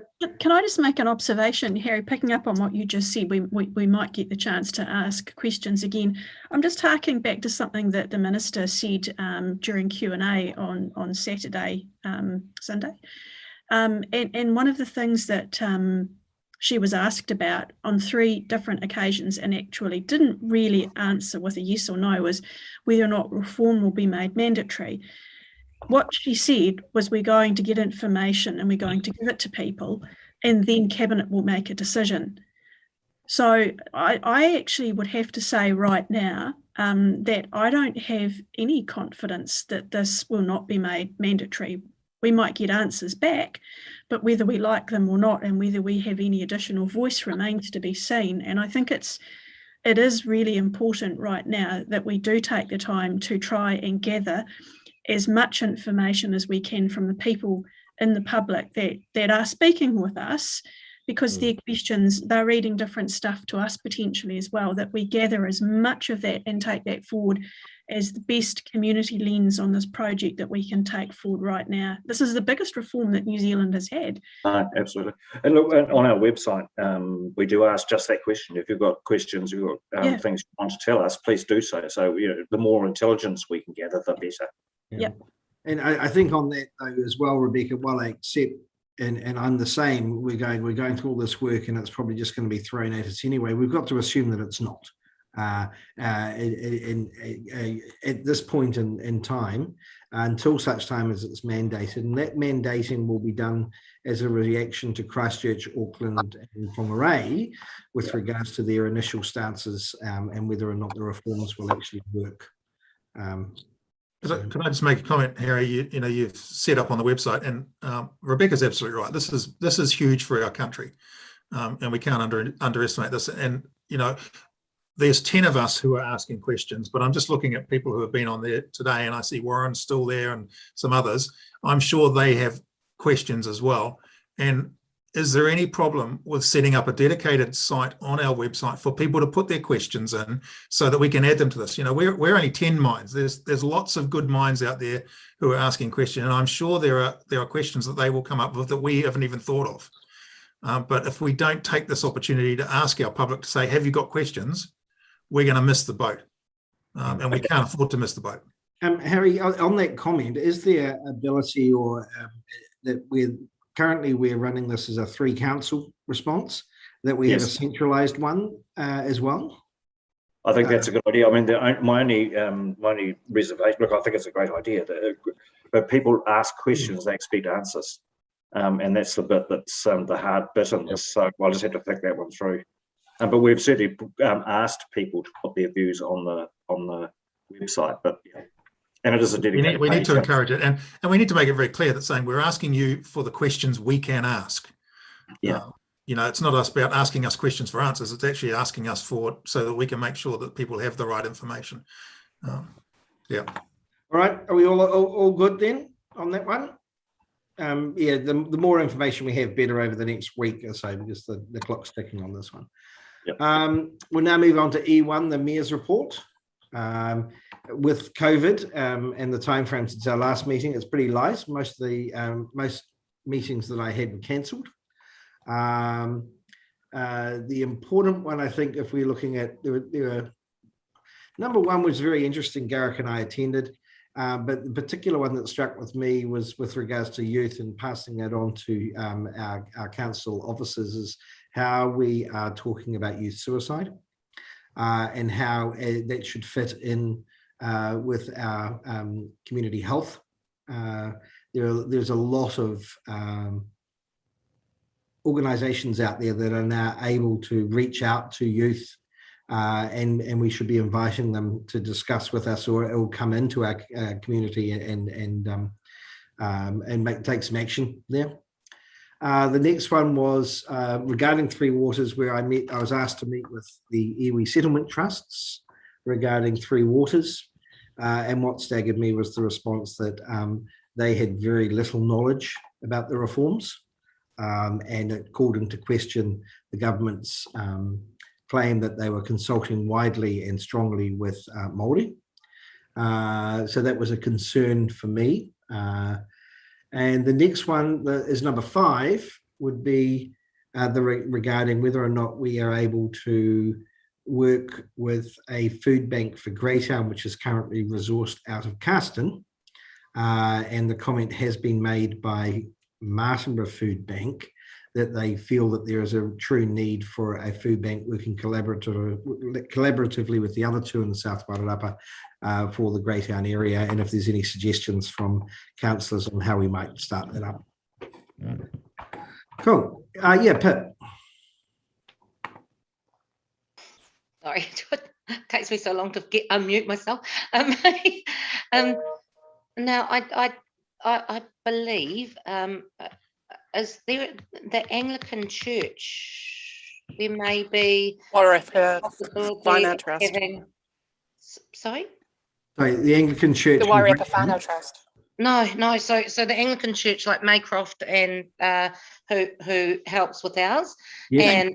and the Whānau Trust, which was set up by the Anglican, as part of the Anglican Church as well in Featherston, and Greytown, I believe, does have a strong Anglican Church group as well, and so that might be the first place to perhaps. That was being the original. There was a bit of an embryonic food bank being run by the Minister Harry there, but he has been unable to continue doing that, and therefore it's being fed out of Carston.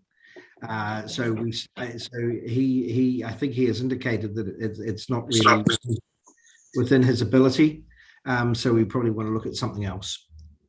Yeah. So the good point, and he did start, but I don't think it's within Greytown Church resources. But Maycroft is very willing. There. Yeah, Maycroft's very willing to assist in setting it up, and in collaboration. Yes, Alistair. Yeah, thanks, Harry. Have you finished with food banks, or I wanted to talk Mayoral Taskforce for Jobs, which is not in your report, but it sort of links into youth. Well, we'll just go to Rebecca. Did you have something on food banks? Yeah, I did actually. Look, it's a shame that Harry with St Luke's hasn't been able to pursue that quite the same way, but it would be really good to reopen the dialogue with him and see whether there are other community partners that could come on board and support him, because he has got a really great group of people there. And I think if there's interest, maybe it's actually just about how we can try and assist resourcing that, whether that's through facilitation of people or anything in that regard. And I sort of was thinking about one of the emails that had been sent around to us regarding whether there was anybody that was prepared to pick up and deliver. And I certainly put my hand up for that. I would be more than happy to assist, with resources like that. So I don't know about how we actually reopen that conversation with them, but it might be coming out of that then that we refer this back to the Greytown Community Board to set up a group to get this established again. There's a lot of government funding for food banks at the moment. Yeah. So I don't think the resourcing financially will be a problem. But it might be then engaging with Carlton to find out how many are coming to Greytown and then getting a scope on the problem. So that's an idea. So perhaps you could raise that at the Greytown Community Board, and that might be the way forward, and then ask Harry and Maycroft and possibly Featherston to enter into the conversation. Yeah. Sorry, Alistair. Yeah, I wanted to talk Mayoral Taskforce for Jobs issue, and it is with, I suppose, regret that Alex and I have had conversations about, so if I wind the clock back, when we stood for election, Alex and I really wanted to work on youth employment in the district. And one of the things we got together talking even before the election was, if we got elected, we'd really want to be pushing the issue of trying to make South Wairarapa with basically zero unemployment for our youth. We were about to have our first meeting, and then COVID struck, and then luck be have it, the Mayoral Taskforce for Jobs Down and Dirty pilot program came along, and that really sort of assisted us in what we were hoping to achieve. We had huge success in that first trial, which led to the more formal system we have now. One of the key things about the Mayoral Taskforce for Jobs is that it is bureaucracy free. And that's potentially why it has huge success. And we have had very good uptake of young people throughout the South Wairarapa on this. And when you remove bureaucracy, it's amazing what you can achieve.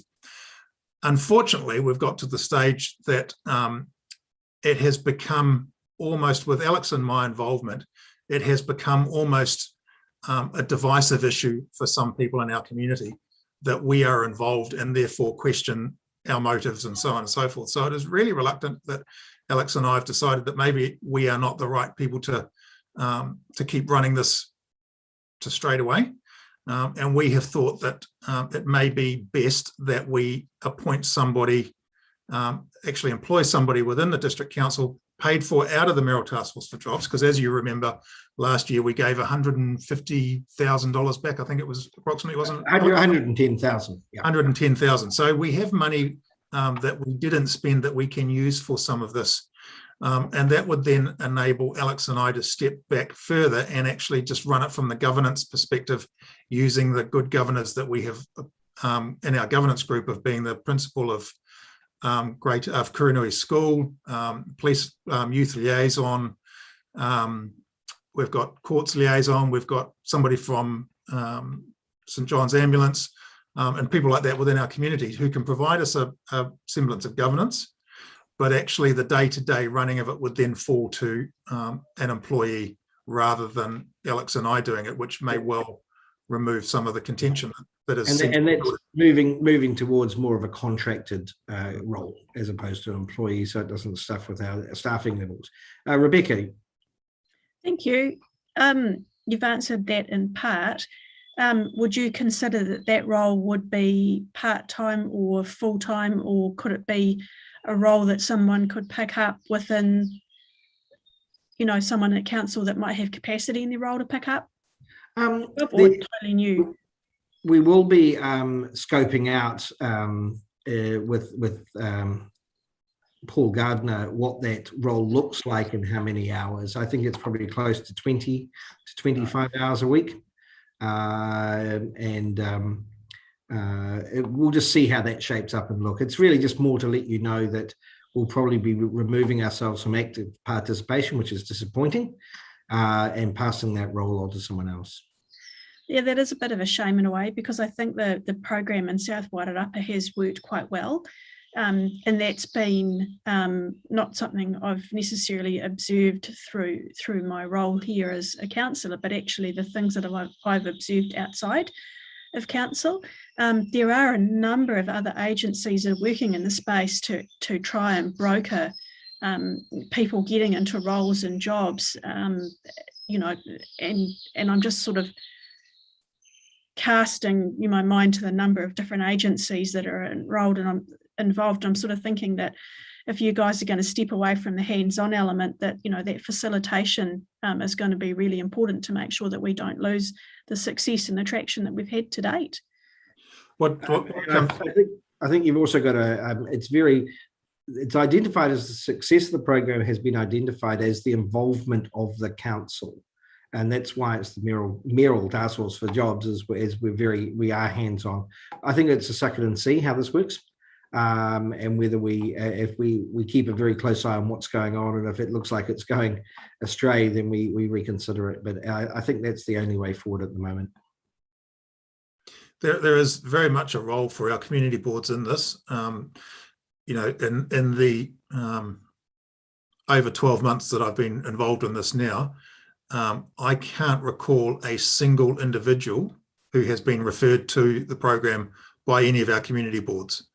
And that is really disappointing, because, these are the people who have the finger on the ground, who know where our unemployed young boys and girls are, young men and women, and yet not one single appointment has come out through a community board recommendation. So I really, I challenge our community board to stand up, and actually this is something that can make a really fundamental difference to a young person's life. And I would really encourage them to get involved, find people and identify them so that they can get picked up by the agency that's doing this for us. Yeah, to be fair to the community boards, we haven't asked them to be actively because we were running it. So I acknowledge that. Yeah, I do acknowledge that, but it would be something, and I challenge them to come up and get on board with this, because it can make a big difference. I think it's much to us to invite them in and then challenge them. Look, guys, if we go much further, another 19 minutes, then we have to have a special resolution to go past 4 o'clock. So if you've got any other questions on the Mayor's report, let me know. Otherwise, we'll just have a mover to receive the Mayor's report. Thank you, Rebecca. Seconded. Councillor Eames. All those in favour, please raise your hand. All those against? The motion is carried. Any more discussions on that? Any other questions, you can email me direct. Yeah, anyone can. And we'll move on now to the appointments report. Do we have a mover to receive the appointments report? Thank you, Alistair. Seconded. GP, all those in favour, please raise your hand. All those against? The motion is carried. Cool. Right. Any questions on the appointments report? Yes, Garrick. I'm still a bit confused. I'm just pointing out everything I do, and I'm not quite sure how beneficial that is to anybody. There are obviously a lot of notes and agendas and outcomes. Do people actually want to go to that sort of depth, or do you just need a couple of pages about what we're doing? And then, I mean, we've got some very good PowerPoints coming through from some of these meetings we go to, and I'm very happy to flick them out. But it's a bit like, you know, I don't know what you're interested in if you don't tell me what you're interested in. Well, the way, Rebecca. Thanks, Garrick. For me, I appreciate it whenever anybody shares information from a meeting they've been to. But I think for a report like this, what I would really like to see, and from anybody that's producing a report, is a brief overview of the key highlights, and then attach the rest of the reports as appendices. And if there's any specific actions that we need to take, or that we discuss those. Should that be coming to council, or should I just be sending that out to you guys as we go through it? I mean, council doesn't want to sit down and go through all this. So to my mind, the point of the appointments report is any particular committee outside of council that you sit on, like the Moana committee or the regional transport, is if there's something of interest or that's important to council, then you put a note in there and it can be followed up. But just to give an idea that, yes, I attended this meeting and here is the specific areas of interest for the council. Is that a fair call, guys? Yeah, so it doesn't need to be an ad nauseum. Yeah. I did this on Tuesday and this on Wednesday. I know.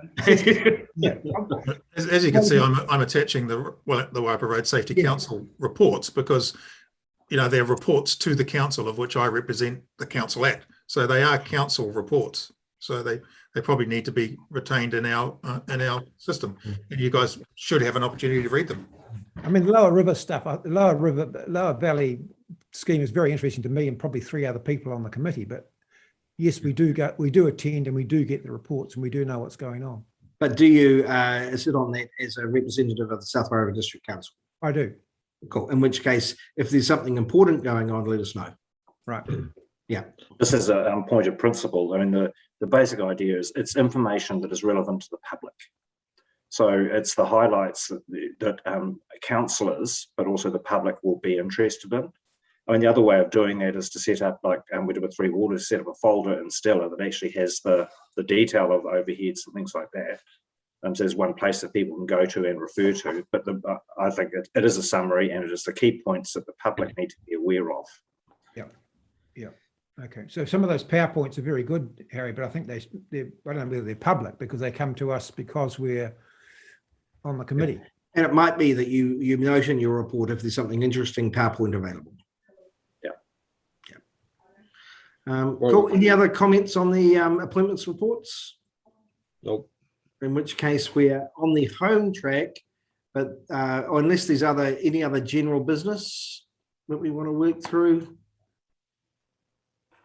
Alistair's talking to himself or talking to someone else, I'm not sure. Sorry, can I raise this one under general business that you didn't let me raise before? Go for it. And this is, look, I want to make a comment about the front page of the Times Age on the 10th. I've lived in the Wairarapa my whole life, except when I went away to join the army. And so, you know, that's nearly 40 years. And I'm not talking about the article in the Times Age, I'm talking about the front page. And I've never had so many comments from people across the district, and I know farmers right across the district and people from North Wairarapa down, and together the comments that I got was offensive, inflammatory, insulting.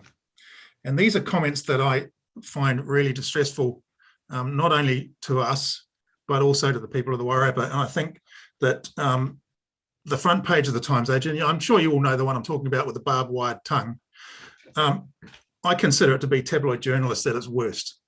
And I think it shows the reporter and the editor of the Times Age akin to something like News of the World, really gutter journalism, and hardly a position that any self-respecting journalist or editor would do. It was inflammatory, insulting, and offensive to not only just to us, but also to the people of the Wairarapa. Thank you, Alistair. Look, I don't think we really necessarily. Oh, okay, Councillor West. You can say as much as you like, but I disagree with you, Alistair. Cool.